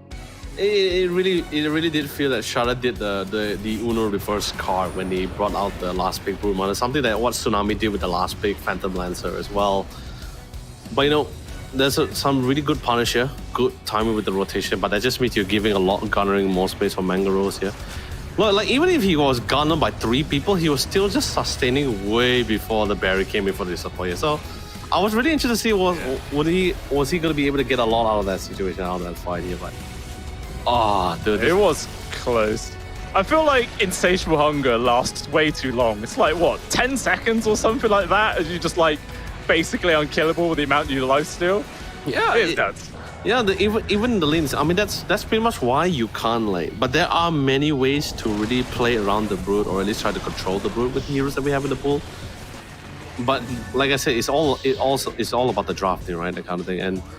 And until to this day, I think Tsunami had no knowledge of the fact that Shadow could actually pull off the Brood Mother thing. I think that's the same situation with a lot of the teams that we have, not just in the regional qualifiers, but even here in the playoffs where you don't have a lot of intel to really play off. You have no idea what's the full capabilities of your opponent team, right? And what's their hero pool. I mean, sure, you're pretty much getting intel from the vaults that we have, but what about like other heroes? You're just not too sure about this. So, like off picks like Brood Mothers, especially when the drafting was someone in favor, or like the Phantom Lancer. This is the one that really is like the final nail in the coffin for a lot of these teams here. But I mean, besides the Brood Mother for Mango Rose, I think the Barry did a really great job with the Primal. Really phenomenal job. Oh yeah, he absolutely smacked lane. He was like miles ahead in CS, killed him several times. And once again, it was just Beku on the Ember Spirit having a rough start to the game, like 2 times in a row. At least in the second one, he had the PL to back him up, but this time round, the Lifestealer not quite enough to, stand toe-to-toe against the Brood. Just way too damn strong in this game. Yeah. Tremendous stuff. And there you go. Carry gets the MVP this time around. No more offlaners. Yeah, man. Oh, man, Brood Mothers. Spiders. Jesus. I'm gonna be honest, Blue Scale. Like, when I saw that last fight at the mid racks, when I saw Mango Rose was like slowly dying off, like internally, like what we were casting, like internally, I was just pretty much saying like, yeah, squash that bug, squash that spider. Well, could have started shouting that out. It would have been good. I can't, man. If I do that, it sounds so biased, man. They may take it the wrong way here, but regardless, congratulations to Team Shadow from the Malaysian side to really keep the game moving. The Malaysian team still striving. As a person from Malaysia, that's great to see. But of course, your trials is not over yet. You're still not really out of the clear because you're currently in the lower bracket finals. But hey, still here, still doing well. But now we're slowly going to be preparing ourselves, Blue Scale, for our last series of the day, and that's going to be the upper bracket finals here. Yeah, there'll be a short break. I imagine we'll come back onto that one. But there is still the amazing monitor that we must discuss because it's so damn good. It is the OLED G8. Do tell. Absolutely phenomenal, Well, I'll sing its praises to the end of the 240 megahertz refresh, 0.03 millisecond response time, which is absolutely nutty. Like you can see absolutely everything frame by frame coming across your screen. You'll never miss anything in the world. Got great color depth as well, super vivid blacks. It's just a real top of the range monitor. Is the next generation of OLED monitors for sure. Yeah, and if you guys are always sort of like concerned about the fact that it's big, it's 32 inch, like is it going to be very bulky? You don't have to worry about it. It's a very slim metal design. It's very slick as well as a flat screen. But more importantly, if you also want to see how you can adjust it according to your gaming setup, you don't have to worry about it because it's also an ergonomic design. So you can pivot it, you can landscape it, portrait it, whatever, how you ever want to design it, how you want to set it up. It is all prepped for your choice. And the G8 also comes with smart TV, so something nice to have, especially when you just don't want to like scroll through your online streaming sites. Smart TV is always something there for you to stream for. Right? Regardless, ladies and gentlemen, hopefully this time gives you guys an opportunity to check out the G8. But we're going to be taking a quick short one as we prepare for the last series of today. So don't go away for too long to figure out which of the 2 teams going to be solidifying in our first grand finalist. We'll be coming to you guys after this quick short break.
I've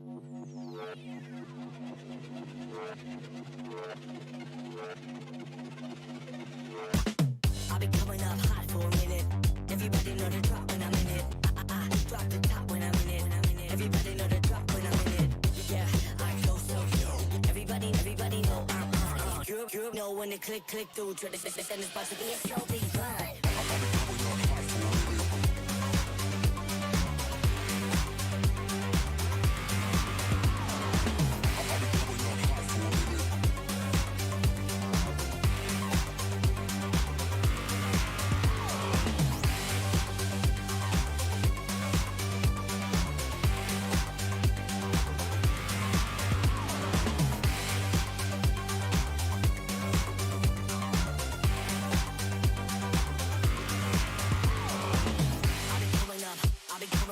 Everybody know the drop when I'm in it. Drop the top when I'm in it. Everybody drop when I'm in it. Yeah, I go so cute. Everybody know I'm on. You know when the click through. Try to send this box to be a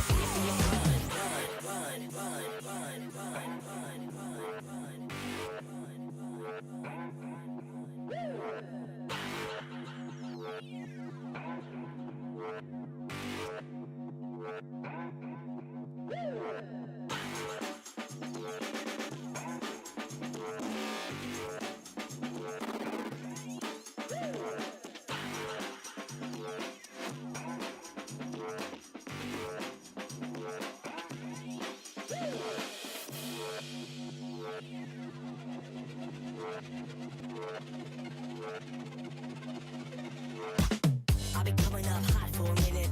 Everybody know the drop when I'm in it. I drop the top when I'm in it. Everybody know the drop when I'm in it. Yeah, I go so cute. Everybody know I'm on. You know when the click through. Try to send this box to be a so big fun.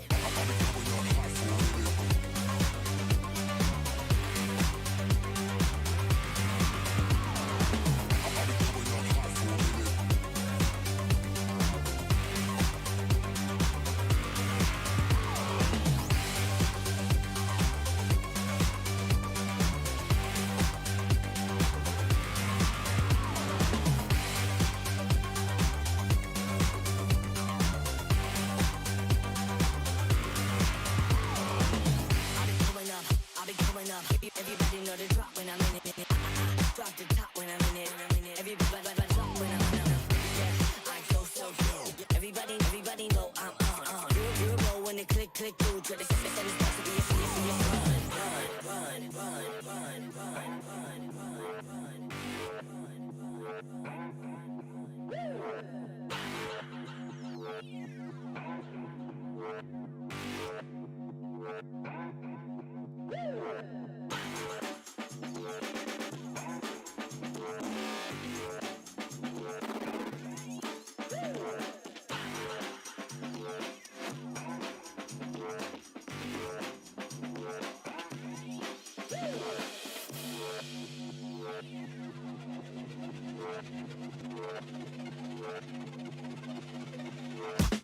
I've been coming up hot for a minute.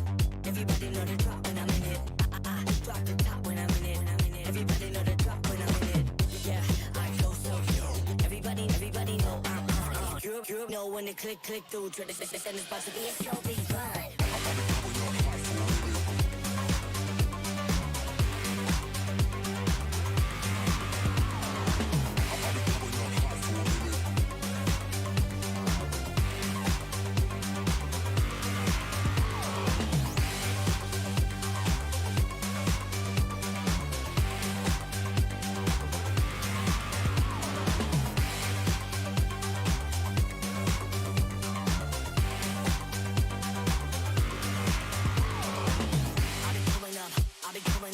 Everybody know the drop when I'm in it. Drop the top when I'm in it. Everybody drop when I'm in it. Yeah, I go so cute. Everybody know I'm on. You know when the click through. Try to send this box to be a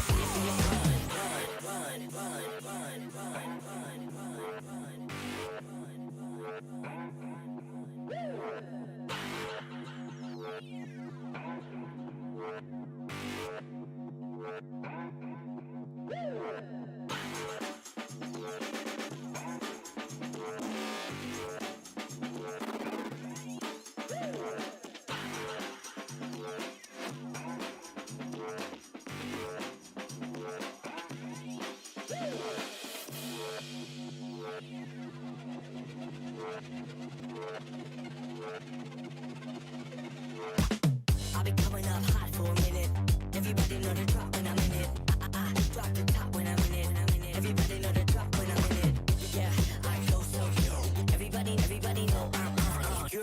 know when it click through. Try to send this about to be a slow beat run.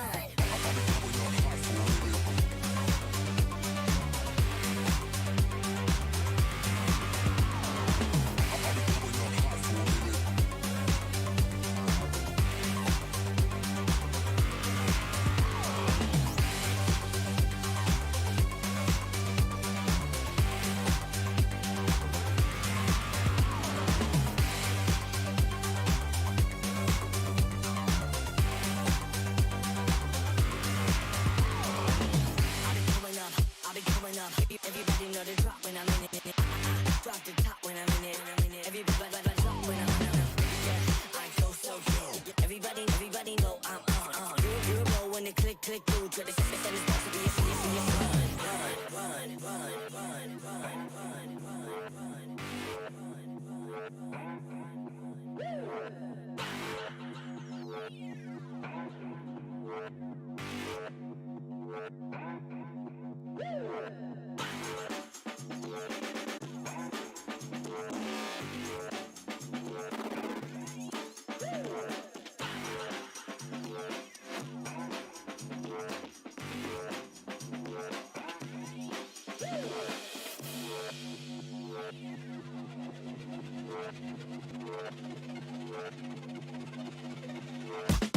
I've been coming up hot for a minute.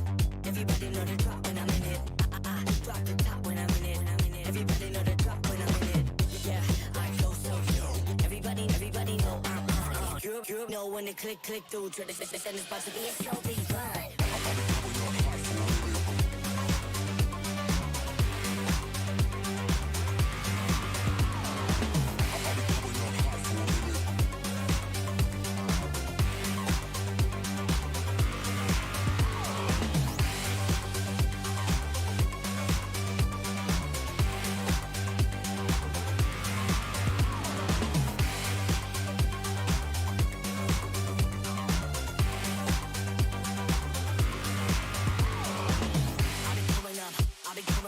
Everybody know the drop when I'm in it. Drop the top when I'm in it. Everybody drop when I'm in it. Yeah, I go so good. Everybody know I'm on. You know when it click through. Try to send this about to be a serious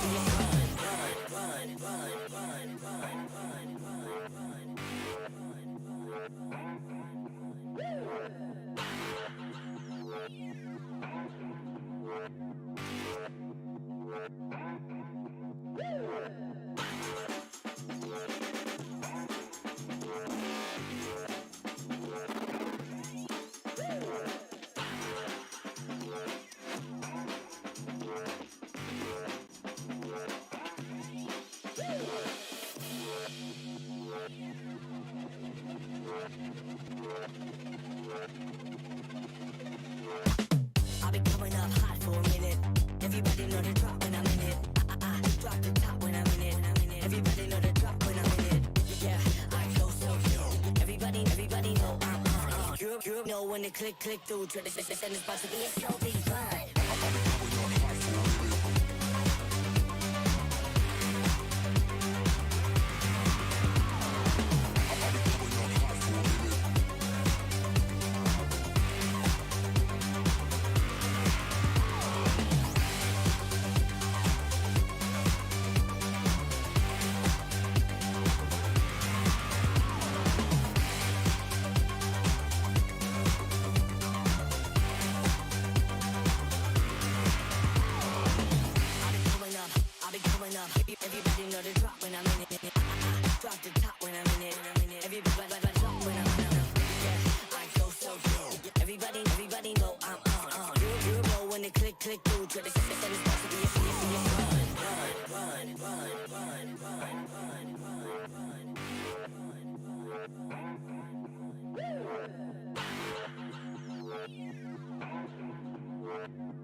Welcome back on in, ladies and gentlemen, to the Odyssey Cup, the Campus League. I am Bluescale, joined by Oli Lee. How you doing, buddy? I'm great. It's been great so far. I think it's been fantastic because we were able to see different kind of play styles, especially with composition, and a clash of ideals between over the countries that we have here in the Odyssey Cup Campus League playoffs here. But now we are transitioning to our last series of the day. It's going to be the upper bracket finals, where we're going to be, not to say crowning, but we are going to be ensuring that one of the grand final spots will be taken by either one of these two teams here. It's going to be Victory Pass from Indonesia, or we're going to be Rage Haven from the Philippines here. So anyway, let's quickly bring up the updated brackets here, just to show you guys what you guys have been missing and what's the roadmap has been like here.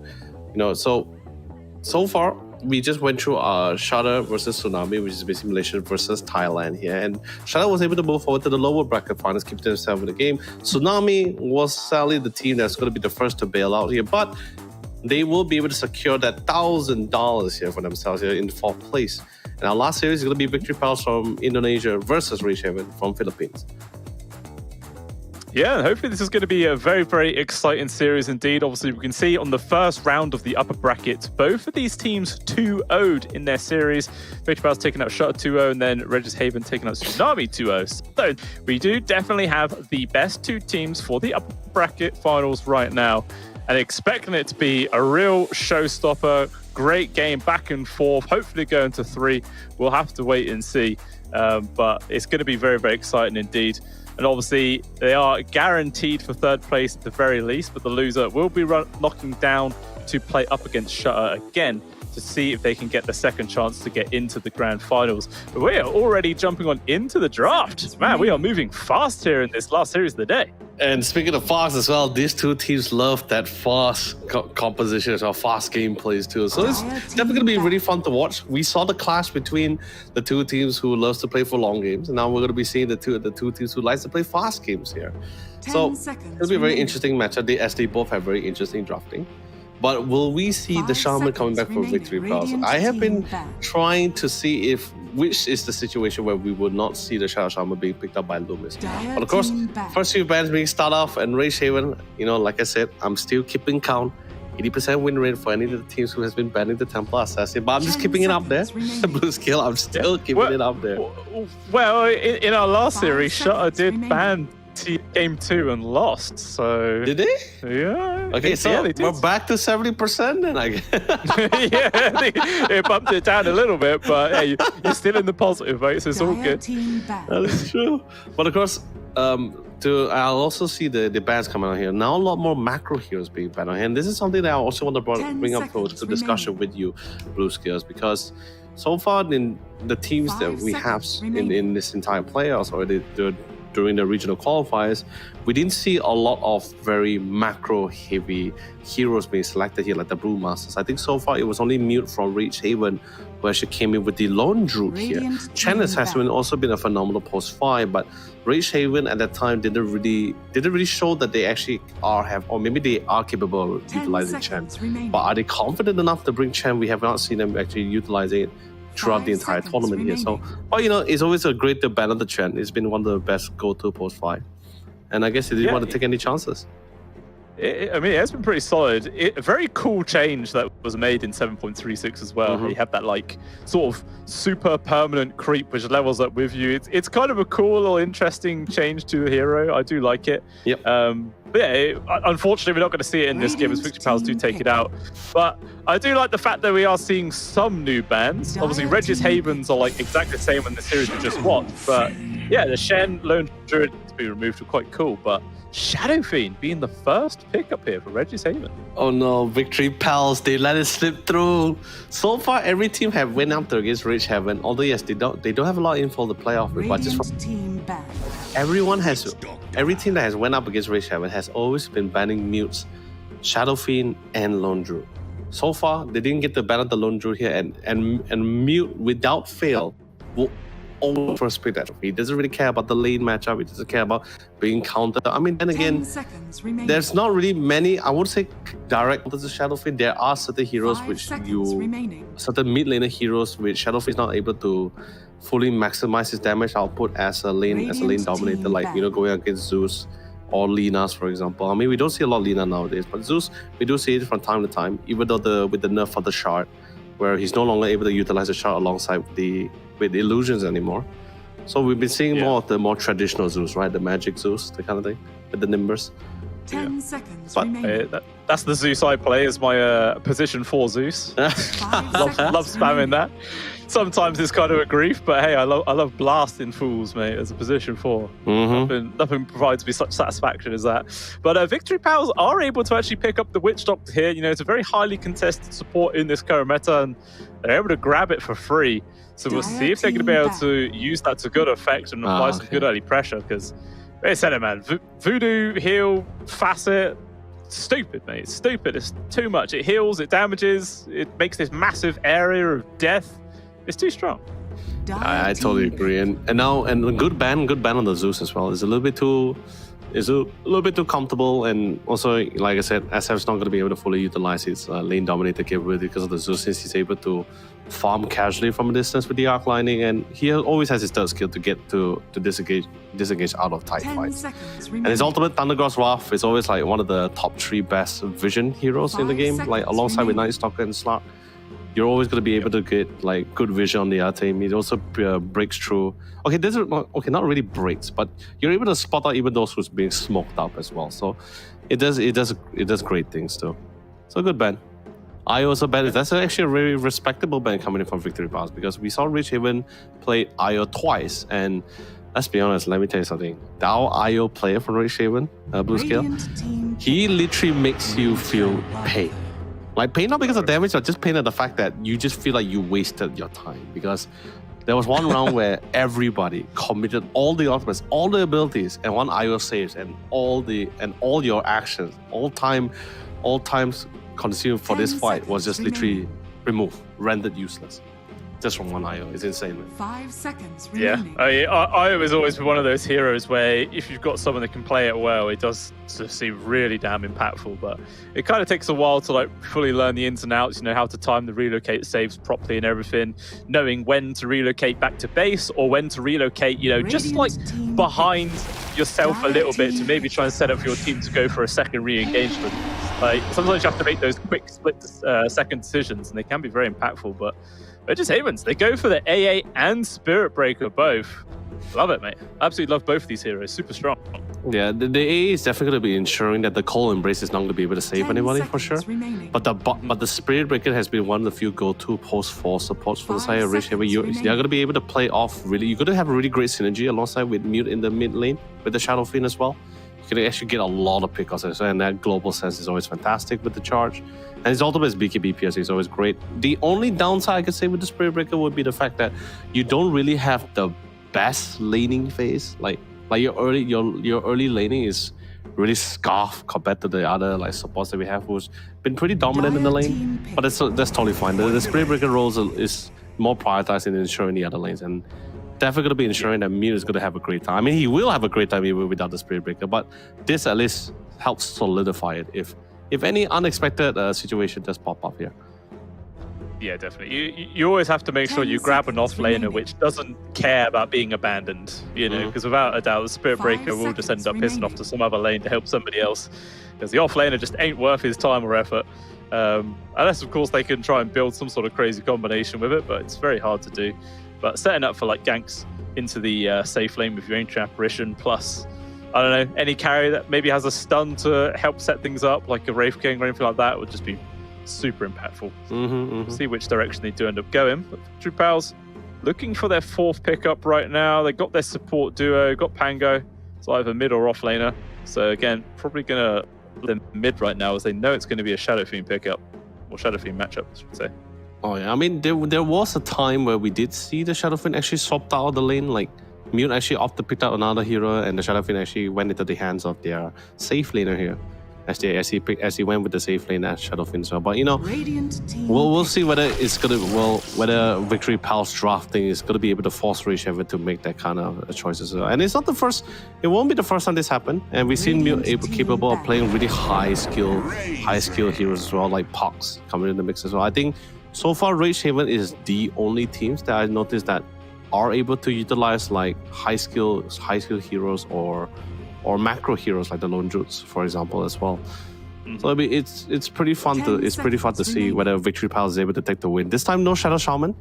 It's a little bit too risky in this kind of situation against a team who's been pretty well versed on knowing how they play around the game. Razor is a very nice pickup. Not gonna be a fun one for sure against the Lifestealer. Can go safe lane. Razor can go off lane as well. Pretty flexible.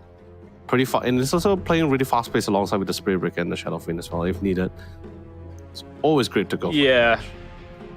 And maybe they might just like depend on where the Pangolier is going himself, because I feel like if the Pangolier is mid, you probably want to put the Razor into your off-lane or something like that, because it's just so easy for Swashbuckle to cancel Static Link and just kind of waste the whole ability. So if possible, you want to try and avoid that situation. Yeah, but would you want to send the Pango against the Shadow Fiend? No, that's the thing. Yeah, it's kind of like a damned if you do, damned if you don't kind of situation. So it's like not an easy one when they go. It's more like which is the necessary evil, right? Like it's like, hey man, you take your pick your poison, you know. Dire team ban. Yeah. Well, at least Regisaber, look, they banned the Brute Mother for you, so no scary spider this game. Thank God, no spiders. No one likes spiders, man. Who likes spiders, man? Like, get out of here, man. Like, it's crazy. Anyway, they protect me from annoying flies. I hate flies, man. I mean, that's why we have house lizards, you know. House lizard, that they do that. House lizards. 5 seconds remaining. Yeah, actually, yeah. Is that lizards in the UK? I know it's quite common in Malaysia to have like, you know, house lizards, like the really small ones. Team ban. Well, some people have like bearded dragons as pets and stuff, but oh no, we don't have that big lizards around running around. Don't worry. Our lizards a lot cuter. I expect fucking Komodo dragon to go and walk in like, yeah, where's the spiders, 10 mate? seconds remaining. No. Malaysia house lizards a lot cuter. You know, they go after like fruit flies and stuff. You know, pest control. I mean, they're a pest themselves. That's what. That's what they're there for. Oh dear. Even still, it's like Night Stalker was the final ban there for Regishaven, as they're saying that this Pangolier is going to be mid. Meanwhile, Victory Pals did take away both the Puck and Kotl, thinking then this is going to be what? Carry Shadow Fiend off lane Razor, in which case look for a new mid entirely, which definitely could be the route. There is an opportunity for counterplay as well, especially for Victory Pals, since they will get the final pick here, but there is still, but at the same time, there is still flexibility for Rage Havers. You know, the Razor and the SF can go any of the three. Okay, maybe SF can't go off it, but in between the mid or the safe lane, the Razor can go all three lanes as well. Since the matchup actually seems pretty favorable too. So, I think they're just gonna resolve themselves here. Like, you know, SF could go mid. I don't think there's much counter, especially since Kotl's been banned out, which is something that SF is not a big fan to play of.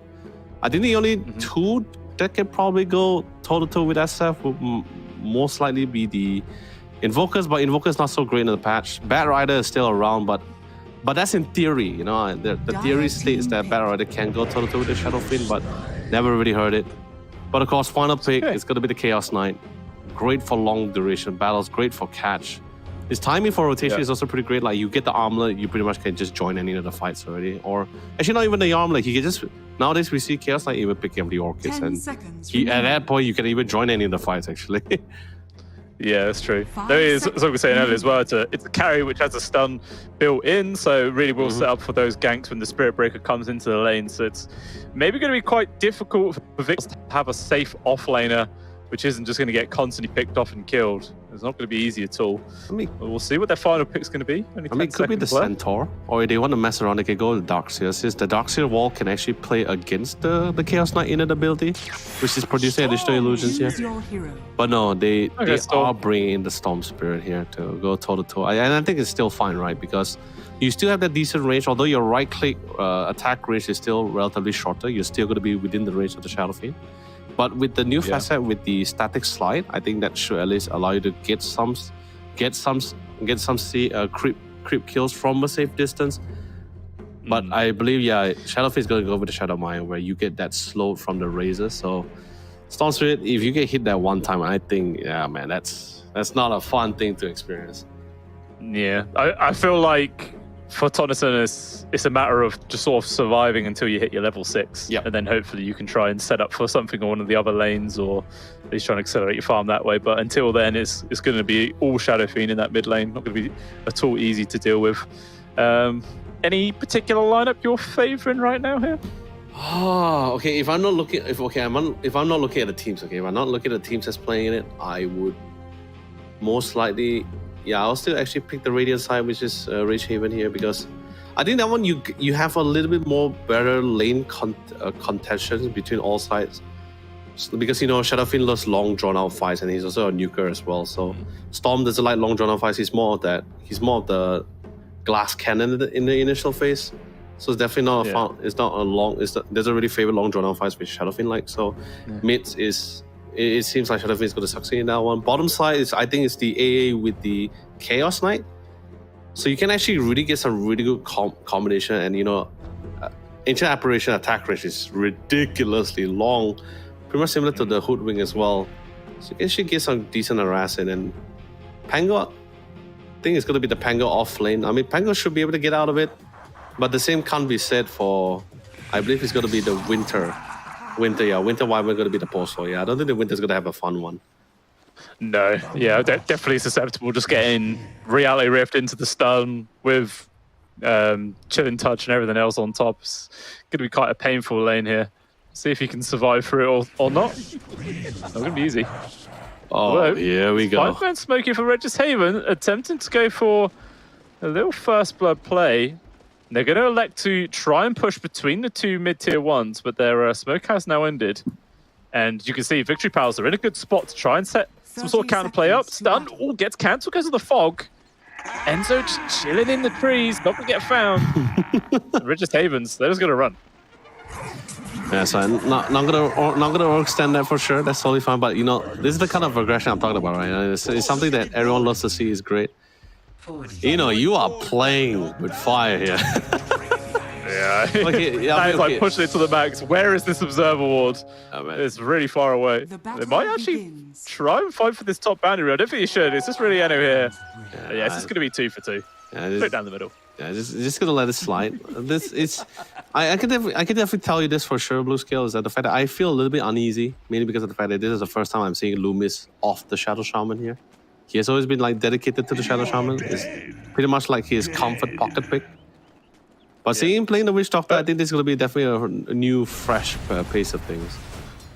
He's just been hiding his strats. That's all it is. Like, maybe he's actually even better of a Spirit Breaker player, but he's just been holding it, you know, waiting for today. Witch Doctor player, yeah, I'm not too sure. The Wish Doctor, sorry, yeah. But you know, like, Maybe. you know, if you ask me which one I prefer, which one is more of a threat, I definitely say Witch Doctor is a bit more of a threat compared to the Shaman. You do a lot more damage. You definitely have a bit more saves, especially once you get the shard out. Shadow Shaman is a lot more stationary, you know, once you get the Shackle out. I mean, it's a good CC, but you are stationary. I mean, I guess you could say the same goes for the Witch Doctor Ultimate as well, but we'll just have to see At how least that the game hurts. pans out. Yeah, That hurts a lot, at least when you stood there doing that one. right? You yeah. could kill someone at level 6 if you wanted to as well. I mean, like, I feel like Witch Doctor is the kind of hero that when you hit your level 6, you can really solo kill any hero in the game. Like, as long as if you just set up in a decent spot, it's just absolutely crazy what the hero can do. So, you know, we'll see. Obviously, even early levels is the old voodoo heal damage thing. I'm sure it's doing a lot of work, making the lane a little bit more difficult for the offlaners of Regis Haven. Decent pokes on the top, in the middle side. Bottom lane is somewhat to be expected as well. They're definitely going to be able to push out the lane a lot better with the CK and the AA against the Pango and the Winter. Top, on the other hand, that's actually a more interesting lane. Like, the kill, I won't say there's no kill potential there with the Melody and the lifesteal here, but I think we might see a lot more. Would you say it'd be a more quiet lane though? That's the thing. Unless they gun for the Witch Doctor. Yeah, I feel like the only way we'll really see action in that lane is if the Witch Doctor gets shot and then just gets hit from a charge and stag link, plasma field, all that sort of stuff, and maybe they could get the kill there. But I don't see that's all too likely. It's most likely just going to be a farm fest. Down bot lane, definitely see some action there. Like, definitely kill threat coming out from Regis Haven's side. Just Rally Rift into the Chaos Bolt with Uglier, chucking everything else on top. Quite painful to deal with. Pull back on towards the Wyvern. But just poking apart, it's actually Franz who takes a lot of damage instead. Yeah, you really gotta keep an eye on the arcane burn because, like, well, yes, Winter Wyvern is relatively slow, and not the beefier support. Actually, hold on, I thought. But stun. Yeah, trying to go on towards Enzo right now. Oh. Gets found in the trees, trying to juke in and out. He will be able to find the angle to disengage. He will be fine. I'm actually kind of surprised Uglier even bothered leveling Cold Feet. But I think I would have just gone 2 points Chilling Touch just to like really maximize the amount of harassment you can do. Yeah. Just to force people back, because I don't know, I just feel like level 1 Chilling Touch is really hard to actually get the stun going, and it's not really worthwhile for the amount of mana it uses. I don't know. Just me being a very particular AA player, but First Blood is found up top. Enro gets the kill and also kill a Lifestealer's Courier, so Yeah. cherry on top there. It really is. No, that's I say it's going to be a very interesting lane, right? Because, like, yes, the cold feet is definitely going to be very hard to really proc it off in time. But that's where the Chaos Bolt and the Reality Rift comes in, right? Like, to at least ensure that the cold feet actually gets off, so you get that full maximum duration of stun. But of course, that's if all the stars align. But yeah, I feel like Uglier has to start then. Like, he has to do the cold feet first. Oh, be on mid. There's actually a trade of mid laners, but Mjot does get the kill first, so he gets the experience. People up top. Mel actually dies under the tower. I mean, that's wow, okay. I mean, that's how it is, right? When the minute your support leaves your lane to support another lane, let's be honest, that core is not gonna have a fun time. And this is just the clear results too. And like it's pretty cool to have the winter at the bottom for one reason, right? Because the Chaos Knight is a strength call, right? And the Arctic Burn it just does more damage based on how much like HP per strength percentage, right? So as a strength hero, you're gonna be getting a lot more damage than expected, especially with the Arcane Burn. And the slow is of course a very nuisance thing to deal with as well. So it's definitely like quite the nice touch as you really want to poke out. And your attack range is quite far as well, especially once you get when you have the Arctic Burn active. So I think this is pretty fine. But the mid... Yeah, in general, the matchups would be fine. But you can see in terms of net worth, all three cores ahead of their counterpart by a few hundred gold. Biggest rift being the mid. Well, speaking of the mid, Tonniston, with the help there of Enna, secure the kill. DP is actually TP'd in for this one. Couple of raises, one more right click's all they need to get the finishing touch. Raise will be there. So another 2 kills going towards Regis Haven. And that was going to be a really tremendous start here for me. He is steaming ahead. It's not easy, especially if you go up against a Razor. I think no physical damage dealer likes to go toe-to-toe with Razor, just mainly because of the static link as well. And because this is a life stealer, it's not like a Faceless Void or a Morphling. There's no way for you to like really just waveform or just like time walk out of it to break the link here. Radiant are scanning. What Enzo? Casually pushing Enzo off. Yeah. Get some super though. Doesn't actually have any regen as well in the Pangolier, so he has to be a little bit careful. I think he's just ran out of regen. It's not like it's not that he didn't want that regen. He just ran out of regen. I mean, yeah, they did nerf the Chaos Strike, the amount of regens you can get out of creeps, right? Like you can't sustain as much as you used to as the previous Chaos Knight. Like I remember you could have like 100 HP left on the Chaos Knight. He just goes to the jungle, he hit a creep or 2, and he just back at it again, like just full HP, like no problem here. Yeah, you can't do that anymore, but the lifesteal is just the same when you hit the hero, so definitely the trades between the Pango and the Chaos Knight is definitely gonna be a lot more better. And you know, a stun, the Chaos Ball with the stun is always a nice touch, so Enzo's not really having the best of lanes. Radiant's middle tower Definitely is not. under attack. He's going to try and find what he can, but it's difficult. Even still, though, it's actually the life-stealing modus in this game. He's barely ahead of the Spirit Breaker, but they're going to be punished. Tonniston gets dived past this tier 1 tower. He will die for the 3rd time this game. Maybe some bounce back there. They've killed Oh no. Oh no. So, the slows. can't quite get the grab on towards DP. One more raise. Will land, gets the double. Even going to look for the grab on towards Loomis. Does Enzo have a charge available? Don't think he wants to either way. Oh, survived so by a close. sliver of Has HP. been killed. Oh man. Now do you see why the team's been banning the Shadow Fiend away from Mute? Yep, and I think Dire's bottom tower that's is the under lesson attack. victory powers the hard way. Like, game number 2, they are not letting this get through. The worst part about it as well is that Dire's Mute's middle tower hero is pool under is attack. exceptionally large, and I'm not talking about like casual picks like Zeus or anything. No, I'm talking about like really elusive heroes or playmaking heroes. I guess that's the right term. Playmaking heroes for Mute's hero pool is absolutely insane. So even if you did ban the Shadow Fiend, there's still like the Park. You can pick up the Caudal, but definitely we do prefer like the more physical damage playmakers. For the lane. Well, yeah, Uglier in danger right now. Enzo just continues chasing forward. They will find the kill. France is getting very crits, but unfortunately still not enough to get the finishing touch. Enzo will walk away with that one. So finally, Victory Owls, they get a kill without being punished for it. Feels like the first time in a long time. Maybe you're going to get a second, as Enyo has been caught out right now. They're actually going to charge forward for this one. In comes Mute, though. Can't do anything on his own.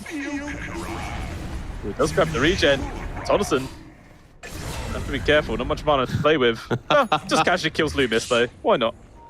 You don't really have to worry about mana. He has like 2 mangoes and a 14 charge magic stick, a magic wand here. So yeah, he's ready to go anytime or turn the fight.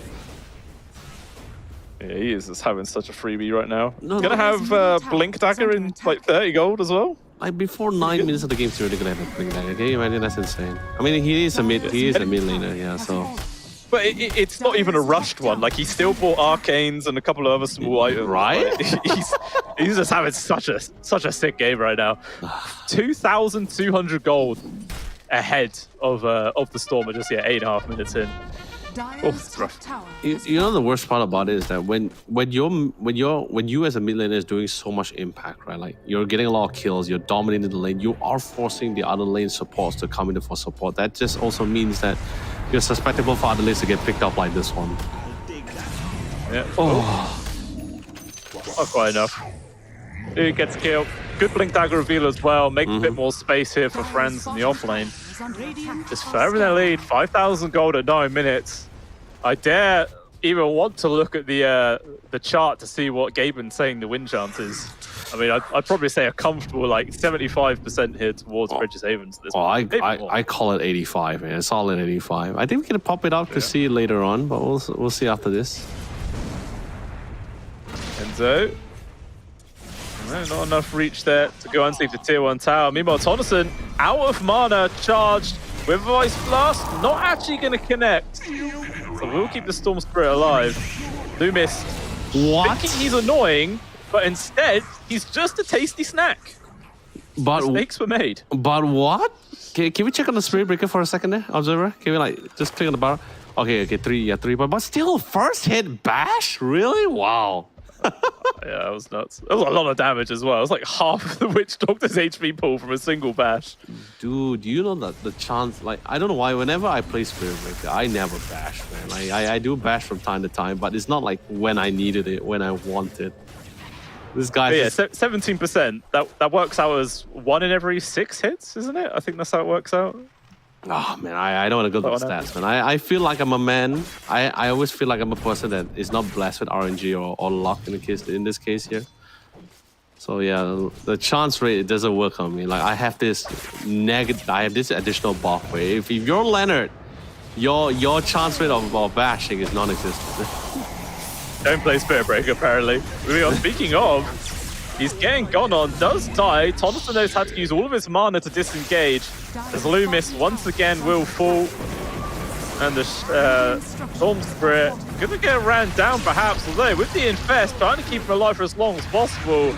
And now the Razor popped out in danger. Speaking of being in danger, Newt gets kicked towards the high ground there with the raise. Tons of damage, will get the kill. And still going to be able to survive. This guy is just unstoppable this game. Oh no! I knew what Enzo was trying to go for, right? Like he was trying to just because especially they were able to get Mute into a very nice corner, and he was trying to keeping him chained down with the rolling thunder as he bangs him back and forth. But it ended up played against him because it knocked him onto the cliff, and I think they have vision there, but they didn't really have a stun to stop the Requiem here coming out from Mute. and he just turned the fight around. Okay, let's just see like once again, right? So yeah, Blinks instantly melts away, but the Storm Tornado is definitely gonna die. Good call, try to go for the save for the infest here, but I think too much damage to this heal. Okay, we'll slowly rotate back the pen. I think you will see what I mean, right? So you see here, he tried to keep chain stunning the mute here, but accidentally knocked them up there where they just have no CC or stuns. Yeah.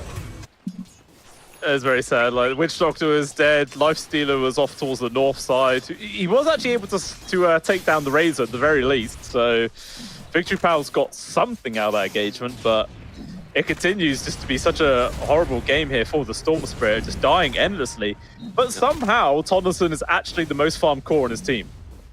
I don't really know how that works. I mean with the static slide, right? Like you don't have to tank too much of the jungle camps as well, and then, you know, it's the Remnant is always AoE, so he's going to be able to farm the jungle actually pretty easily as well. But my concern is the fact that at least I love the idea that Victory Pals is somewhat aware of the idea like, okay, Rage Haven is going to be constantly looking for fights, so I think that's great. But right now it's a little bit toned down because right now I believe the mute is trying to farm up for one item before you actually get back into the fight as well. But speaking of fights, oh, barely misses him. Very close. Nice little evade there from Don't Call Me God. Is there a shorter name for him, or is that his full name? Which one? Is it Don't Call Me God? Is that like an in-game, or is that his actual player name? No, that's literally his in-game name. Hard to abbreviate, you know, they don't think about the casters when they choose these names. Meanwhile, and maybe in danger, able to avoid a lot of the damage. Now the Rolling Thunder, not going to go for the Shadow Fiend, but now they are actually with the connection from Tonderson. In comes the Ice Blast. Won't actually connect onto anybody. Does manage to dodge it, although Mute will eventually go down here. Not enough in the tank, but even still, the damage just comes flooding through. Tonderson's going to be able to get the bottled haste, so he should survive this one. So Victory Pals, they kill the Shadow Fiend, but it costs them 3 heroes. But then, I don't know why for some reason it feels like the Winter's Curse actually bought enough time for the Shadow Fiend to do additional damage in. But you know, it's fine. Although yes, they did lose 3 of their members, but remember this is Mute. This is Shadow Fiend who's been not only topping the net worth, but has like almost 9 or 10 kills on his belt, right? So the EXP and gold you got out of it just from picking out the Shadow Fiend is just that significant. So yeah, so we're gonna recheck this again. So with this curse, does it buy him enough time? Yeah. Oh no, yeah, he got stunned. Yeah, so he was definitely. But if anything, it caused Enzo to get closer to the Shadow Fiend when he died, Right? so it made him take more damage from the default. So I don't know. No, I think Maybe that played a bit of a part. I think Enzo decided to risk it, right? Risk it for the biscuit because, like, even the static slide still, or at least the remnant, right, still takes time. It's not really the fastest projectile speed, so it does take some time to get real nice and close to the Shadow Fiend. And I think Shadow Fiend had a couple of stack damage on the Storm initially before he got the Winter's Curse. So I think it's like, yeah, I didn't want the Storm to die and let the SF turn things around here. So I think he just tried to attempt it. I think what he didn't take into account would be the fact that, you know, it's like a shotgun range and it just dies, right? Yeah. Oh no, the cold embrace. That's a little bit of all. See, that's pretty much maximum damage stolen away. Oh no, maximum damage whipping away. That's like, go faster, your space cow. You're too damn slow. Meanwhile, the mid, ugly, it does die. Mute. Casually jumping forward. The Loomis takes a point-blank Requiem. He will die. Wait, how is he godlike even though he's died twice? What? Like, it's kill score, man. Kill scores. Like 10-2 here. You know, but here's the interesting thing, right? Like, what Loomis tried to do, like, he was trying to play out the Shadow Rays. But we were just like, you know what? Fine. You want to play around, just gonna like vacuum you, just like point blank, send you to oblivion. Fast, give you the express ticket, right? The express train ticket back to the fountain, the fastest way possible. I mean, do you think maybe Victory Pals are like, okay, we'll give you your Witch Doctor next game, don't worry. I don't think it would change anything. Actually, I feel like it would actually might just kill him a lot faster. Dire's middle tower. Yeah, probably. Oh, me in danger right now. Trying to go for the TP. Not gonna work. It's another pick off on towards the Shadow Fiend. Nice kill streak. Go on Connaughton. Oh, but that's so good, man. 1,600 gold is a lot of gold, man. It's a good pickup on Mute. But while this is happening, the rest of the team is still just absolutely scaling. Like they're getting so much control, and even you see all this aggressive warding as well. They're just ready for any form of fight. They just didn't want to give any breathing room. Completely contrasting from the two teams that we were casting initially here before this game. So yeah, there's just not. It feels like the light at the end of the tunnel is slowly like closing out here on Victory Pals here. Yeah, they just need to constantly be finding the Shadow Feed somehow and endlessly killing them without really hemorrhaging any loss themselves. But it is extremely hard to do. I mean, they've killed him a couple of times now, but he's still just so far ahead in terms of net worth. 5,000 gold ahead of both the Storm Spirit and Lifestealer. Like, everyone on the side of Regis Haven is having such a fantastic time right now. Spirit Breaker, for crying out loud, has more net worth than the Pangolier, which is really sad. It's just crazy, man. Yeah. It's not a very scary number. And then the worst part about it as well, we're seeing Orchid buys. I saw the Razor have the Orchid as expected. The Chaos Knight, I also think he has the Orchid as well. Like, yeah, I said okay. So there's like literally 3 people to shut down the storm if he flies in. The Witch Doctor trying to get the ultimate out also can be cancelled out. Basically, anyone I don't think there's anyone here who's going to be able to purge out the Orchid except for the Lifestealer here. Maybe. Not easy. Oh, looks like poor old Loomis will be another snack. Although Mel has actually been spotted out as he's trying to run past everyone to get to the neutrals, but Mel just casually rage and run back to base. They let him go. They're like, we want bigger fish. Tonison is on the menu. Sadly, the charge darkness is not gonna connect with that one. Oh, we go for the re-engage though with the Infest. Dynamo up, don't call me God. Oh no! Eventually will go down. Nice Ice Blast though. We'll actually connect on towards 2. Gets the trade off at the very least. Mist has now also turned up. Don't think he's going to be able to get the grab onto Lifestealer, isn't he? He just jumps on forwards, finds the kill. Mist pops down his ultimate. Good control there with the Rolling Thunder, but gets the kill. They'll still get the drag back there with the alley rift. Enzo, his toe, just give it a little tickle and he will die. And there he is. He is gone. It's a 5-man team wipe going the way of Regis Haven. At least this time, Victory Pals get 2 core kills. That's something. Yeah, it's definitely something. The paralyzing cast from the Witch Doctor was just on point because it was just both fronts and Mute in the front there. So they were able to just maximize the stun duration between the 2 heroes here. That's pretty much why Mute was not able to just melt as many people as much as possible. That's a really good pick off. But you know, once Mute dies, that just made France just free room to start hitting people as well. And he's not like, I could finally become the carry I was picked to be, you know, rather than my mid laner doing all the work. Oh, good catch. Very rare it happened. But you see, this is what I'm saying, right? So far, Mute has been very flashy because of just lane difference, right? Or player difference in this case. But that doesn't necessarily mean that Mute is... Oh, wait, hold on. Oh, the cast bounces. Perfectly changed Thunder up, but actually Enzo jumps back on in. Nice use of the Winter's Curse. Lands on towards the Spirit Breaker. Enzo will be able to survive, but Franz is actually extremely low. Ultimate coming off in a second. Not going to be able to get it in time. Very nice turnaround there from Victory Pals. Oh, actually, elsewhere, Mel solo killed by the Razor. Oh, that is... Okay, that makes it less good. That is... I mean, it's not nice that the fact that Lifestealer died to a solo kill, but I mean, it was a nice pickup of the Chaos Knight for sure. But yeah, as I was saying just now, right, it's like, yeah, sure, Mute is being flashy because of all this pickup and drawing all the attention, right? But that doesn't necessarily mean like he's overshadowing his teammates. I feel like everyone is really doing their roles.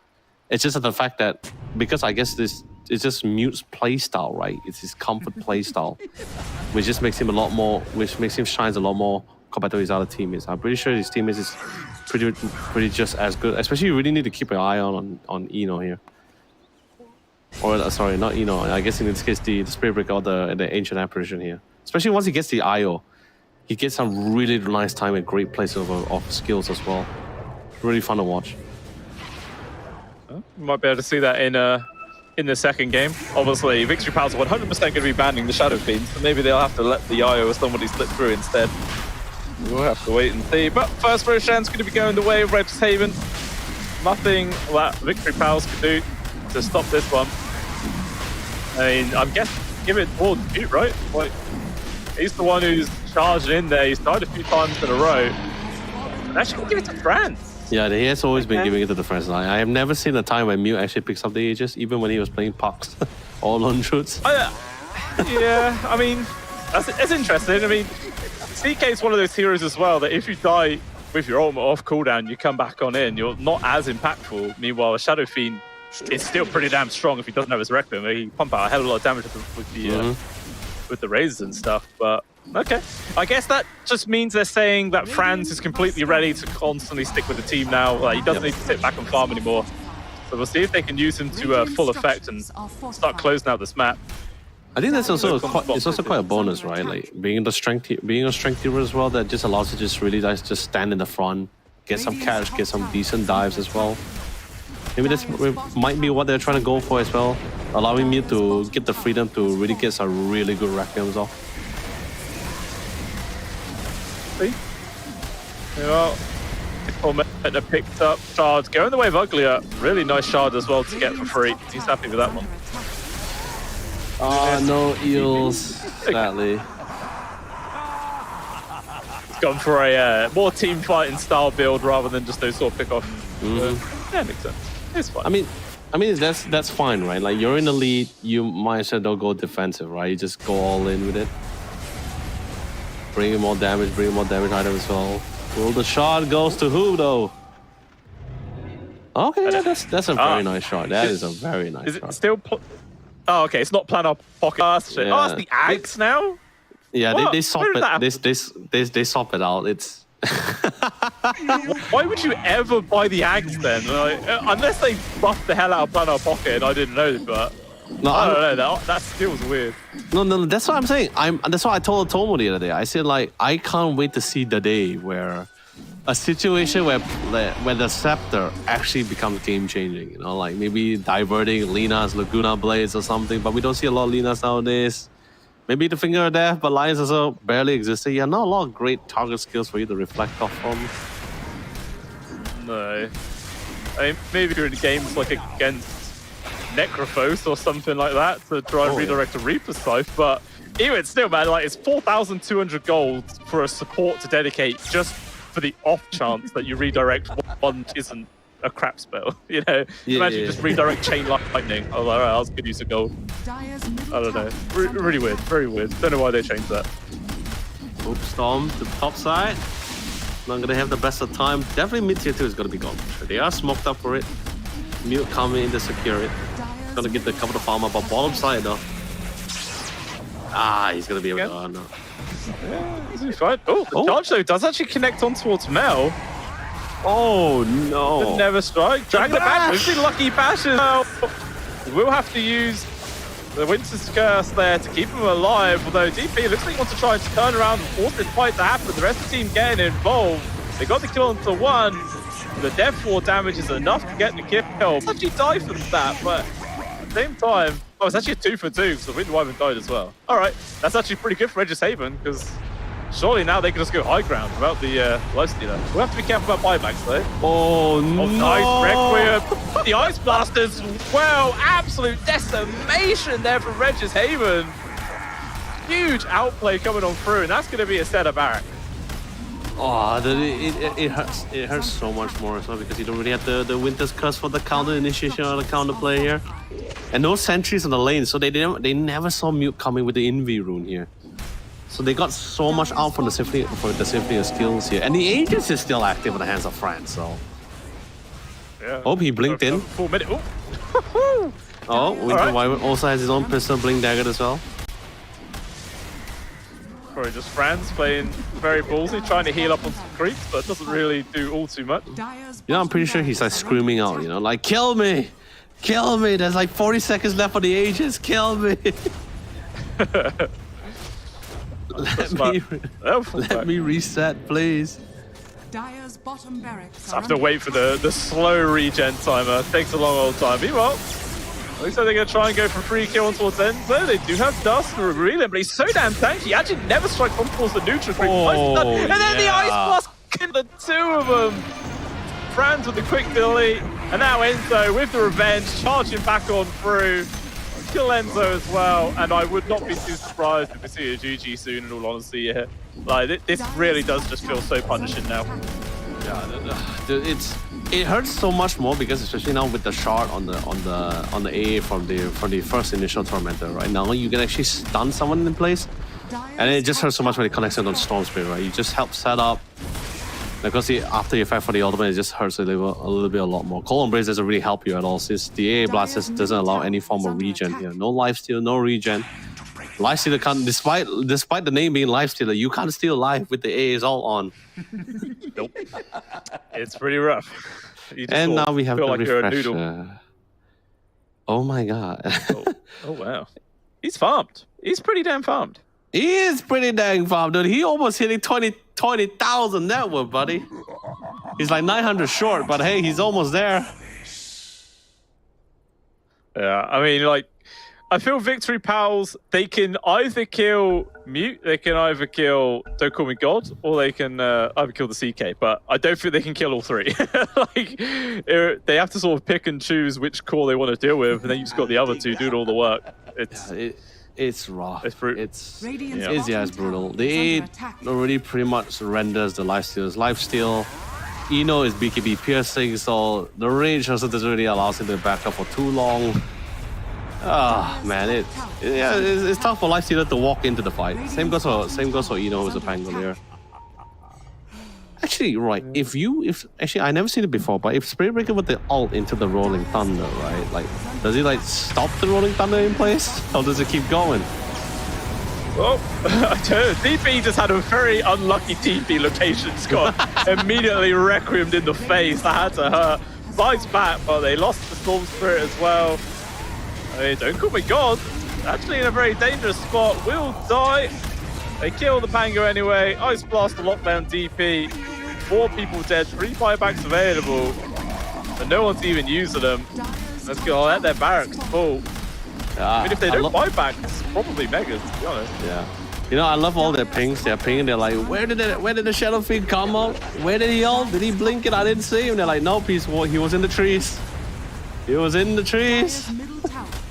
Well, way back when you used to be able to teleport and that would give you vision, like DP would have survived that situation, but right.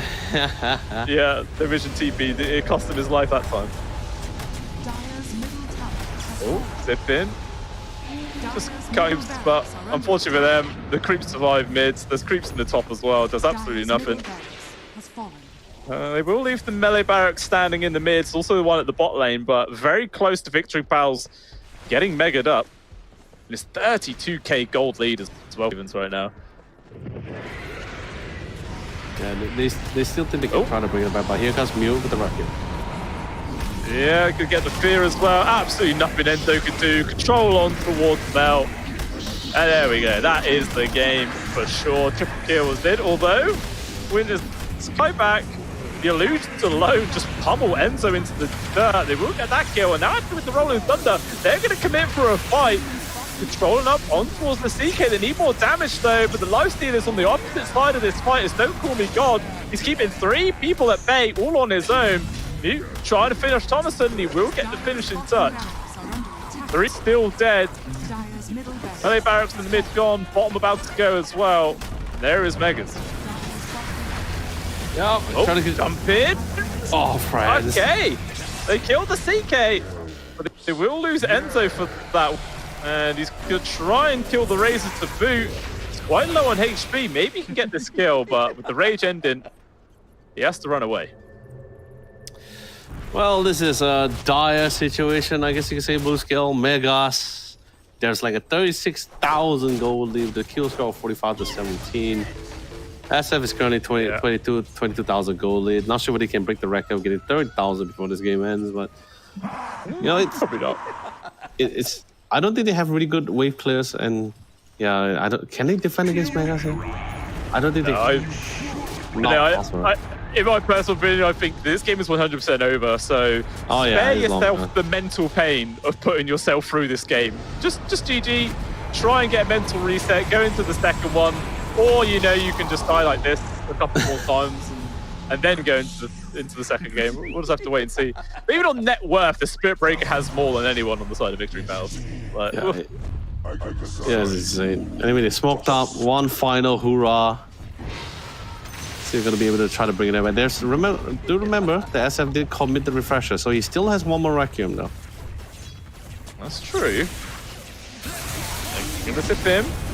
Control on towards the Razor. He built the sniper Pangolier. Coniston though, getting low, but even still, the Death Ward doing work, forcing Enzo to retreat, but they don't have the lockdown for the Spirit Breaker. Instead, here comes the cause, jumping into the back lines. Enzo still continuing up this stun, locking people in place. Now flies over towards the left side, but Spirit Breaker gonna just chase him down. Link daggers, juking left and right, wasting time, but it doesn't matter. Mel, he's not interested in watching his teammate run around for 20 seconds. He just GG's. He's done. That's pretty much it. 30 minutes game for our first game of our upper bracket final. Rage Haven secures it in a very dominant manner, and I guess you could say maybe for some of the fans, I guess some of them could say that it is somewhat expected as well from their history so far in the regional qualifiers. But of course, with that being said, Rage Haven is currently comfortably secure and have 1 feet out the door, I guess in this case here, blue scale. And if I'm not sure whether you know this, but actually Enzo actually delayed some of the hits, some of the damage that France could have probably outputted on top of Mute when he was inside the Winter's Curse because of the Rolling Thunder. I was noticing, I was like, okay, that's a good hit. Oh wait, he got stunned. He got knocked back. Oh no, he got knocked back again. Great. no damage being pulled through. But I did understand why he actually dropped the Winter's Curse. Like he was trying to stop Mute to actually pop out the Requiem in time, but the Requiem still went through. But the Winter's Curse was a good attempt though. Yeah, I mean, sometimes you do just have this kind of awkward interactions between your own skills and stuff, and it happens. So this time here for Victory Pals, just nothing seemed to go right. As you were mentioning, probably shouldn't let this Shadow Fiend through again. Like, just ban it. Just get rid of it. Don't let Mute have this absolutely insane hero. He's way too comfortable. Yeah, and banning the Shadow Fiend not because of the fact that Mute just plays exceptionally well with it, but I think it just like Shadow Fiend's kit is just somewhat designed to be like this like duelist in that lane, long drawn out fights. I think even so far the way people play against the Shadow Fiend is usually you either push out the wave heavily and then you just don't allow him any form of conflicts, or you pick someone, or you just have a lot of ganks that's really happening towards the lanes here. Just do a lot of rotations here, which we didn't really get to see that happening a lot. I mean, especially since it's a Storm Spirit pickup.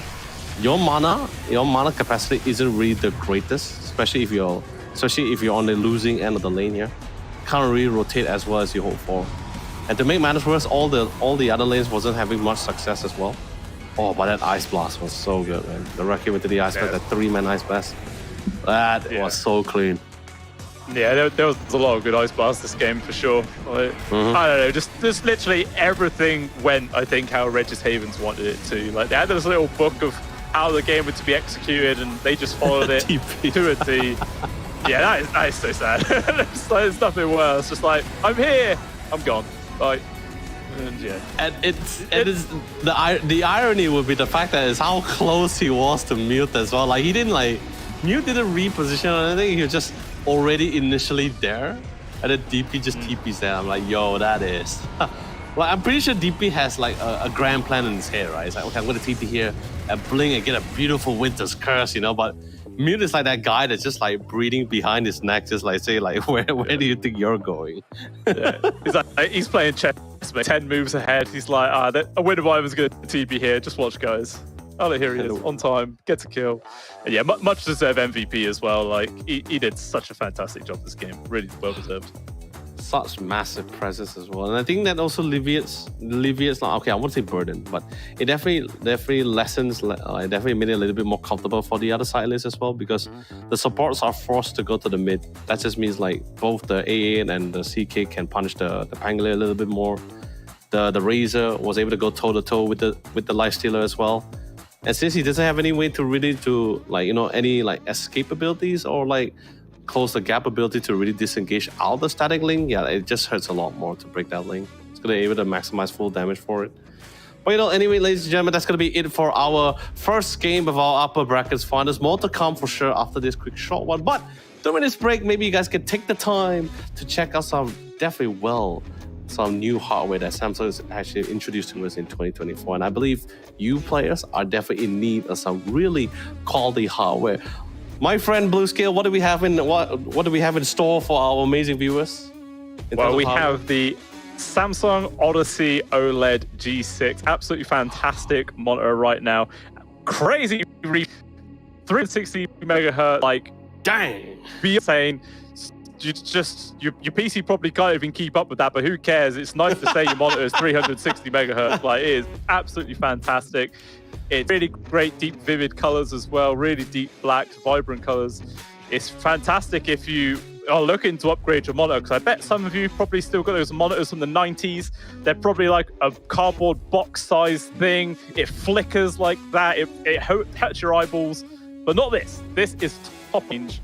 Bit of kit. Is super sexy. You should get it. Oh, let's be honest, this is the moment where I actually got to start saying, like, shut up and take my money.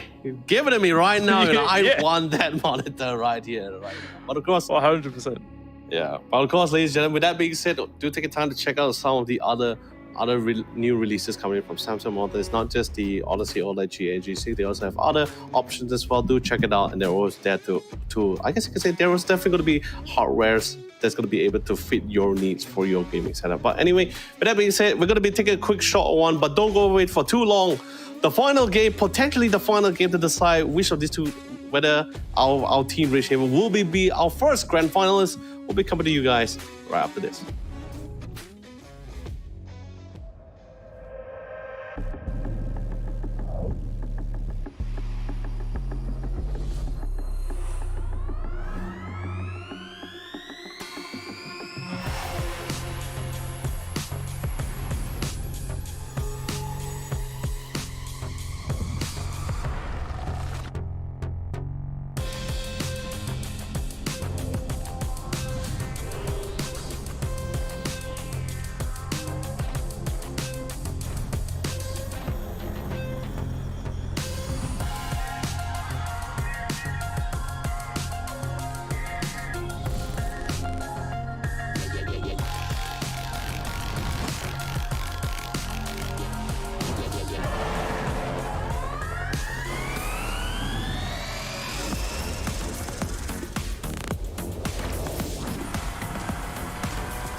I've been coming up hot for a minute. Everybody know the drop when I'm in it. I drop the top when I'm in it. Everybody know the drop when I'm in it. Yeah, I go so cute. Everybody know I'm on it. You know when the click through. Try to send this box to be a so big blood.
know when to click through. Try to send this box to be a slow big run.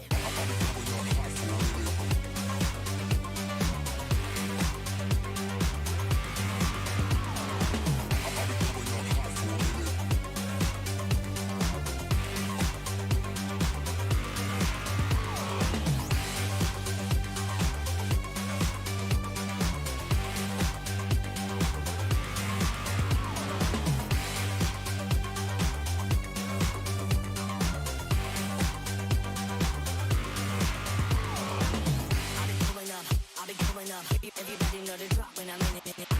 Drop the top when I'm in it. Everybody drop when I'm in it. Yeah, I go so good. Everybody know I'm on. You know when to click through. Try to send this box to be a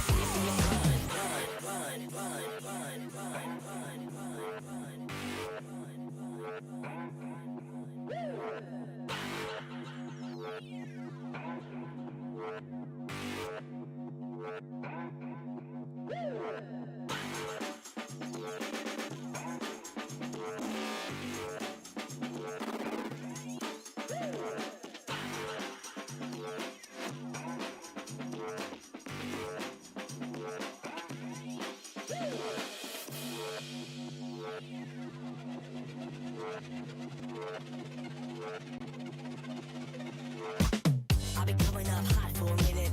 Everybody know the drop when I'm in it. Drop the top when I'm in it. Everybody know the drop when I'm in it. Yeah, I go so good. Everybody know I'm on. You know when to click through. Try to send this box to be a slow big run.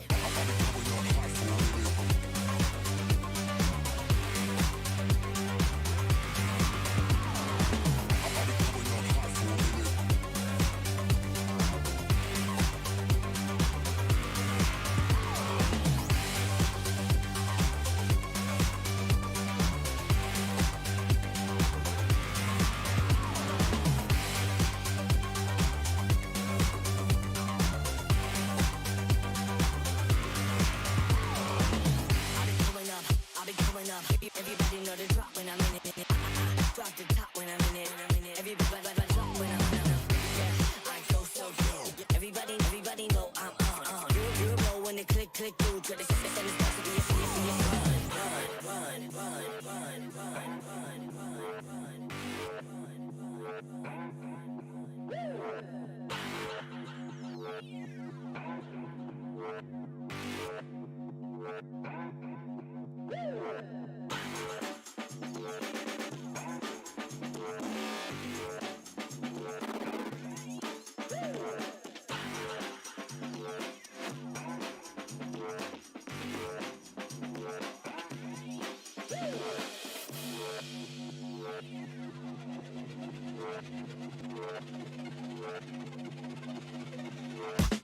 I've been coming up hot for a minute.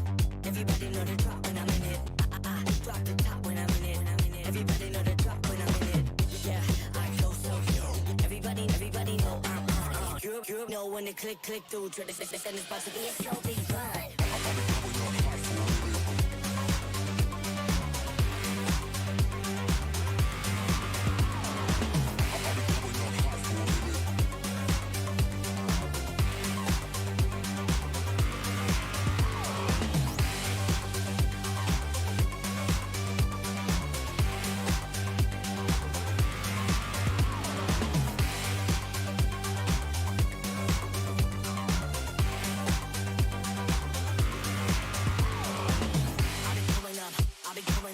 Everybody know the drop when I'm in it. Drop the top when I'm in it. Everybody drop when I'm in it. Yeah, I go so good. Everybody know I'm on. You know when to click through. Try to send this box to be a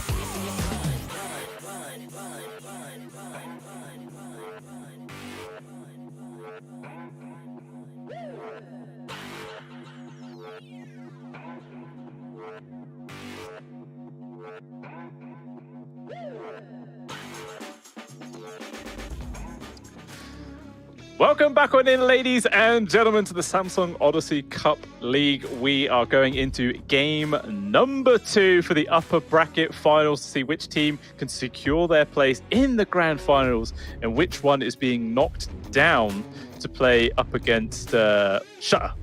to the last lower bracket match. So it's a lot to play for right now. It's going to be big to get some victories on the boards. And yeah, it was kind of a one-sided game number one.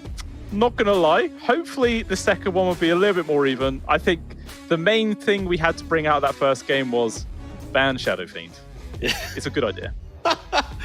Yeah, definitely ban the Shadow Fiend. I'm actually surprised that they actually didn't opt to ban the Shadow Fiend, especially since they banned out the Lone Druid. And Lone Druid is like I said, Lone Druid is just one of those heroes which you don't normally see it ban unless it's more of a respectable ban. So when I saw the Lone Druid ban, I thought, okay, I think we are on the right path. They watched the VOD, they are somewhat prepped for it. I thought their last fourth ban was going to be the Shadow Fiend. I thought, okay, they're still leaving it in the pool.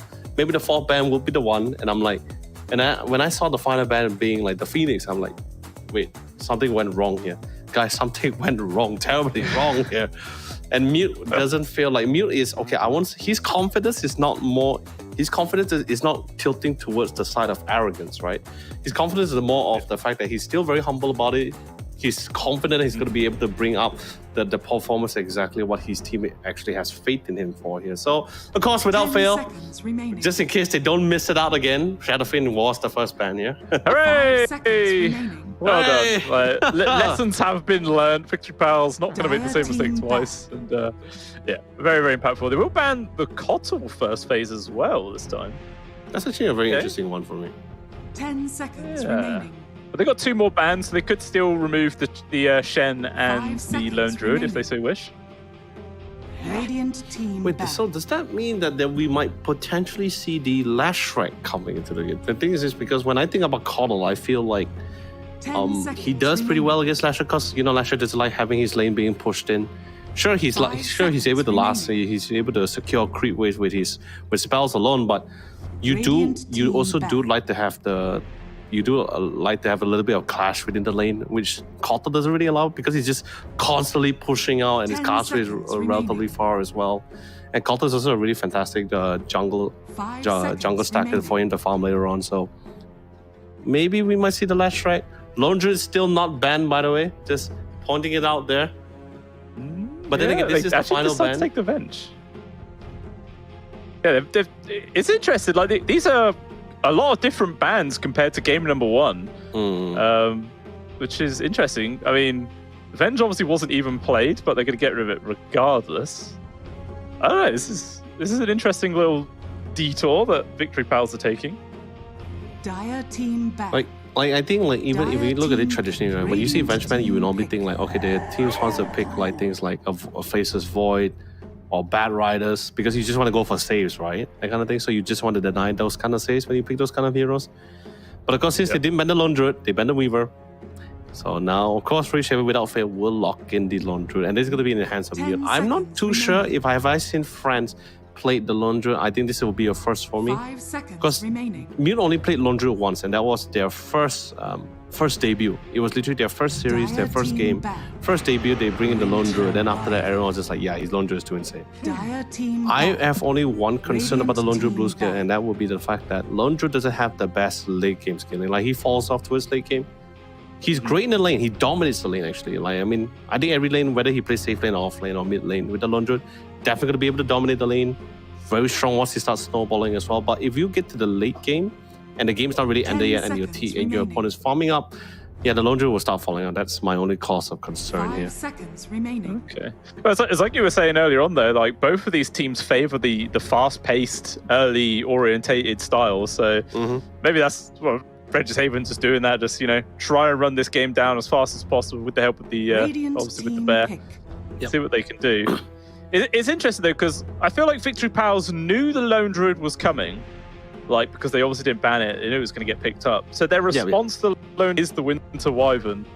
I mean, obviously, the Winter's Curse is great if you get the connection of the hero and the bear. You can do a lot of work, but is that really enough to completely invalidate this Lone Druid? 5 seconds remaining. It's like it's multiple usage, right? The Winter's Curse, great for it's like even like besides the Lone Druid, right? Like it's Winter's Curse is still one of the best counter initiation spells as well.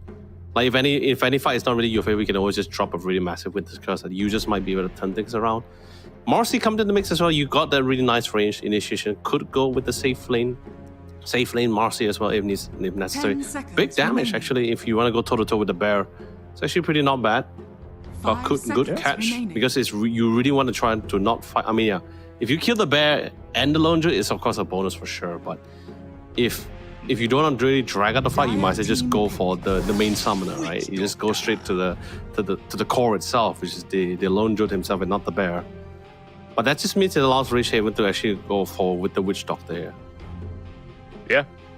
I mean, absolutely was saying, the Radiant solid hero in team this current meta and wasn't really able to be used to its fullest in the hands of Loomis last game. So Regis Haven are going to snap up themselves and show just how the hero is meant to be used. Unless, of course, it completely flops and he makes it look bad. We'll have to wait and see. But who knows? Dark Willow also grabbed. Very solid position 10 for. seconds We'll see remaining. what other two calls are going to go for. So you're saying this lone druid 5 could either be seconds mid remaining. or... Well, I mean, if we're not looking at the players, right? I have seen Lone Druid going to all 3 lanes here. However, I have never seen Franz, who's their safe laner, playing the Lone Druid. It has only been Mute. And Mute only played it once for his first game debut. And then after that, every game he played in, whichever Radiant team he was in, Lone Druid has always been banned. Which is fine. Yeah, Ursa also does pretty great against the bear for long duration fight. And I think this is, if they really want to stack upon it, they can actually lock in the Slaughter right now. I think that it will not only further enhance, but also further enable them. Because they do really need an 10 initiator as well. seconds remaining. And Slaughter is always great against any melee 5 safe laner seconds as well. remaining. Yeah. Yeah, I wouldn't be too surprised if they do decide to go down that route. I'm starting to deserve time to think about it, but yeah, the Slaughter definitely makes sense to me. We'll see if they're on the same wavelength at all. What was the offlane they went with last game? It was the Pangolier, right? Yes, I which think is maybe currently banned out. out. Yeah. Yeah, Slaughter then, surely. I mean, you can Makes also... sense. I don't think it's Centaur with the Bramble. I mean, the Stampede is always great, but the problem with the Paralyzing Cast and the Bramble makes it hard for the Centaur here. And since they already locked in the supports for both sides, okay, assuming the Marcy is the support and not the offlaner here, then there's no room for the Spirit Breaker either. Offlanes, you could play off with the... Oh, man. You need initiative. I can't see anything better than the Slaughter. I think Slaughter is a little bit too good for this round. But no, okay, so they're bringing back the Rasta. All right, so then that means Marcy core or offlane Winter Wyvern? Oh, I have not seen. feel like I've seen mid-winter wyvern. I've never seen an offlane winter wyvern, and I don't think there's any Oh, theories about 10 offlane winter seconds wyvern remaining. actually. I've seen like offlane Winter Wyvern like 4 times 5 in my seconds. for some Really? reason it's popular in West EU in pub scene for some reason. I mean, it win once out of 4 games, but people still pick it. Oh my god! But I mean, I'll be honest here. If just in case the France has the capability to play the laundry, and the laundry goes to the safe lane, I don't think you want that the wyvern to be the wyvern's gonna get run down by the bear. Yeah.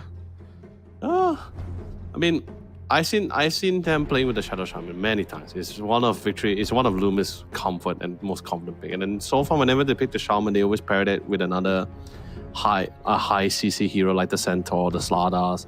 Those are really great combo high lane dominating heroes as well pairings. But they're not gonna lock in the Slada. They are still keeping the pool open to see what else it goes. But then Marcy can't. Would you send the Marcy mid? I've never seen a Marcy mid, except when it was first released. Yeah, I feel like it's going to be completely dependent on Regis Haven are going to grab mid themselves. But I feel like if they think it's going to be Marcy mid, I wouldn't be too surprised if Mute just takes the Lone Druid himself then, because I feel like the Marcy would kind of struggle in that lane if that is the case. I think in this I case, don't know. every lane he struggles, right? Except against the Ursa. Actually, except against the Ursa. Yeah, I feel like they've kind of drafted themselves into an awkward spot right now. DK is the pickup there for Regis Haven. Mid or off lane then for that? I feel like that has to be mid. You do not want to put that against the Ursa. That is true. I mean, you can also go safe lane DK, but with the Fire Dragon one instead. I mean, don't get me wrong, the Corsair one is still the better one. I still think it's the 10 better one seconds because it's like remaining. having a mini Desolator for yourself. or an inbuilt Desolator, but I've seen safe lane the remaining. Dragon Knights as they go with the Fire Dragon ones. And the Fire Dragon actually recently got buffed, especially in the recent patch. So really nice to have. You got that nice initiator as well because Rage Haven is also lacking initiators, but same goes for Victory Pals. But Rage Haven, I feel that is still a little bit more solid compared to Victory Pals. Like there's a 10 lot of seconds condition that remaining. needs to be met for the great success for their current competition. 5 seconds remaining. Yeah, so they're pretty convinced it's the offlane Marcy. So they're banning out any elusive heroes. I haven't seen Tonison playing the puck before, but it's definitely out of the picture. I don't think they fear the Storm too much. I mean, they can still up the ban the Storm. Radiant team back. There's not a lot of mid laners that's still left in the pool. Lashrak is still there if they really want to, like, if they don't want to really initiate in, they just want to have a person to just run in to be the lead. I think Lashrak wouldn't be too bad. No, I mean it's a good sort of follow up to the Winter's Curse as well. 10 There's landed seconds a remaining. good connection to a couple of heroes, so you could definitely see them going down that route. 5 But the seconds problem is still the remaining. Bramble, right? Like Lashrak, Centaur, Spirit Breakers, they don't like to run into Brambles. It's an issue. I mean, same goes for Ursas Dire or the team Marcy. back. BKB Dire is definitely team required back. for both sides. But no, they went for the Monkey King ban, which is actually pretty good too. You got that sustain and everything, and tree jump allows you to scale across the map. It's a good ban. It's been a while since I saw Monkey mid, but still good ban. And we'll see what the last picks are going to be though. Regis Haven 10 still got seconds 45 remaining. seconds seconds of reserve time on top of this. They've got all the time in the world to really think about what 5 seconds their final remaining. pick is going to be. What carry do they want to play up against the Ursa? Unless, of course, it is going to be carry lane druid. In which case, then what mid do they want to pick up to try and make some space in that sort of mid portion of the game? Do you think like Ember Spirit might be any good, or is like the lockdown from the Shadow Shaman and Winter's Curse too annoying to deal with? I mean, you could opt to go for Void. I mean, Void would have been not bad. The Resonant Pulse with the Scepter, especially, you get to silence out a lot of these guys. Really get in and get out of those fights. Like, sure, if you don't have the Resonant Pulse, you would be concerned because of the hacks. But once you get it, it's like even the Shaman won't be able to do much against you. And I don't think you'll be jumping in alone. The Bear is probably going to run in. The DK is also going to be blinking in as well. So I wouldn't mind seeing the Void. Radiant Spirit, team the Ember Spirit also wouldn't be bad. But oh no. Mag. All right. Okay. So is this Mag off lane then? Okay, The DK mid? I'll be honest with you, Blue Scale, this is currently uncharted territory for me. I have not seen any of these players playing the Lone Druid, so 10 when we see the final seconds pick, then we'll remaining. actually be able to determine who's going where. Just remember, France is the safe laner, Mid is the 5 mid laner. seconds So remaining. we just have to see where these guys go. And don't call me God or DDCMG is their off laner. So not a lot of timer left. It's gonna be the final call. They do need an initiator here. Timbersaw will be pretty nice. Yeah. There's a lot of strength heroes. Okay, not a lot, but like you're gonna be able to shred a decent amount. But of course, Bramble will still be an issue for you. But no, they're bringing the Now select your Pudge. heroes. Yeah, boy. That's how I like to see it. Love it. Enzo taking the Pudge as well. Okay. So it is, gonna be yeah. a So very it is the interesting- offlane Pudge. Offlane Pudge and mid Marcy. Okay. All right. Yeah, so if mute. France is taking the DK then. Yeah, so it is going to be okay. He's not taking the Fire Dragon one. It's still going to be the Corrosive one, the Desolator Dragon. So safe lane DK, mid Lone Druid against the Marcy. Oh, that's not going to be a pretty lane. Magnus, they're off lane. Okay. Ugly post size, Eno post 4. Oh, this is devastating, right? You're gonna have this. And even without the Aether Lens for the Dark Widow, his cast range is just so far with the Brambles here. 10 seconds remaining. Yeah. It's going to be hard. You know, you've got 3 melee cores. Yeah, dealing with the brambles, dealing with the casks. It's going to be kind of hard to navigate around. Like you said, we'll start trying to go for some like, early BKBs or something. We'll have to wait and see. No, I think it's fine, right? Because when you have a DK, yes, despite it being a DK safe laner, you wouldn't mind having your safe laner to blink in this case because DK is just that durable. Magnus, don't get me wrong, Magnus has really good catch, but I always feel Magnus has always been more better as the secondary initiator, the secondary follow-up here, because you do want to get as like really great RPs out of it. I mean, that's where the Dragonite and the Lone Druid comes in, because they're going to be either blinking into the fight or walking into the fight as well. So you're going to be able to garner a lot of attention. Like, you can't let the bear just run at you, right? You have to do something about it. So hopefully that will create enough window of an opportunity for the Mantis to get some really good catch with the skewers, or maybe even with the RP here. Have you ever seen the reverse polarity facet? No, I've not. It seems stupid. in the word of the great Lacosta mentioned as well. How up and up were they when they thought about the reverse polarity? Like, Yeah, like what were they eating before they thought of that ability? so they were thinking, what can we change to have the fundamental good thing about this hero and make it completely bad? It's like, how can we change him to just make it completely stupid? And it's exactly the same as the time zone one for Faceless Void. It's like, let's change the one amazing part of the ultimate and make it rubbish, so no one's going to pick this ability. But I think the time zone is still pretty like if we had to compare which is worse, I think the time zone one is still better, right? Like are we really putting the reverse polarity in the same category with the time zone? I'd say they're both equally a grief to the rest of your team if you pick it. Like, I don't know. I couldn't pick one, but they're both bad. Okay, I believe now people are playing with the other facet for the punch. Now it's no longer the fresh meat one. They went for the hook one. Which is, can we actually confirm on that one? Our amazing observers on the punch. Like, which facet did he opt to go for? Oh, look at it go! Oh, that's the bear. You know, we'll find out later as we play it out the round. Don't worry. It's inevitable we'll click on him. Yeah, it is inevitable. We'll get him eventually. But the hook one's actually pretty interesting, right? Because like you get it's more cast range, more damage. You do lose your base damage. Oh no, okay, he didn't go for the hook. Like, he went for the meat one, the fresh meat one. Okay. Okay. So more durable than the front lines. Like, I guess, feel like if you go for the hook one, Look at it go! you need to be a real experienced punch player and like reliably hook, like range hooks to really make that facet worthwhile. Are you a dandy? Oh, really? Okay, maybe not the first hit, but the second hit you roots the guy. That's insane, man. Like, I don't know why, but for some reason, Reach Haven, when it comes to passive skills that has like chance rate, it feels like they're succeeding in most of the times here.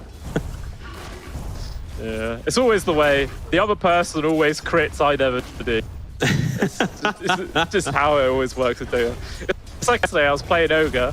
You get the hand of Midas, and it's 7 Midas usages without a single multicast. I was like, I was ready to just drop the item and delete it. It was very annoying. It's Odyssey. It does a decent bit of damage. Root though. Two roots in an entire interval. That's insane to me. And Tonison thought like he had the upper hand as well since he hit the level 2 too. What's the % chance for root early on? Wait, hold on. Let me check that. I think it's like 12% or something, isn't it? Or maybe a little bit more than that. Hard numbers. It's not high. I can tell you this. The chance rate is not high. Yeah, it's very low. Unless we just got another one. There it is. All right. He's doing work.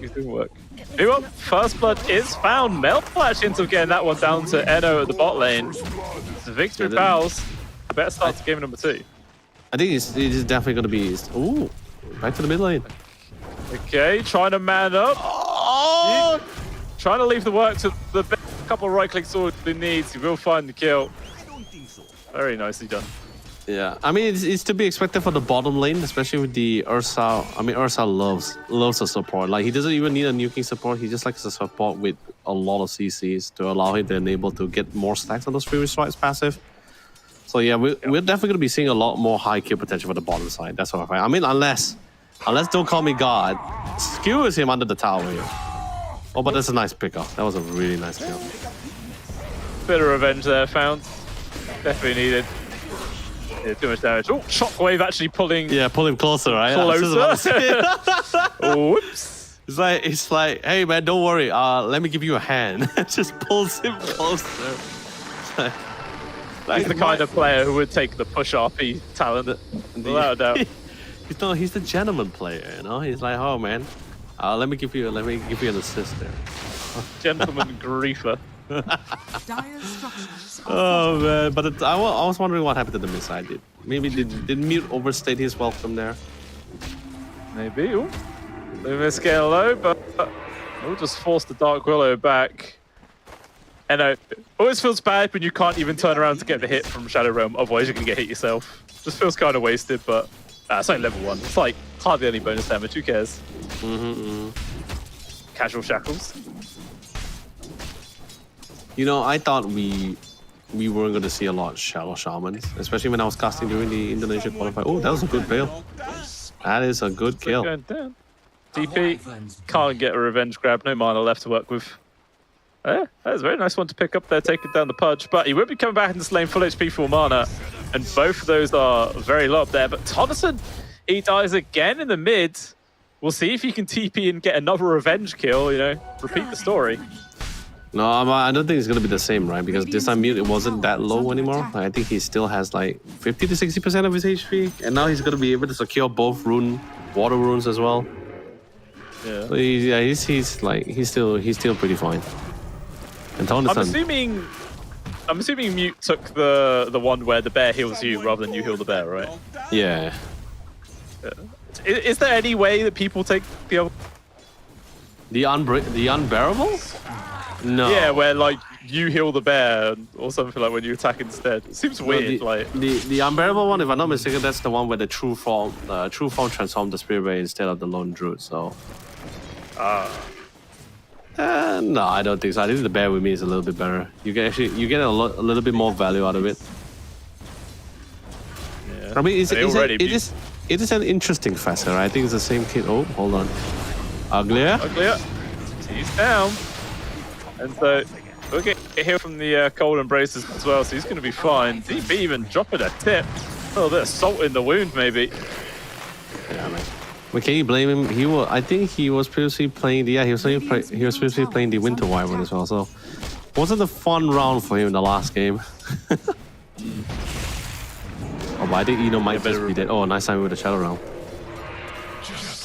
Oh, thinking about diving the tower for it though. Radiant structures Can't quite make his mind up running back and forth. Nemo Mute hunting for Tonneson in the trees.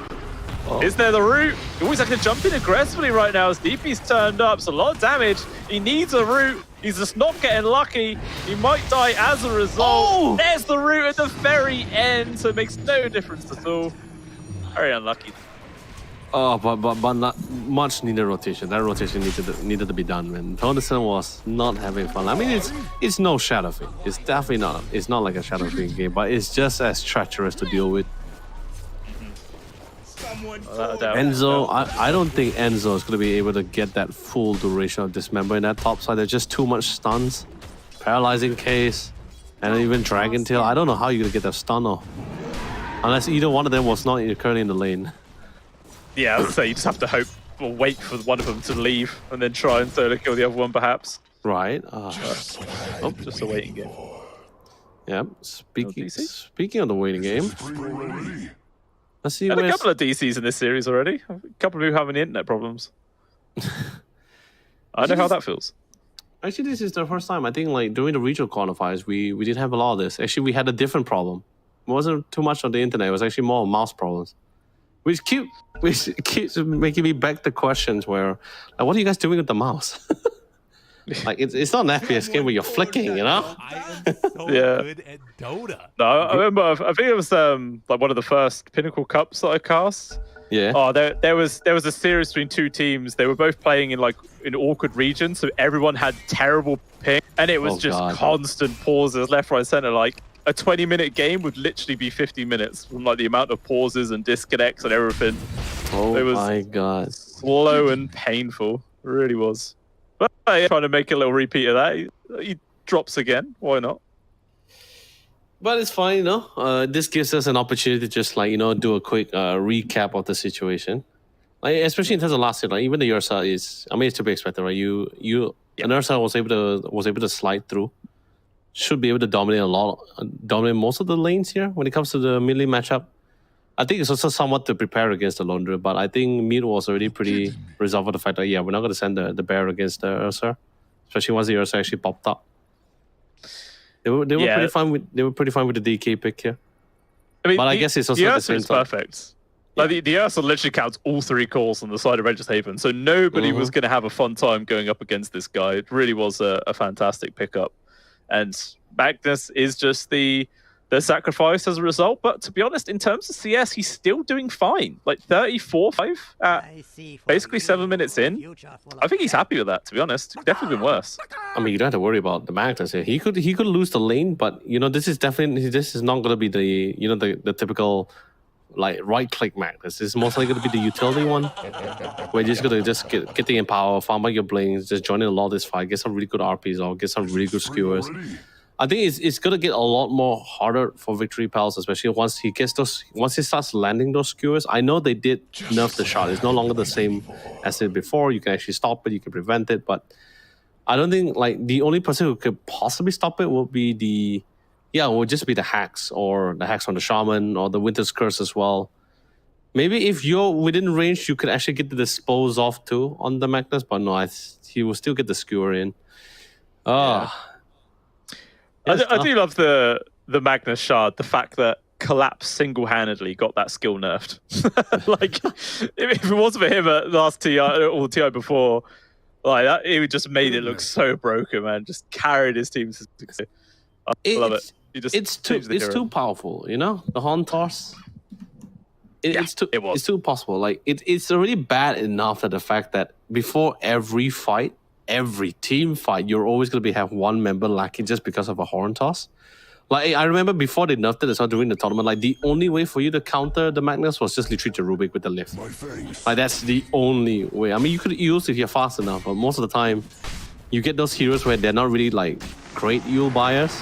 So you're just stuck with just the Rubik lift here, which is not bad. Which is not bad because you're able to steal the RP or whatsoever. Great hero to steal.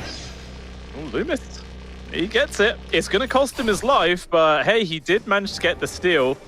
Eventually, a mag will be there to get the cancel. Oh, free courier! One more, go on! Chickens! The foul play. Not quite going to work. Even still, snatching the Wisdom Rune's good enough, and the fact that the Wyvern also secured their own, that's a big old chunk of experience going their way. They're happy.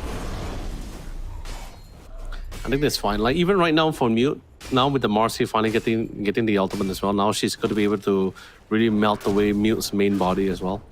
It's just going to be just sticking with the lane, allowing Tonison to push out the lane, because he knows for the fact that as a lone druid, he's a great jungler. He doesn't necessarily have to stick to the lane too much. But he is keeping quite the distance and awareness of Tonison. The damage output can be quite significant as long as he doesn't get the bear form out at least. So just making sure you always secure up the rune as well, makes it easy. Meanwhile, Tonison making the rotation up towards top, doesn't actually get the stun, even though Franz turns around. That alone just made him change his mic completely. Oh no! He changed target to easier targets. Yeah. Okay. Because I was like wondering. Yeah, it's most likely a kill. No, I was wondering like why did he like disregard the Franz? But anyway, bottom side. Oh, that's a good pick off. Defensive TP tower coming in though. They're gonna try and get a counter kill. Wet gets the second bramble, forces the rage to be used. Is there a root? Doesn't need it. The fear gets the cancel with an amplified damage on him as well. Surely just a matter of time. He's a damn speedy bear with the phase boots, but so does the panda. He's gonna give up the chase though. All right, Mel gets a free kill and escapes with his life. He does have the phase boot though, but I guess he just didn't really have it active to really chase on the Ursa. That was an unfortunate one, but hey, just wasting time for the Ursa. Forcing the wall all the way back to lane, and even back to base and back to lane later on. But Marcy's here. Oh, she sees an opportunity, but she doesn't really... Oh, she does have ult. Was she coming out for this? No, I guess not. Not needed. Not that. That should be Enzo getting his first Flesh Heap stack on the line this game. I think that's his first one. It's not really been that much action happening up top. Yeah, I mean, did anyone who got the pick off first? I forgot who died first at the top side. Actually, yeah, no one did die, right? Like, it's just like skirmishes, and that's just pretty much it, right? Yeah, I don't think anyone's died up there. Until just then. Until now, Yeah, it's happened eventually. Well, maybe they might try and go for the DK. They got the Serpent Wards online now for Loomis. They could just commit. He's looking for the He's looking for the godly hook. Not gonna get it. He's back to the jungle. Yeah, Franz playing very cautious. Wise decision. Does keep him alive in this certain situation. But I mean, it's fine, right? Like he's a Dragon Knight. He's a strength hero. He's gonna be able to jungle accordingly. It's not like most of the heroes that we have where it just doesn't jungle as well, even if they're having the disparity of being far behind in the lane. And speaking of the lane, Mute is coming in. Yeah, with the diffusal blade, the damn little chicken illusions getting in the way. Very frustrated. Hook actually lands on towards the backlines of Uglier. That's a dead Witch Doctor. Maybe Mute can get the counter retaliation kill onto Enzo, but with the Cold Embrace, too tanky. Now it's actually Franz getting engaged on in the backlines, dismembering up the bear to hold it back. Franz will die. That's a big victory for Victory Pals. Yeah, Although definitely. Loomis, gotta be careful. don't get ahead of yourself, buddy. Chill out. He's confident, and they're not too far behind. That's the Marcy, and Marcy hasn't committed the ultimate yet. Just do take it to the confident. I think the entire time he has his ultimate, he hasn't really engaged for the big fight yet. Radiant's bottom tower. Gotta be careful he doesn't lose his bear though. That's a resummon. Trying to keep it alive, Hook. Not gonna land. Radiant's bottom He keeps it tower alive. has fallen. That would have been disastrous if he lost that as well. Would have slowed him down so much. Yeah, but good call from Victory Pals though, right? Like decided to just group up. They're like, you know what, we're not doing much, like just spreading out. If there's an opportunity to just punish Rich Haven, or at least try to deny them for any opportunity to try to set the pace, like just do it. Just TPs, roll in together. Radiant's bottom If they tower disengage, that's is fine. under We'll attack. disengage as well. But so far, I think they've been doing great as they're grouping up. So far, Rich Haven was not. We haven't seen a full-blown 5v5 just yet. I think it was just like a casual, just 5v3 in the top side. The Willow did come in later towards the mid lane with the Bramble. That was actually that was great for buying the necessary amount of time here. But yeah, other than that, it's just we're just back to the farm. I think DK we'll see a little bit more action coming in from France once he gets the Blink Dagger. The Orchid buy. This is whose courier here? That's it Radiant's middle tower is DK's, I under think. attack. Is it or the think it Magnus was, one? Brand. Oh no, it is Magnus ones. Oh, Magnus has it as well. Yeah, Okay. man, this is going for But the I- Orchid. Okay. Oh, he's going Orchid as well, so he'll have one and Franz will have one. Okay, so yeah, so that means we're not in a situation where it's just a singular damage dealing core. We're gonna have multiple damage dealing core, which I think is fine, right? Like, where even if you lose one of your main damage dealers, you're still gonna have a secondary one. So I think that's fine. I think Magnus alone would be able to get the kill on either the Shaman or the Winter Wyvern, especially now with the Orchid. Just makes it a lot more easier.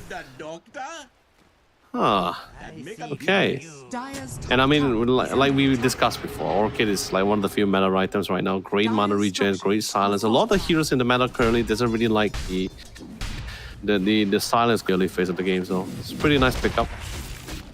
Yeah.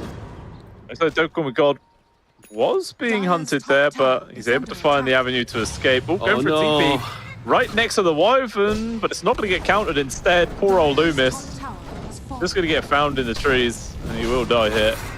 Is able to get the tower though, at the very least, with his wards. Probably gonna get farmed up for free though. Oh, Hello, turn around. Nice Witness Curse. And will die. But over there to DP. Nicely done. And the rest of Reg's Haven's too Radiant's far top away to make any tower sort of is under counterplay. attack. yeah, it's hard without it's really hard without the Blink Dagger. They don't really have the best of catching. Even the cast range for the paralyzing Radiant's top tower cast from the has Witch fallen. Doctor the range is not that far either. So literally at this current moment, until the Blink Dagger comes in for both the Magnus and the DK, everyone is just going to be walking to the fight, which is not really the most desirable situation, especially since you really want to get your hands on some of the members of Victory Pals, particularly maybe DP or even the Shadow Chamber. But what a hawk! Oh, land on towards alone. Jody's able to get them off at the very least. He was taking more damage, so the RP got cancelled. It's only going to land one as a result. Loomis will die for that one, but even still, Mute has fallen as a response. No call me God. Going to be able to take out the Marcy with him, but he's in a very awkward situation. Franz runs in there as well to help out, but it makes no difference at all. Enzo comes out with a triple. Big win for Victory Pals. Oh, I wish we had the replay for that, because I was wondering, like, was he just trying to get the perfect RP, or was he being staggered there, right? Like I felt like he was really in a good range to actually get a 3-man RP instead of the Shaman here, but maybe we'll see in the highlights, and then we can just review back on that, like what really went down. But that was a good win. Ability would have staggered the stun on the side of Victory Pals. Yeah. Haven't he? But still, That good, seemed weird. It seemed very weird. right? But you know, it's fine. You know, it's a win for Victory Pals. They were able to win out. I would say, I guess you could say a very big fight as well, because the majority of the members of Rich Haven was currently present there. Got a lot of good calls out of it. They got the lead, and now they're feeling confident. They're feeling the momentum as they get their finally our first smoke of the round. They got the intel on mute towards the bottom side. They will be able to spot them out too. Smoke will break, gets a jump, perfectly landed. Hex won't even use the bear though, doing a good job at healing him up with the fear as well. He might just better turn around and kill Marcy instead. Damn, what an absolutely stupid hero that is. Nimbus get low, nice witness curse with the bear connection. Finally, Mute will fall. Maybe they're going to be able to get the +1 as well on towards Zena. Just no help from the rest of the team. Terrorize gets cancelled there from the shackles. Agnes just, he's going to count on farming. He doesn't want to get involved. Oh, Waste of time. dude, the irony of the fact that the bear is being killed, the bear killing his own master. Oh, my lord, dude. Being killed by his own bear. Does the lifesteal apply when it's hitting yourself or not? I don't actually know. I don't think so. Let me tell you something. If it was working, I don't think he would have died so fast. Yeah, it would have helped a little bit, but yeah. I mean, it does show about why they picked the Winter Wyvern immediately after seeing the Lone Druid. This is that exact reason. It's just very strong counter. Yep. But now, okay, but this time we're gonna be seeing a little bit different dynamic this time, right? Because this time the Magnus has enough financial to buy the Blink Dagger, and I think the Blink Dagger is currently on the way as well. Can we check the state of the Dragon Knight though? Like I feel like we haven't been checking out on France for a while. Yeah, okay, so he's still short about 700. Yeah, about 700 gold for the Blink Dagger. Yeah, I was close. 20 gold short. It doesn't matter. Don't hold me to it, observer. But still on the way with the Blink Dagger, but I don't think Victory Pals really want to stake out this for at all, and I think this is great. Again, I think just the Ursa and the Shaman alone just really you can actually really get some really good catches, really good pick off as well. But we see a group up towards the bottom side. Might be trying to prepare for Roche. I think Roche is still a possibility. That's why we see the scans coming in. It's a little bit too quiet on the map 3 right minutes now. before it goes to Radiant. So, Uglier just casually walking himself in, spots out of wars. There is going to be the Sepals that get dropped. And so, just going to guarantee that one with the hook. Even Sigur's godlike spree now here for the punch. It seemed like the start of his game was kind of quiet. Wasn't having that much happening. But he's just finding everything right now. I'm not too concerned about the usage of the Dismember. That's a very relatively short cooldown. I'm just concerned about the Shaman Serpent Wards here. That's a very, I won't say it's an insanely long cooldown for the Shadow Shaman, but it's relatively long. About 90 seconds or 100 seconds here. You don't have it now, and now they got the intel for it. They got the blink, they're confident they can actually smoke out for it. And without the Serpent Wards here, that's another massive teamfight ability that you just don't have for this next big fight. Dire's bottom tower is under Yeah, attack. see who And gets with- caught. Dire are scanning. Oh, this could be a good there's gonna be RP metal. opportunity there for Don't Call Me God. What? Oh, the Fine, able to get the blink dagger off. Chase Force left to Corbry skews in the wrong direction. And Mel is able to escape. So the 5-man smoke nets absolutely nothing there for Regis Haven. What they were looking for. No, the thing is this, I think they were confident in the fact that they can actually get the Ursa before he blinked out there. I think that's the case of Don't Call Me God. That's why he didn't blink for the Ursa. He was hoping to just get ready to just reposition against someone else, but they just failed to get a big hit. That was a big catch. That was a big fish. They get off the goal for or committed for. I think that's maybe the difference between Rich Haven and Victory Pals so far. It will be the fact that Rich Haven is always looking ahead, where Victory Pals is just like, nah, I don't want to think too far ahead. If I'm just gonna commit everything now just to kill this guy, because I know for a fact that this guy will die for sure. You know? Yeah. That's how we're seeing the Serpent Walls being thrown down, Winter's Curse as well. Even though if it's just for one person. Yeah, I mean, it would have been perfectly worthwhile to get the kill on Mel. Oh, meanwhile, Franz has been hooked back. This is a freshly completed Ags as well here for Renzo. So that's a lot of damage. And that's the carry there for the side of Regis Haven. Gets brought down. They're going to try and re-engage. Get Canvember used, but only lasts about a millisecond.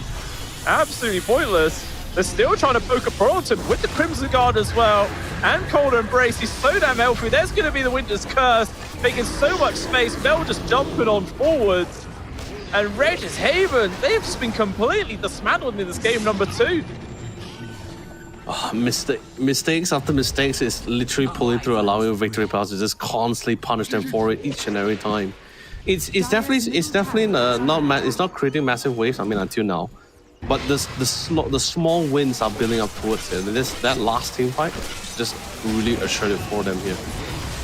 Although, you know, most people would like to say, you know, you don't normally aim for the tanker, but I mean that's what they were trying to play off with the skewers, right? But as long as DP is in play, any counterplay is always going to be unfavorable for victory pals. I think that's the real case, especially since the person in question was the Magnus, so the Magnus could never be able to react for counterplay because he's already stuck in the midst of the chaos. DK doesn't have the blink dagger, and since he also got hooked off first, that was a really good hook as well. It's tough. Maybe once we get the BKBs out, right, then we might see a little bit of life coming in for Rage Haven. Sure, the Push Dismember is still BKB piercing, but so is RP. And Marcy, oh no, wrong territory, buddy. Yeah, that's an unfortunate time to use the dispose. Gonna get dragged back, running out of mana. Just the TP comes in from Franz there to help to secure it. And it's a nice kill, 2 finds. Now we'll make sure that the Marcy is bottom farmed core. I mean, it's a 9k gold lead right now for Victory Pals, but I feel like a majority of that is actually on the supports. Like you can see the Wife and then the Shadow Shaman both for like several thousand gold ahead of their counterparts. They're at a really, really good game. Oh, yeah. They're happy. Yeah, that is a majority of this lead right now. So if, I don't know, Regis Haven, they could just try and secure those supports for free in a team fight or land an RP onto the 2 of them. You could definitely see them actually get a win, but it just feels like it's all been Victory Pals the entire game. Right. We push a quick farm. However, the thing is, I am a little bit concerned about one thing, right? Is that yes, Victory Pals, we're winning a lot of fights, but we're not getting a lot of objectives out of this, aren't we? It's like you win a fight, you disengage. You win a fight, disengage. Okay, hopefully this time the lane. Okay, I won't say the lane is not really as pushed out as how you hope for, but maybe we could see them try to get something out of it. Maybe a Roche, transition into a Roche or something. But oh, good hacks. Going forward, Witness Curse. We'll land on towards 2. Shackles on towards the Dark Well, also gone. And this is Victory Pals making moves without the Earth scene there. Like, the confidence that they could just find kills without needing their carry is really good. Fit will force them away. Hook those gonna force the bear, and that will be the sacrifice. Kind of stacking stuns again, but it doesn't matter. They'll still get the kill. Yeah. Now finally, did force out the glyph as well. Now the whole team, well, now the rest of the team is slowly grouping up. They are slowly spawning out. I think they would not want to fight for the tier 2, especially since we already see Mute making his way back to the jungle. I think that's fine, you know, like, just give out the tier 2. You don't necessarily have to defend this. I mean, sure, this just opens up the map slightly, but not really too much. And we see Mute already slowly reconvening back into the side here. Shockwave just managed to get on top of the Punch though, but I don't think they really want to jump on top of Enzo. But this is the time to fight because there is no Winter's Curse or the Serpent Wards. You want to fight, this is actually a really prime time for Punish. Yeah, we'll bump in towards the Pudge. With Flesh Sheeps and Crimson Guard, he's extremely tanky. They do not want to focus him down until driving onto the Shadow Shaman. There's going to be the Glimmer Cave. Brings him to safety. Mel in the bear, realizing that skill's still on cooldown. So that would completely shut down Mute in the rest of this fight. VP nearly dying there. DK not going to be enough. Instead, Mel is just tearing everybody to pieces. There's nothing Regis Haven can do. And they just tap out. GG is called. We're going to a game number 3. Woo! Wow. Finally, the Rage Haven's record has been shattered and broken here today, ladies and gentlemen. The Lone Druid is not to be feared anymore. I mean, of course, courtesy of the Ursas, of course, Ursas in like the natural way of shutting out the bear. But still, well done coming from Victory Pals, the only team so far who was able to force Rage Haven to drop a single game. They finally ended the streak here, completely broken them down here. Yeah, I mean, it was an absolutely fantastic turn of events for themselves. The Ursa being a phenomenal pick, did great in the lane, did great absolutely everywhere else in the match as well, doing so much damage. The Marcy struggled for sure, but to be honest, it was just more space for the Ursa and Pudge to become a real menace. But again, like, I feel the Winter's Curses were a massive part of them getting that win. So many times it was landing on at least one hero in the bear or a couple of heroes, finding endless kills, just really great team coordination as well. Like, solid game. Really interesting thing that the fact that we didn't see a slaughter being picked up by Regime. But I guess they just wanted to get some team fight capabilities out from with DRP here, but just really couldn't find that opportunity, right? Everyone just pretty much a lot of priority targeting here. They didn't really care too much. They didn't really care too much about Mute himself. They were just like, get the bear, get everyone else, get the supports. They're slowly just like really just kiting them down here.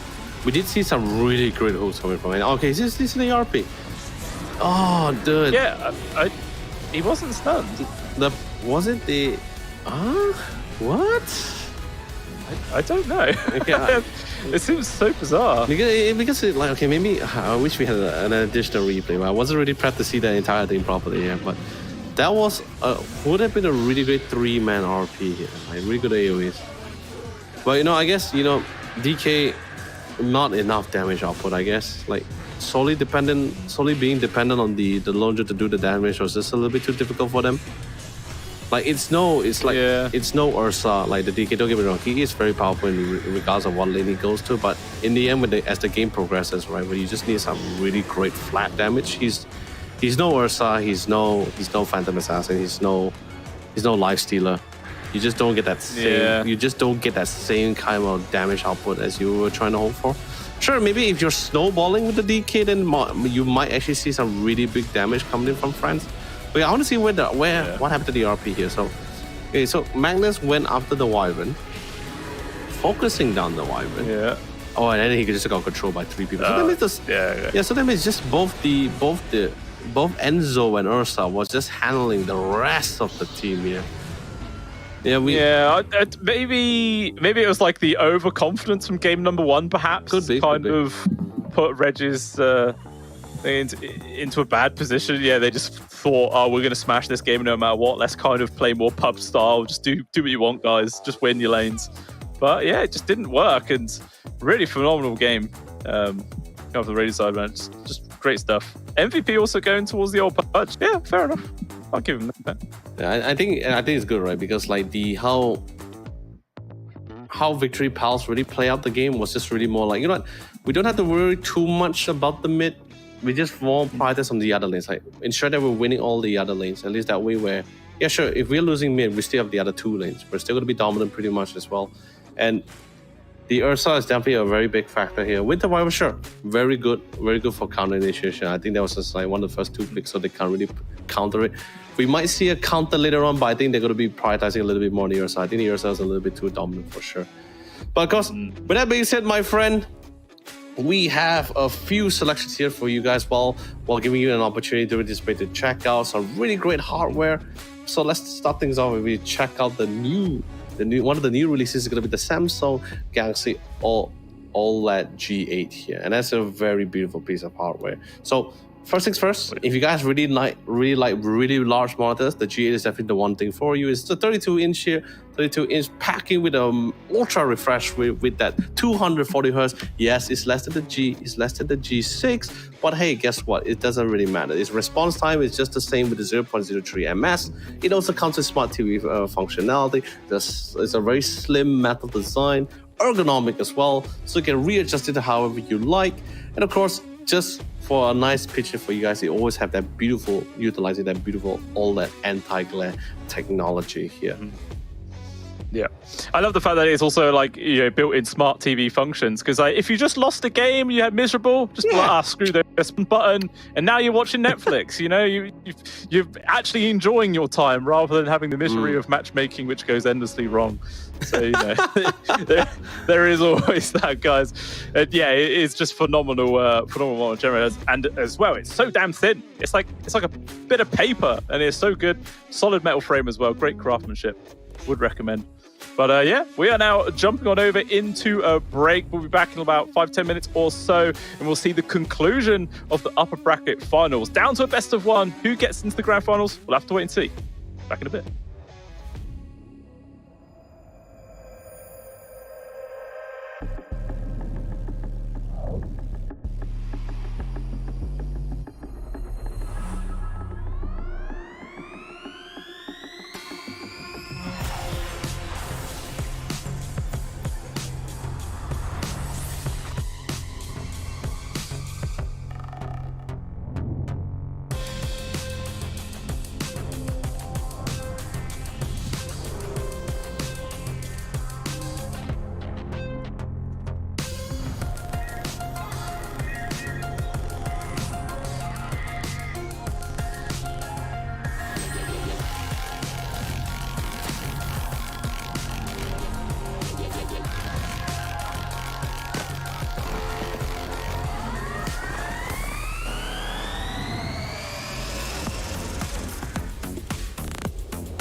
You know when they click through, try to send this about to be a slow beat run.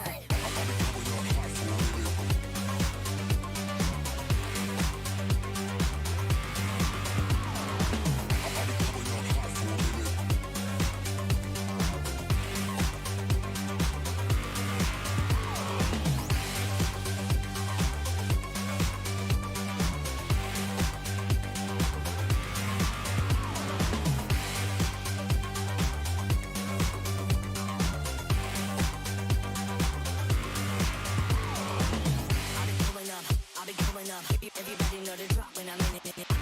Drop the top when I'm in it. Everybody drop when I'm in it. Yeah, I go so good. Everybody know I'm on. You know when they click through, try to send this about to be a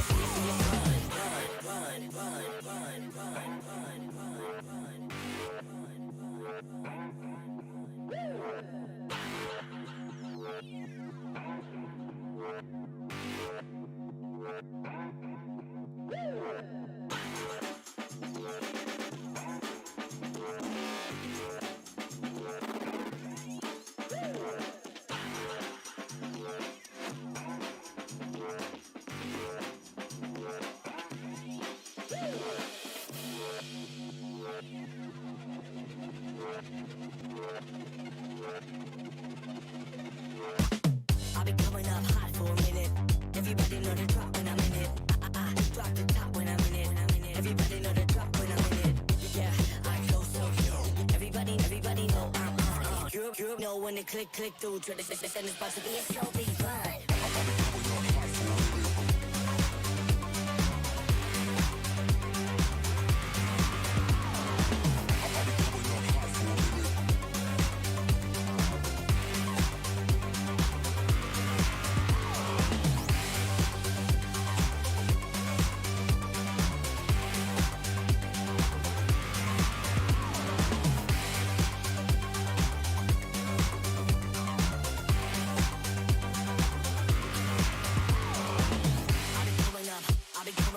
Everybody know the drop when I'm in it. Drop the top when I'm in it. Everybody drop when I'm in it. Yeah, I go so good. Everybody know I'm on. You know when they click through, try to send this about to be a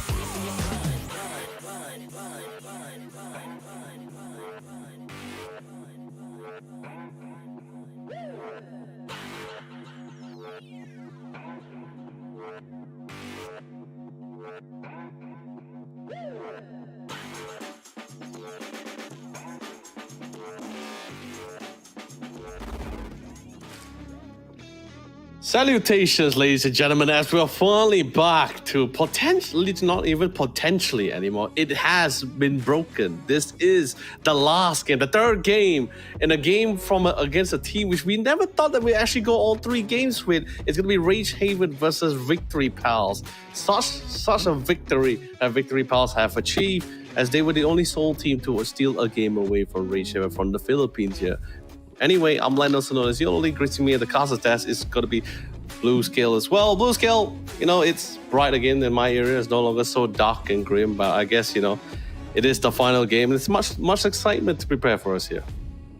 Oh, yeah, I'd say so. I mean, I feel like the biggest thing the Victory Pals learned was to get rid of that Shadow Fiend. They got rid of the Shadow Fiend, and all of a sudden they had an absolutely fantastic game. They came out swinging hard.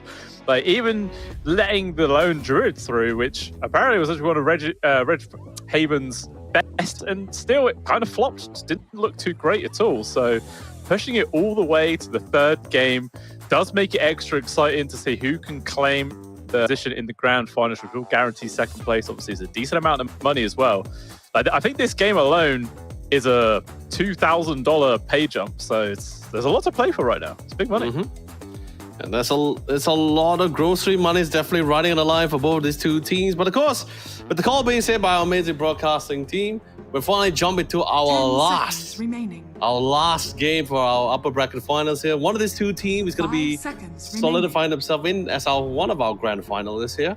And this game will determine that's just how much there is on the line for this one here, Blue Scale. But of course, seeing very similar best, exactly the same best the last game as well. Like, very mirroring. The only difference is that Rage Haven, they're like, get rid of the Shaman. Get rid of the Ursas, yeah. The problems that they were facing for the last game, get rid of them. And I think this is the first time I'll ever see the Shadow Shaman being banned now, yeah. Radiant Out of team respect. Well, That's pretty great. I think, yeah, apparently Lumist actually makes it a very viable pickup indeed. So just get rid of that hero, put him into something maybe he's not as comfortable with, and just try and win that way. But Victory Pals, literally, if it ain't broke, don't fix it. Pick like ban for ban, exactly the same order and 10 everything. seconds Like wasted no remaining. time. They're like, yeah, it worked. Game number 2. Let's just see if it'll do it. Game number 5 3 as well. seconds remaining. We'll have to wait and see. But I definitely think Regis Havens made a good response by taking away both the Shaman and the Ursa. Like they were just big problems in that second game. So we'll see how it's going to change moving into this one. They also first picked up the Clockwork, which is always solid. And I'm actually happy here because we don't get to see a lot of Clockwork games in this past few series here as well. I think we had one and there was a lot of great success with it. But of course, locking in the Winter Wyvern, if it, like you said, if it ain't broken, don't fix it. It's been working quite marvelously for them for the last game as well. First game maybe a bit too tight, but hey, if we work in the second one, they're bringing it forward with the third one for this last final round. One last hoorah. Rage Hammer still got to ban out. Also banning out. So we're seeing 3 bans from the previous round. That's gonna be that, but that also means that the fact that 3 additional heroes that was initially banned currently available for both teams to actually utilize if they choose to go for it. Templar Assassin is still in the pool, by the way. 10 It is still seconds some remaining. option, but you know, I feel Templar Assassin is really those kind of hero 5 picks where seconds you remaining. really want to build up towards it instead of like first picking it or second picking it in this case here, Radiant team because there's just quite a few ways to really play around the Templar Assassins. Yeah.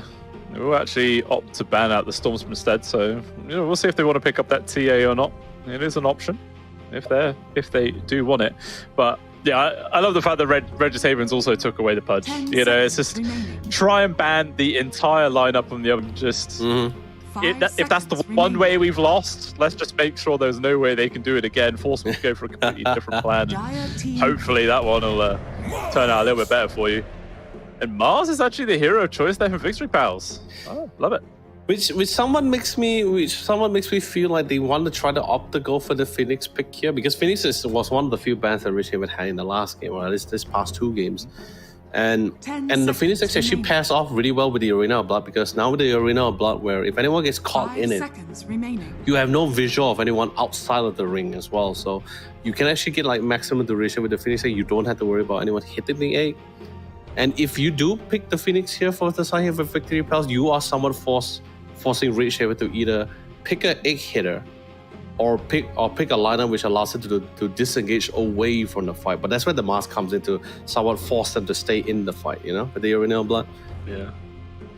That could be. I mean, yeah, Phoenix, and that is a whole lot of team fight ultimate capabilities being chucked out right there. Like, that would be the big game plan for Victory Pals. But the only downside to going for that sort of strategy is your whole team is very reliant on cooldowns. So if you use them all and then you don't really get too much, it's a big opportunity for the other team just to run at you and try and get some counter kills, counter objectives.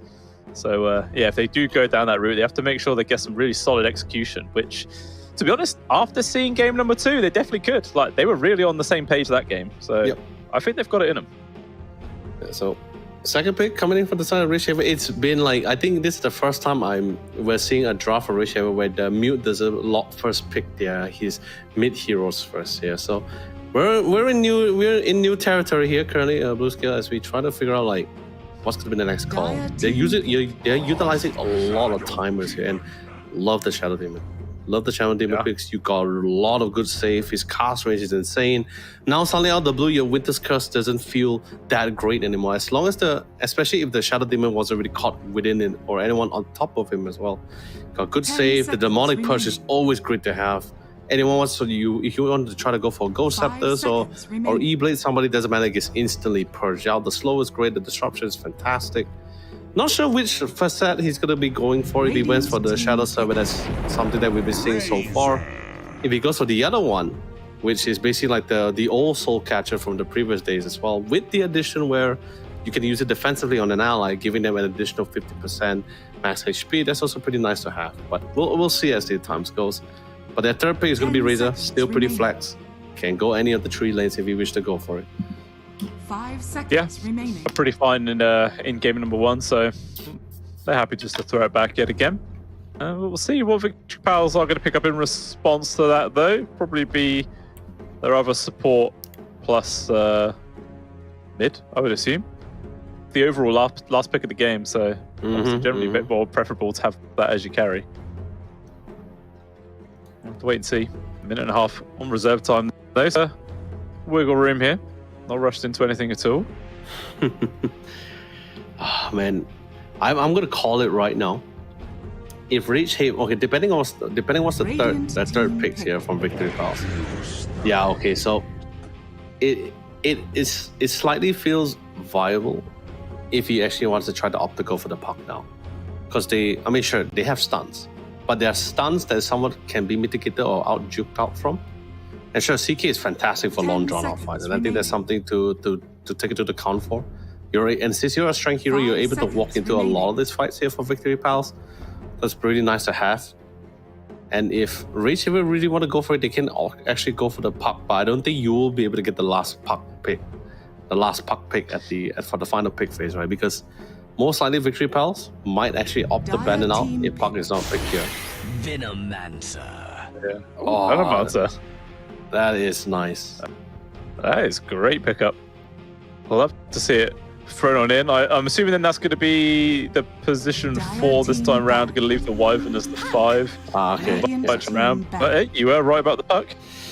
Jumps on him. This is why I'm here, folks. No, I'm just kidding. But it's still, it's somewhat to be understandable as well, because puck is like very elusive, and just looking from their lineup alone, I think the only one that's like guaranteed to lock down the puck is just the Winter's Curse. That's pretty much it. But if you get within range of Winter's Curse, most likely the puck is also in range of you for the Waning Rift and a lot of other abilities as well. So pretty hard for them to really get their hands on the puck. Maybe if you're lucky, once the Venomancer gets the shard and puck tries to purge that Venomous Gale in any way, he's gonna get stunned on the spot. But we'll see how the game goes. If you're able to force Mute, who's going to be most likely playing the puck, into getting defensive items like yours, I think that's somewhat of a big win as it is, because the way Mute plays his puck is a very aggressive one with the right-click damage and the Witchblade as well. So if you're able to force him into the Use Scepters, or any way to purge those slows, then I think there's somewhat of a win already. Yeah, I like that. So we'll see what they're going to go for next. Obviously, TA finally taken out in the final stage there from Regis Haven. And the DK. Is Darkseer and the Night Stalker. Ah, okay. Just once again be removed. I think it's been taken out every game now from Regis Haven. Do not like Zeus at all. Okay, now this is troubling. Now this is very troubling. Not only is the team pretty fast paced as well with the lineup that they have, but with a Doom alone, you pretty much could kill any one of these guys. Any 4 of these guys will suffer the Doom. The CK doesn't like the Doom. You do have no life, no health regen whatsoever. I would love to see Victory Pals to go for the DK bin. I think that's the only one that can really go toe-to-toe with the puck. I mean, and you won't die so easily as well compared to the other intelligence heroes that you have in the pool. I know you would love to have another initiator. I know you would love a temple player like the Ember, no Storm Salad, Ember or the Void Spirit, but I feel DK could be the one here. You have, once you get your Blink Dagger, you can also initiate into the fight as well, and allow Mars to at least get some really great arena bloods. We'll see if they want to go down that route. 25 seconds left. Yeah, definitely makes sense. I feel like it would either be DK or, as you're mentioning, one of the Spirit Bros, a bit of extra reach perhaps. I feel like the Void wouldn't be too bad. Choose your hero. But Tusk. Okay, wait, let me see. Who's going where? So it's a mid Tusk, okay. Oh, mid Tusk. Okay, that's interesting. No, it's okay in a way, right? Because sure, you're gonna get the initial poke down, right? But you snowball, you force it into the phase shift, and then after that, once it gets out of phase shift, especially if you didn't preset the illusionary orb, you're gonna get right click down by the tag team into the wall response. So I can somewhat see some synergy coming towards this lane for Tony. So maybe he's just merely picking up the Tusker just to enhance his roaming potential, because I feel like you can't jungle as well with the Tusker, but you are a fantastic roamer. Yeah, for sure. Let's see how it works out. Yeah, I mean, are you sort of leaning either way? Do you think this is a pretty solid draft up here for Victory Pals, or do you think the powerhouse that is Reggie's Haven bounce back after that second map loss? The Doom lane is going to be the hard one. CK is not going to have a fun time with the Doom lane. It's a lot of responsibility falls onto the. Who's going to be there? Yeah, a lot of responsibility will fall to. Actually, who will be the post? Actually, no, I didn't get this. Who was the one who picked the Venomancer for the side here for Victory Pals? Loomis has it. Loomis. Later I'll reaffirm once we get to the lane, right? But regardless, I feel there's going to be a lot of responsibility for the support for the top side to ensure the Doom doesn't really outrun the Chaos Knight, because with the Doom itself, you just someone like, sure, you mute all the abilities, but you just doesn't allow the lifesteal coming out from the Chaos Strike as well, so it does hurt. And Doom is always great for singling out any of the heroes in any of the team fights as well. Bottom side, True. Razor with the static link on the Mars. I mean, yeah, you can always break the static link with the Spear of Mars if you're able to proc it off. But the mid one, I'm more concerned about the mid lane one. If Tonyson is able to weather out the storm, I really feel if he was able to weather out the storm or surpass the storm, like beat out the park, then I think the other lane should be fine. Okay, Enzo's doing a bit of product placement right there. Having monitor issues to swap to the Samsung Odyssey. Yeah, swapping it out, right? Wise words, mate. Gotta get that full, clear, immersive gameplay, right, for yourself. G8 or G6, any preference here, Blue Scale? Like, if you had to pick one out of the two, the 32-inch one or the 27-inch G6? I think I'd probably go for the G8. I mean, like the G6, obviously, yeah, more megahertz and stuff, but I don't think my peak computer can even handle being able to go that high on any FPS or a game to really make it worthwhile for my box. So, I think I'd go for just that sake, just have the slightly wider one. But I feel like if I had a more high-end PC, I would probably favor the G6. For me, it will most likely be the G6. Not because of the megahertz or anything. It's just mainly because of the fact that I don't think I can get used to the very large screen. No, I can't. I don't think. I think 27 is just a really nice fit for me. And the additional megahertz, yes, I agree. My current hardware may not be able to maximize the full 360, but it's always nice to have. It's always something nice to have. Yeah. And I'm using at the moment, it's one of the curved monitors. And got it a while ago. I've gotten used to it. I quite like it now. But when other people use it, some people say they get motion sick using the curved monitors. Yeah, I don't blame them. Because it's you get a lot more in depth and also better shadowing with the curved monitors. Honestly, very fantastic for movies. Which is something Odyssey also, by the way, have, guys. Don't think they have a curve release for the 2024 for the Samsung side, but I know its predecessors. The Odyssey line, they do have some really great curve monitors, and you also can pretty much check those out. Actually, I have always been very interested with the Odyssey line, but never had a chance to really get one for myself. That's just sad. Put it on your Christmas list, mate. Don't worry, it's been there for 8 years now. Okay, maybe not 8 years. Odyssey, I don't think the Odyssey was out there for too long. Okay, maybe 5 years. 5 years. 5 years out there. 5 years. Alright, we're finally back in. Bribing your family more. Someone might get you a good one. I'm so afraid that I might just get the box instead and not the monitor. I found this monitor from the dump. Is this the one you wanted? I know a particular friend of mine named Jake will give me the box instead of the monitor. One of those, friends, eh? We've all got one of them. I hope it's hearing me. Smoke on smoke. Uglier has runs a few, but well-placed cogs should keep him nice and safe. Actually, though, the spear will connect on towards the shards. The Clockwork's still in danger right now. Illusion Orb comes through, does a decent amount of damage, but it's all spread all over the place. Looks like DP potentially fall and the Wyvern will die. Oh, no. But even still, so does Loomis right now. It looks like Tonneson getting super low. Will barely be able to get himself out of that.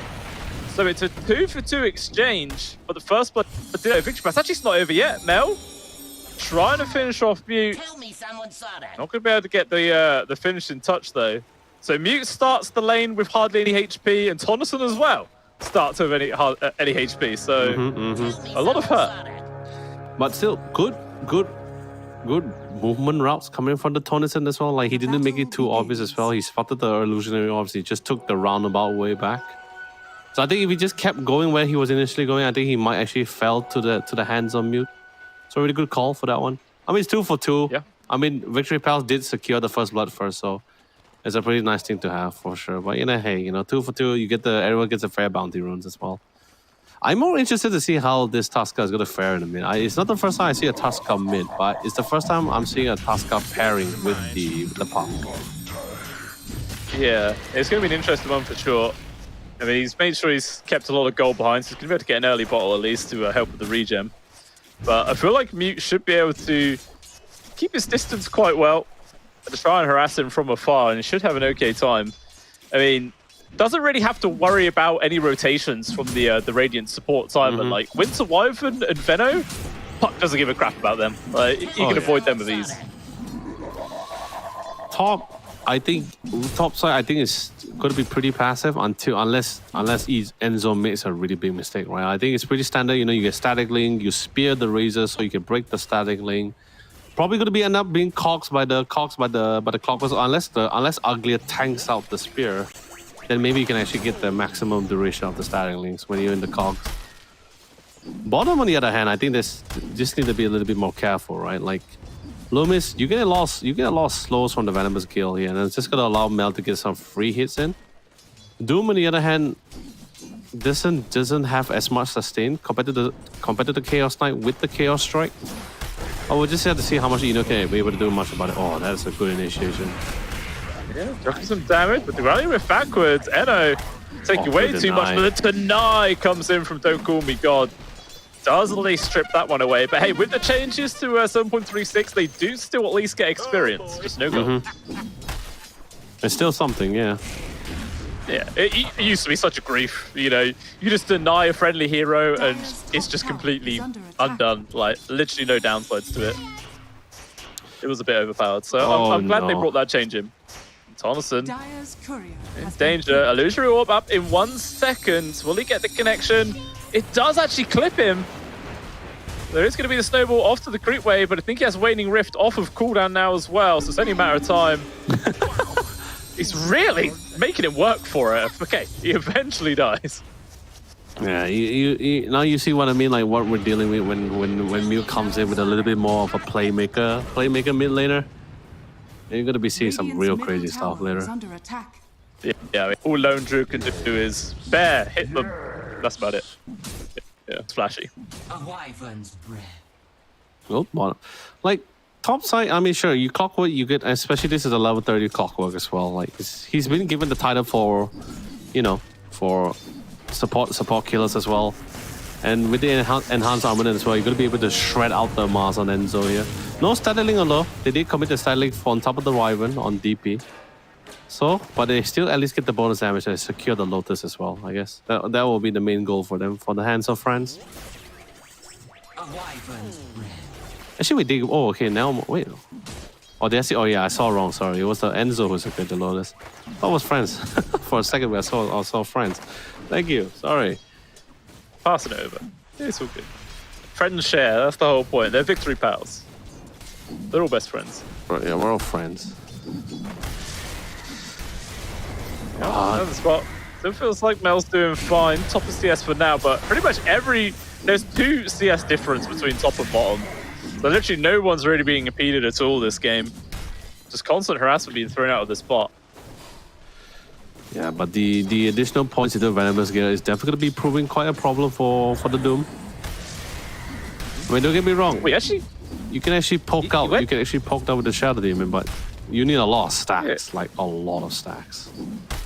Yeah, I'm quite interested that he went for his passive level 2 on the Veno.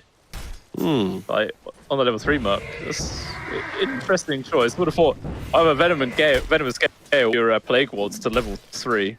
Level 2, sorry, at level 3, because then it's really hard for Eno to deal with them. But okay, we'll see how this skill choice works out for him. Yeah. Gonna turn around. A lot of damage on towards Eno. Loomis has to be careful though. Disrupted up. Gonna be in an awkward spot, and the illusions alone doing some good work to him. And eventually Eno will die. Nearly a deny came through then. That was super close. Do you know what's the worst part about this blue scale is the fact that he's actually putting more points into Poison's Sting passive is actually like working against them because the illusion also carries forward the passives as well. So like you're also stacking the additional slows. But I mean, okay, 2 points in Poison's Sting I believe is like 6% slow over 6 seconds, and the damage is like 6 damage. 666. Yeah. That was intentional. I just knew what he was doing. Yeah, but I guess he went for the passive because I think he's getting a lot more right click harass over spamming the venomous skill, and it's not really the most it's not expensive, the skill, the mana cost skill, but it's not something you just want to keep spamming every time just to poke around. It makes sense. I mean, it's not like it's kind of hard to tell if like one particular skill point used differently makes that much of a big difference at the end of the day. But it's generally a reason why you try to go for 2 points into Plague Ward at this point. Level 1, they die way too easy. Meanwhile, mid, they've got the Dreamcore connection here on towards the Tusk. Patrolling him up, jumping left, right. Will eventually get caught, and now DP wondering why the hell he's here. Eventually, he will get ran down. Nowhere to go. Little army of illusions there. Meanwhile, up top, Franz even gets a solo kill. All right, Regis Haven. They're starting to pop off now. Yeah, that was unfortunate. I think he was able to juke out the spear so he can get the startling out. But bottom side though. Yeah, poking on towards Don't Call Me God. It's going to be the disruption there, holding him back. No for TPs from the rest of Regis Haven, so looks at Demon will just be sacrificed. They even Tonison TP'd in for that. So that's 4 heroes for victory, pals. Just for support. Yeah, I think maybe he was just trying to suspect the fact that there might be a lot of reinforcement coming to the bottom side since they have no intel on the Razor anymore from the top side. Like he doesn't see the Razor and the Clockwork in the lane. But now they do found the Razor. They do find Franz. Yeah, it denied the Wisdom Rune. Like he knew he wasn't going to get it in time. Very nice play there. Always feels kind of bad having to kill a nice little XP rune like that, but sometimes you just got to do what you got to do, no choice. Nope. The interesting thing is that, I mean, don't get me wrong, the inability for Chaos Knight is great, it's fun.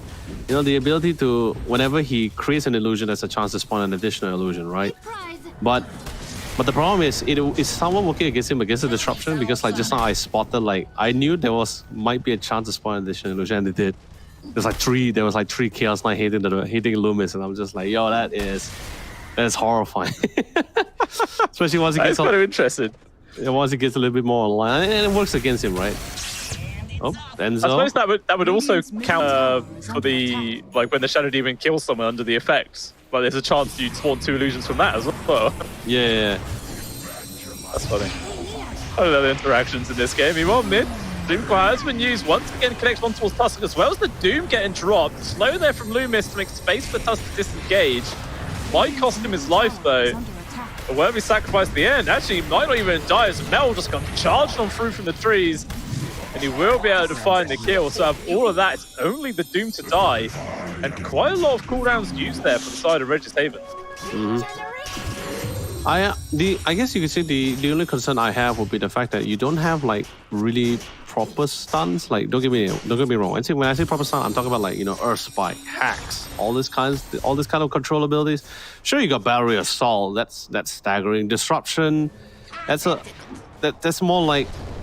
I mean, yeah, sure, you're keeping them in place, but you can't really hit them or do damage against them as well. Sure, it helps you set up for some things, but it's not a stun, It's not like what you could get from like a Chaos Ball or whatsoever. So that's why, like, even for the Tusker, he was just able to just walk out of it. Ooh, nice shot. Does keep Ugly, but doesn't really make a difference. Kept the clockwork back, but unfortunately, Franz can still just run him down. Ends up being a free kill regardless. Keep playing. Not achieving anything at all. Oh, actually, Tonison. Gotta be careful. They are just supports, but still it's 2v1 with the Razor nearby. Has to be a little bit cautious about how far he puts himself forward. Meanwhile, Mute will just find a freebie.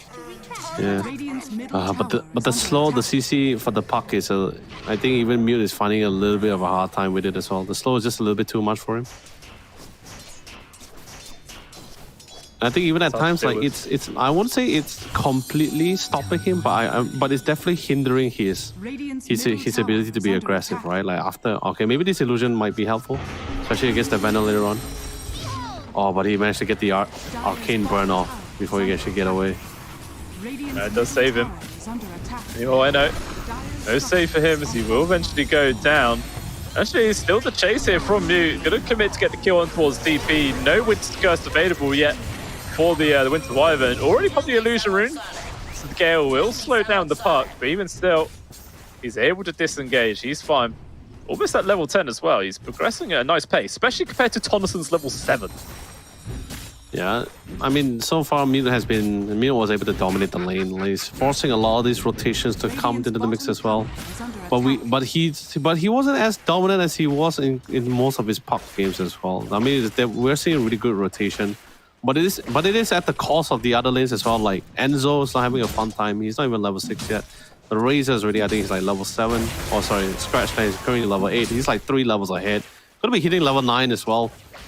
So this gets pretty rough because once Razor gets out of this lane, it's gonna be able to run down a lot of these players. Like, sure, the Tusker, I mean, Snowball, you're still getting your damage sap, but this also gives an opportunity for the rest of the supports to start the free roam here. They did manage to get vision on the Chaos Knight, but no catch range.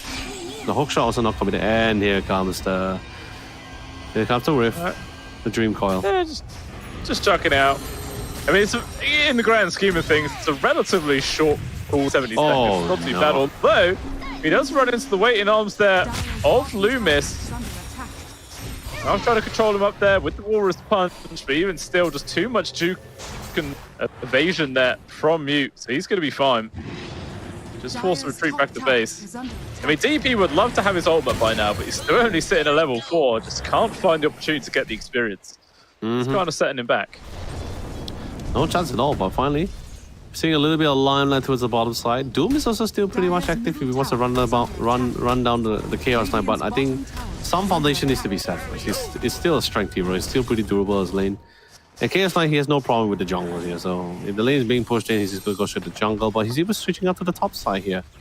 Wait, did the Razor and the Chaos Knight just TP at the same time? How did they just not see each other?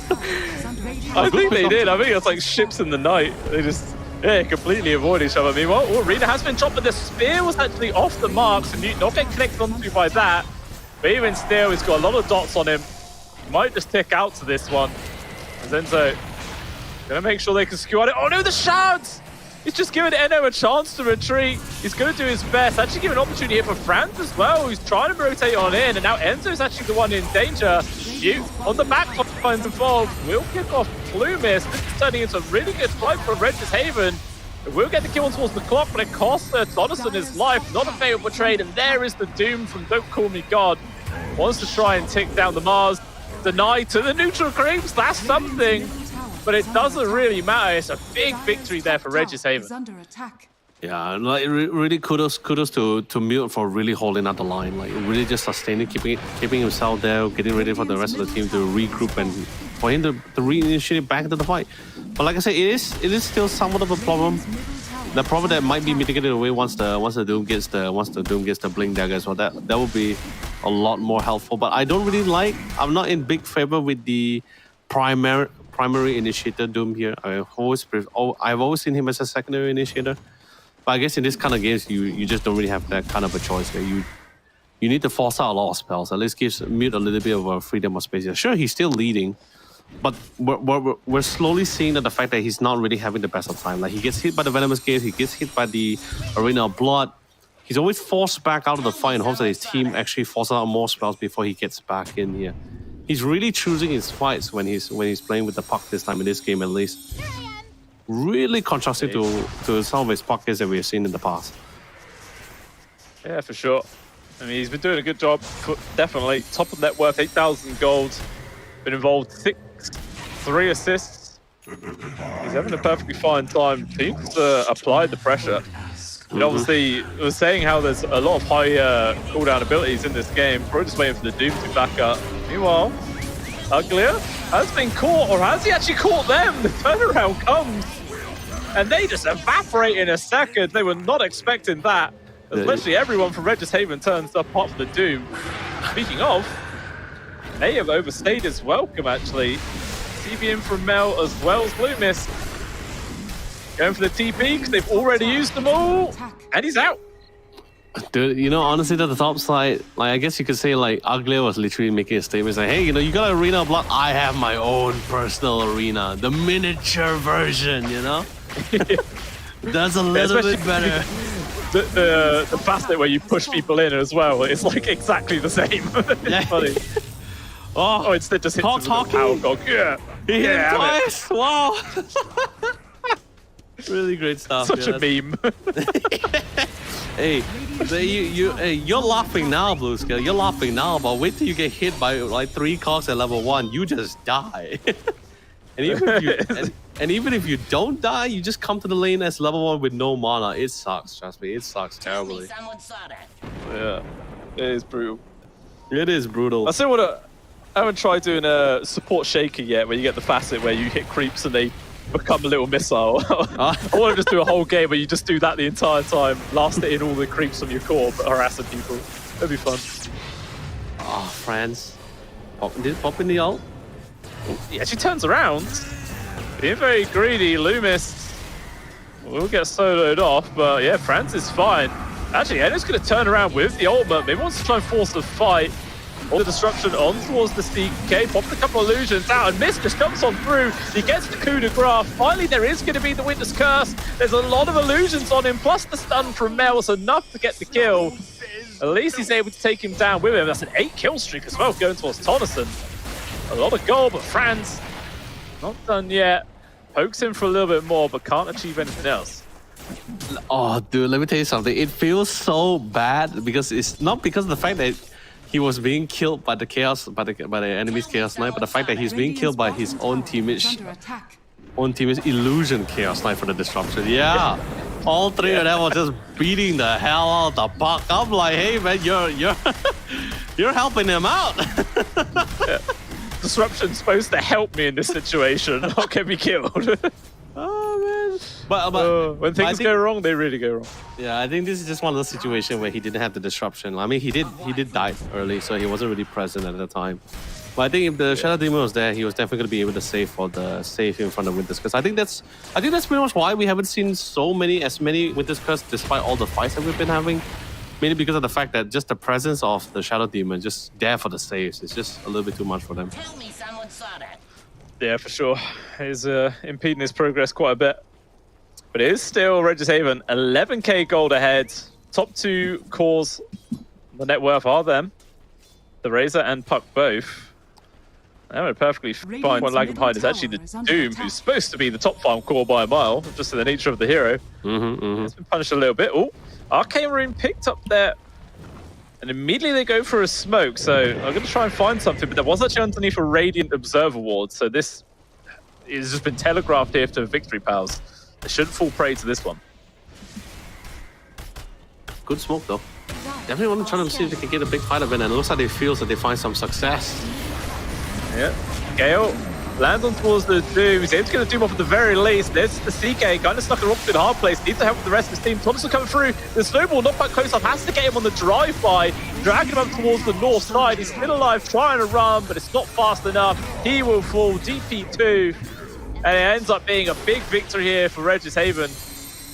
Loomis, not long for this world, and eventually he will fall. And it's just the Mars who survives as he runs with his tail between his legs. Big victory for the Dire.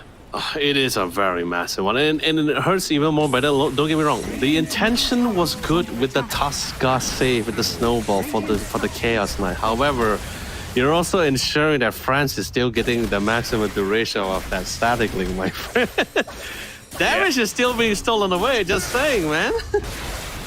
By the time we got out of it, he was just pretty much just whipping them for days. But and it hurts because there's a lot of core targets, and like the Arena Blood was just committed and mute, of course. An absolute threat. It definitely was.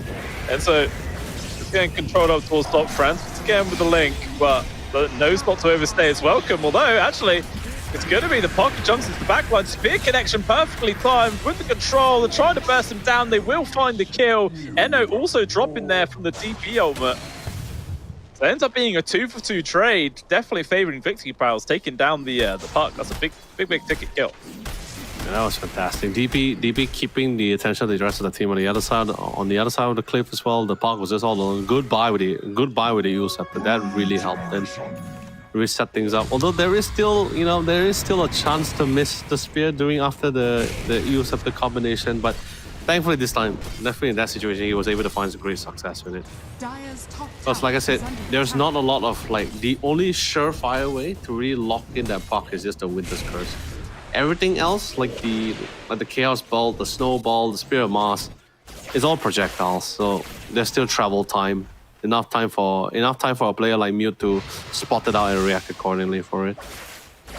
Yeah, definitely. Starts getting some more defensive items up. Be much harder to bring down. You see a 3-man smoke. I think they got a little bit of visuals DP in the mid lane. Trying to hide himself up in the triangle area, but it's actually going to be Loomis who breaks the smoke immediately. Don't call me God is up there. And that's going to be both towards dying. A very ambitious TP. Oh, no. The cog actually kicked. That's nicely done. Beautiful. That was so cool. Like Uglier, I mean, yeah, he's living up to the title, right? Level 30 clockwork. The man knows how to play hockey as well, man. Good hockey. That was great.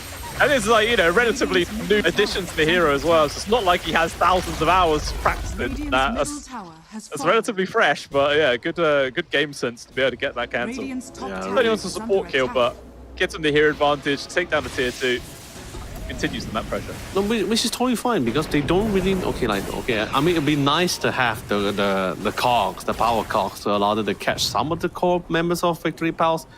But I think it's just already impactful enough where just him alone, Uglier, just locking in the Winter Wyvern. Like, you don't have to care about everyone else. Just ensure the Winter Wyvern is never near to the fight. Like, never near to really pop in the Winter's Curse or even force it upon it. I think that's still a massive win. They're still smoked up though. Oh yeah, you were saying? The Wyvern was a big part of why they were able to take game number 2. So the fact that he's able to shut him down so well in this one really is making a big old difference. And I mean, with this smoke, they're going to find anything. I mean, the title of the support killer for Clockwork is, it's not for show, Everyone calls it, so for a very good reason. Very good reason. So, at Winter, it's the support Winter, so you don't have that right-click damage. You don't have that damage output to somewhat combat back. Sure, maybe you got Cold Embrace, but by the time you get out of the cogs, by the time you're able to outmaneuver away from the Clockwork, I think the battle's been long over. Everyone else dead? Radiant's bottom tower has fallen. Yeah, Regis Haven with a smoke of their own. 3-man mover heading up towards their top tier 1 with this. Actually, a couple of members of Victory Pals nearby. They're stalking this courier. Because why not? Maybe they want a higher priority kill than just the Venom Answer. They are going to find it. Enzo being the primary target. Spear not going to land onto a tree, so it's the only amount of time for he does 2 get ran down. And Loomis also getting caught. At the very least, I think they're happy that Mel was able to duck out to the right side and avoid that gank. But here's just another 2 kills going there. Where the Glimmer actually forcing TP to miss the Dream Coil. Turn around with the Winter's Curse. Mel's also nearby. Here we get the Blink Dagger off. Okay, but he has the heals. Oh, it's all on cooldown though. They're actually going to back off. Paying respect there to the reinforcements coming in from Reg Haven. Yeah, they saw the mid area. Like, you see what I mean? Like, it's so annoying to deal with puck play. Like, if you do, even from my puck games, if I ever see a puck that knows how to play a puck, I tell you that game is long over. If we have no good catch, no good way to lock him down, it's just long over. There's nothing much you can do about it. I mean, sure, we could get the side of Vice. They could get the side of Vice or the Abyssal later on, but those are not cheap. I'm just gonna flat out be honest. It's not cheap. It's not a cheap item to buy. Now it looks like Loomis is slowly moving forward. Got some good vision too. Yeah, Uglier leading the charge. Once again finding Loomis. Don't call me God, trying to get the finish without any protection. The Glimmer allows him just to walk away. They're actually going for the re-engage right now. The arena control is there, but still the Doom will survive with the disruption aid. Doom is going to be the first casualty. Enzo, the second one falling down right outside the Radiant base. We'll see if Regis Haven's going to try and transition this into a high ground push. Feels like maybe a good opportunity just to go for Roche or something. Oh, it is tough, but at least they still have the Doom and still play. They still have the Doom to play with. The Winter's Curse is also currently back online. I won't say they don't have decent amount. I won't say that they can't siege high ground. I think they can. I think they can. Not the best to siege to go up high ground, but Roshan definitely with the addition of the Aegis in hand definitely feels a lot more of a safer idea.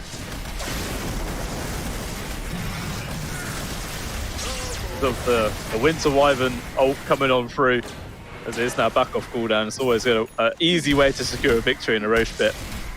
But AC now be it from Franz, and it being the nighttime means Roshan is on the dire side, and we can see everyone from Regis Havens is charging up towards this area. The objective they're after. There's just one too many priority targets really for them to land on. Particularly Eno as well. I think Eno needs to go. Victor Vals really needs to get their hands on Eno. I mean, sure, getting rid of Mute is of course fantastic if you can, but if you really want to get those, like Winter's Curse or really good Winter's Curse off, really good control, Eno needs to go. The Demonic Purge, the disruption save is a little bit too much for them. It's mitigating too much damage output from Victor Pal's side. Oh, did they notice? No, he doesn't know. He just wants to farm. No, yeah, nice. He's very lucky not to get caught out of position there and die, although it looks like they're just going to find the Tusk instead. Nothing he can do. He just burns down. Okay. Once the dead, Aegis into the hands of Franz, and now we see Regis Haven's probably going to start trying to shove up towards this high ground. Actually, no, ducking mid. Just shoving waves. Trying to keep it pushed in as much as possible. He can even cut the creep wave if he wanted to. I mean, yeah, sure, it will definitely reveal that he's there, but he could cut the creep wave, then at least like slow things down for the siege for the high ground. There's only like one more wave coming in. Oh no, he chose to TP back for the defense. That's fair. Tusk up in 10 seconds. We'll be here to help defend the tier 3, but you can see Mars and CK still out on the map. They're not quite ready to help the defense just yet. Really trying to wait as long as they possibly can, but their base is falling as a result. Jump in deep there for Don't Call Me God right now. He's found the grab on towards DP. They are dead. Ultimate used as well. There really is nothing for Regis here right now. They can just continue this push, take down the melee. They're going to go for the mid after this. And then I don't think there's any way for them to stop it. Even if the Winter does come back, he doesn't have the Winter's Curse for them to take back this fight. And Doom, and although there's still no Doom, there's still the Dream Coil here. Nabak is just going in whenever he likes, and then here comes the Doom as well. Oh, what a kick though! Oh, the kick though! Rose though, we got in towards the fountain. That is a fantastic kickoff. At the very least, they do even the score, but they lose their tier 3 at the same time. Finally, the CK TP's back, but Regis Haven's already gone. Yep.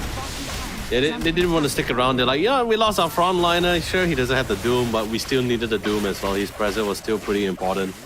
So yeah, backs off, that's fine. You know, they got the objectives, like at least the majority of the objectives. But it's still pretty much still quite the win for Rage Haven here. But there is the AD room, which is going to be picked up by the Tusker. Ooh, that Vol response is going to hurt. Can we see what's the observer? Can we see what's the items like for the Tusker here? Oh, Mel under vision. No one makes the jump. They're actually going defensive. Actually, the BKB getting popped there from Franz, focusing on Mars, forcing him to disengage. Who are uglier, stuck between two other cores, nowhere to go. Franz pops his Manta style, stands his grounds for a lot of right click damage. With the help of disruption, needs the other two cores though. They're finally gonna get involved. Takes them a long old time. But it's just the Aegis there from the Razor used up. Gonna have the second life going on through. Winter's Curse is in. Just barely clips the ring. Actually, no, it doesn't touch it. The duration doesn't last whatsoever. The CK will die to the Doom. And it's just Loomis and the Tusk alive. Try to TP out. Ooh, barely make it. Even still, big win there for Regis Haven. Oh, this is rough. No Winter's Curse. Sure, you can buy back, but you just don't have it. CK is also not going to be here for the fight. Loom is all alone in the face of the Puck. That is not something you really want to face with in the first place here. Oh, able to secure the mid. Oh man, mid Rex. Most likely going to be the Megas as well.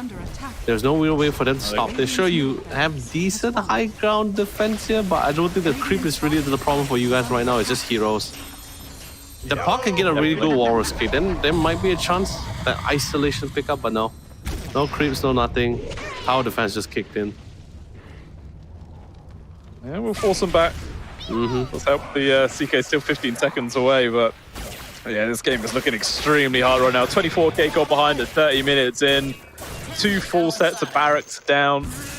It really feels like they need a miracle to help recover this game. You know, we saw a lot of solid Winter Curses in game number 2 from DP, and he knew them again here to help his team recover, because kind of feels like it's the only way to set up some real strong kills. Yeah. It's all down to him. Maybe it might be worth just selling some items and buying a Blink Dagger if he doesn't have one already. Yeah, I don't know. Yeah, that would be great as well. But I think that currently at the same time, Eno has already a Blink Dagger as a Shadow Blade. No. He's just chilling. I wish we could see the He doesn't fog, even have though. any. Yeah, he doesn't even have any observer walls. He's just hiding in the trees. Oh, spotted! He ran straight into his DP. He's like, what the hell is a Puck doing here? Actually drops the Dream Coil. Will Leash forced to use his heal for now. They're just going to carry on finding him. See the vision, poking it in and out. Silence has worn off his ultimate, but he's not going to option unit. We'll be using the buyback. His kick actually on towards the Doom, towards the Fountain. He's trying to run himself away. There is going to be the Reno drop, trapping a couple of people in, but it doesn't matter. They're still willing to take the fight. Mel able to make it in towards the fountain there with Golden Brace, keeps them alive. Another spear pushing Franz in towards the fountain. The relocation is great, but the disruption save on towards Franz keeps him alive. He's able to get himself back up here from Mel. They really want to bring down the Razor, and they will finally get the kill. The barracks, though, have been falling. Objective, though, at its finest. They're trying to hunt for this kill on towards the Clockwork. It's only the melee barracks still standing right now. Mel, get him a little bit. This Clockwork's not falling back. It feels quite defensive there with Crimson Guard. He's tanky. Disruption as well. Mute finishes off Enzo. They're still just not dying, man. Mel can't do anything. These guys are slippery and snakes. Just right-clicking his Clockwork. Why is the Clockwork not taking damage? What? I don't know. It kills him. I mean, it's absolute chaos, man. He's just like, you gotta go, but he's just not going. He seems killable. His HP bar was not moving when there's a carry CK pummeling into him for a solid like 15 seconds. Like, what the hell, man? That should not be allowed from time. Does he have any evasion on the Clockwork? Well, let's just see the Clockwork items here. And the Puck is great. I mean, yeah, the Puck is always cross her clocks. No, it's just the Crimson Guard, man. Like, God, that is keeping it sustained for so long. That's a lot of armor for the Chaos Knight to deal with too. Wow. Yeah, I mean, I think Mel's like beyond confused. He's like, I've never struggled so hard to kill a position for my life. Oh, jump forward. They got the grab on towards the Doom. He's pretty tanky. He has to pop the BKB, but he's going to be able to walk himself away from that one. He actually has quite a few dots on him. Will he tick out to that? It looks like he's going to be fine. Tennyson. Austin Franz back, but they're playing up against Megas now, so this ain't going to be easy.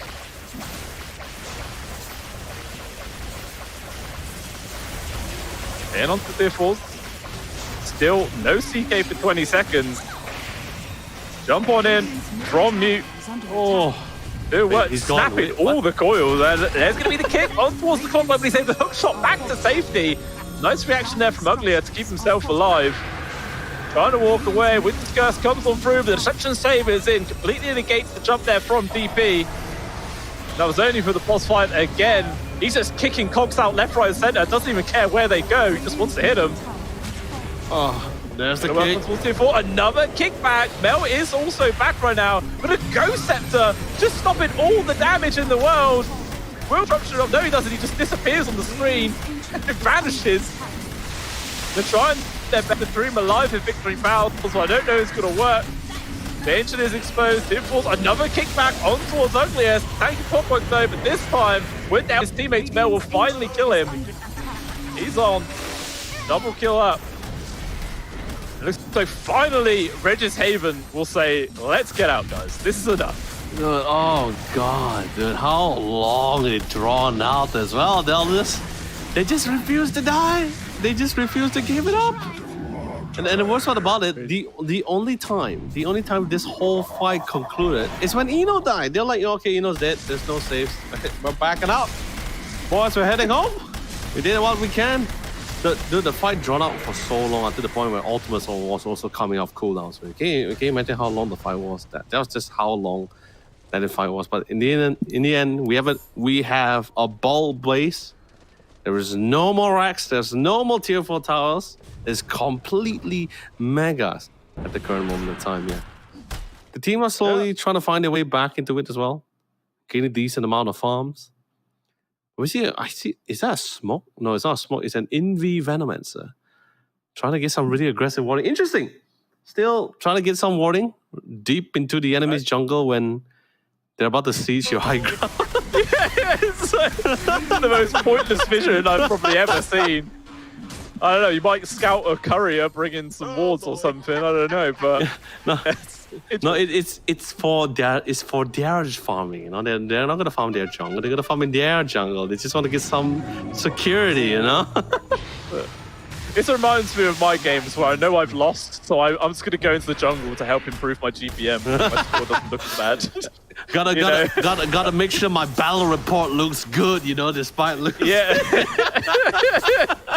My behavior score's gonna go down, but I don't care. My stats are going up. It's that kind of thing when you're yelling at your teammates, but at the end of the game, you're just like, comment guys, don't report me.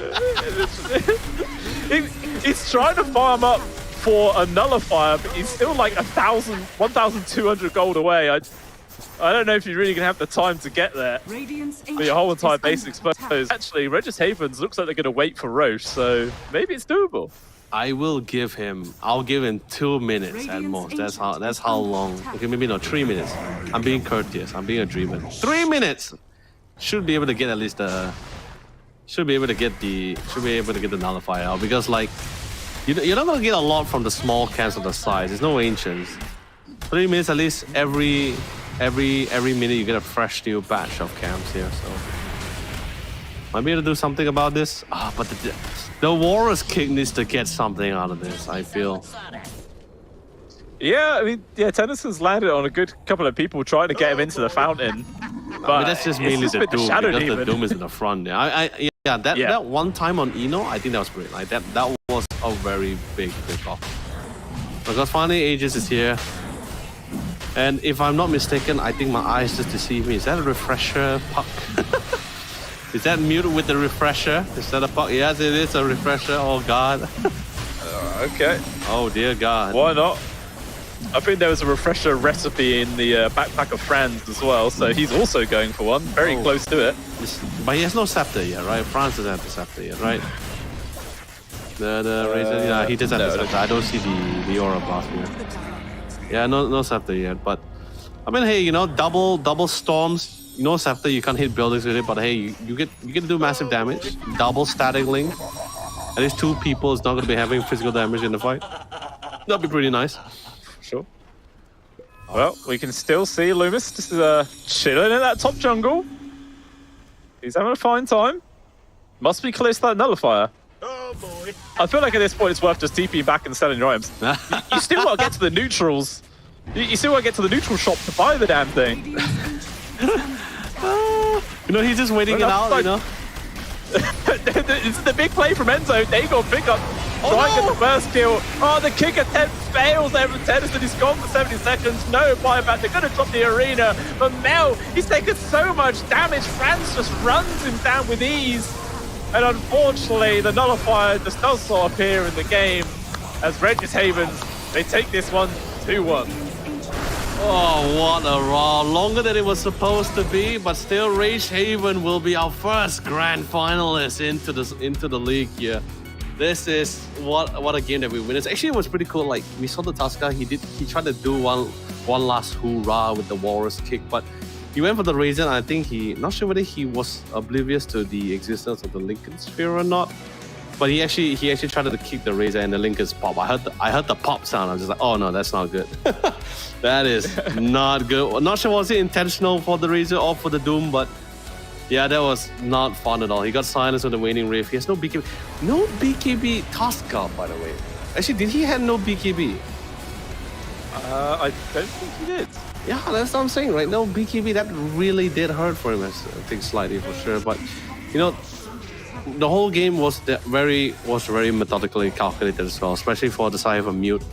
He wasn't as flexible because of the fact of the existence of the Venomous Gale. There's too much slows for him to get caught upon.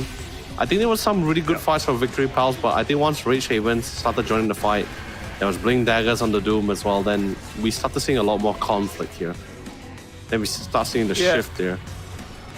There was definitely moments in this game where Victory Pals looked like they could have started coming back on into it, but just the relentless pressure from Regis Haven. They were just always running at him, always finding kills, picking up pickoffs here and there. Yeah, it was just great gameplay overall. But I mean, I think Victory Pals did a good job getting this to the game 3 regardless. But unfortunately, the stars did not align. But it's not over for them. They are just dropped down to lower brackets. Still all the chance to come back on through. They just got to beat Shutter now. Yeah. But it is still doable as well. And maybe, just maybe, if they're able to take the win off of Shutter, they could just get their grudge revenge max back again. As well against Rage Haven in the grand finals tomorrow. But other than that, this fight was just so long, man. It's just so long. Yeah. Like buybacks after buybacks. I'm surprised the Chaos was able to sustain that long. Also the Razor. Yeah, the Reality Rift actually pulled him closer to the Shadow Demon, I think, which got the disruption off. I think if he didn't Reality Rift, France might have died there, like, earlier. I mean, he still did drop, but it cost him a bit of extra time. Who knows, you know, it's very small little minor details that can make any sort of difference in this game, but they tried their absolute hardest to push this one back, but yeah, Regis Haven was just way too far ahead. They had all the resources, great team fight control. It just all worked out. Yeah, but still, of course, MVP nonetheless. It has to be the wrong. It has to be Mute with the puck here, especially with the carry Razor. I mean, eventually the Razor did come alive, but Mute definitely did a lot of the heavy work because just his presence alone, like he was dominating the lane. He is forcing like other members of support to come in to reinforce their mid, and you know what happens when supports have to abandon their own personal core silence as well. That just means, like, especially Razor, who loves to run down opponents 1v1 scenario with the starting link, the Mars. I mean, his saving grace was pretty much the Spear of Mars, but the fact that, you know, especially if you miss the Spear switch, I think we came to that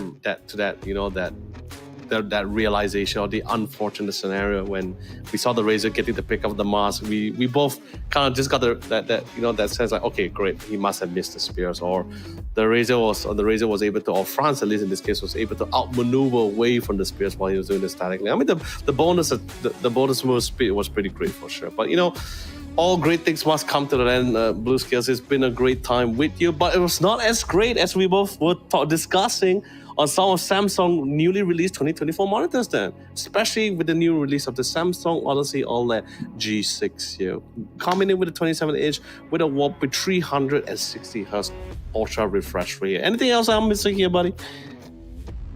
Well, it's got the absolute sleek design, basically like a bit of paper, high quality craftsmanship. It's all like solid metals there, you know, none of this like cheap flimsy plastic crap. You drop it and it flies into 10,000 pieces. You know, this thing, it'll outlast you, mate. They'll be digging it up in 1,000 years. It'll be an ancient relic. Don't you worry, it'll last. But really solid craftsmanship. Comes with a dynamic cooling system as well. You know, if you ever have a problem that, like me, your PC is set up in a tiny room with no ventilation, you have a chance of overheating, your monitor won't, mate. You might have a heat stroke, but your monitor's fine. That'd be for sure. But regardless... That is... Well, yeah, ladies and gentlemen, don't get a heat stroke. Keep yourself cool. But like just as Blue Scale mentioned, your monitor will definitely not suffer heat stroke with the OLED cooling system as well. Really good setup for sure. But you know, Blue Scale, that's gonna be it for our day 2 of the players as well. It's been an absolute pleasure. Had a total great time with you. And of course, Been a great big shout out to Samsung for giving such an opportunity to all these young talents to showcase their skills, and also giving us an opportunity for us casters to literally view or broadcast such great talents or next generation of aces. But anyway, I'm Len, also known as Yola Lee. This is Blue Scale, and we'll be signing off to prepare for tomorrow's Grand Championship fight. See you later.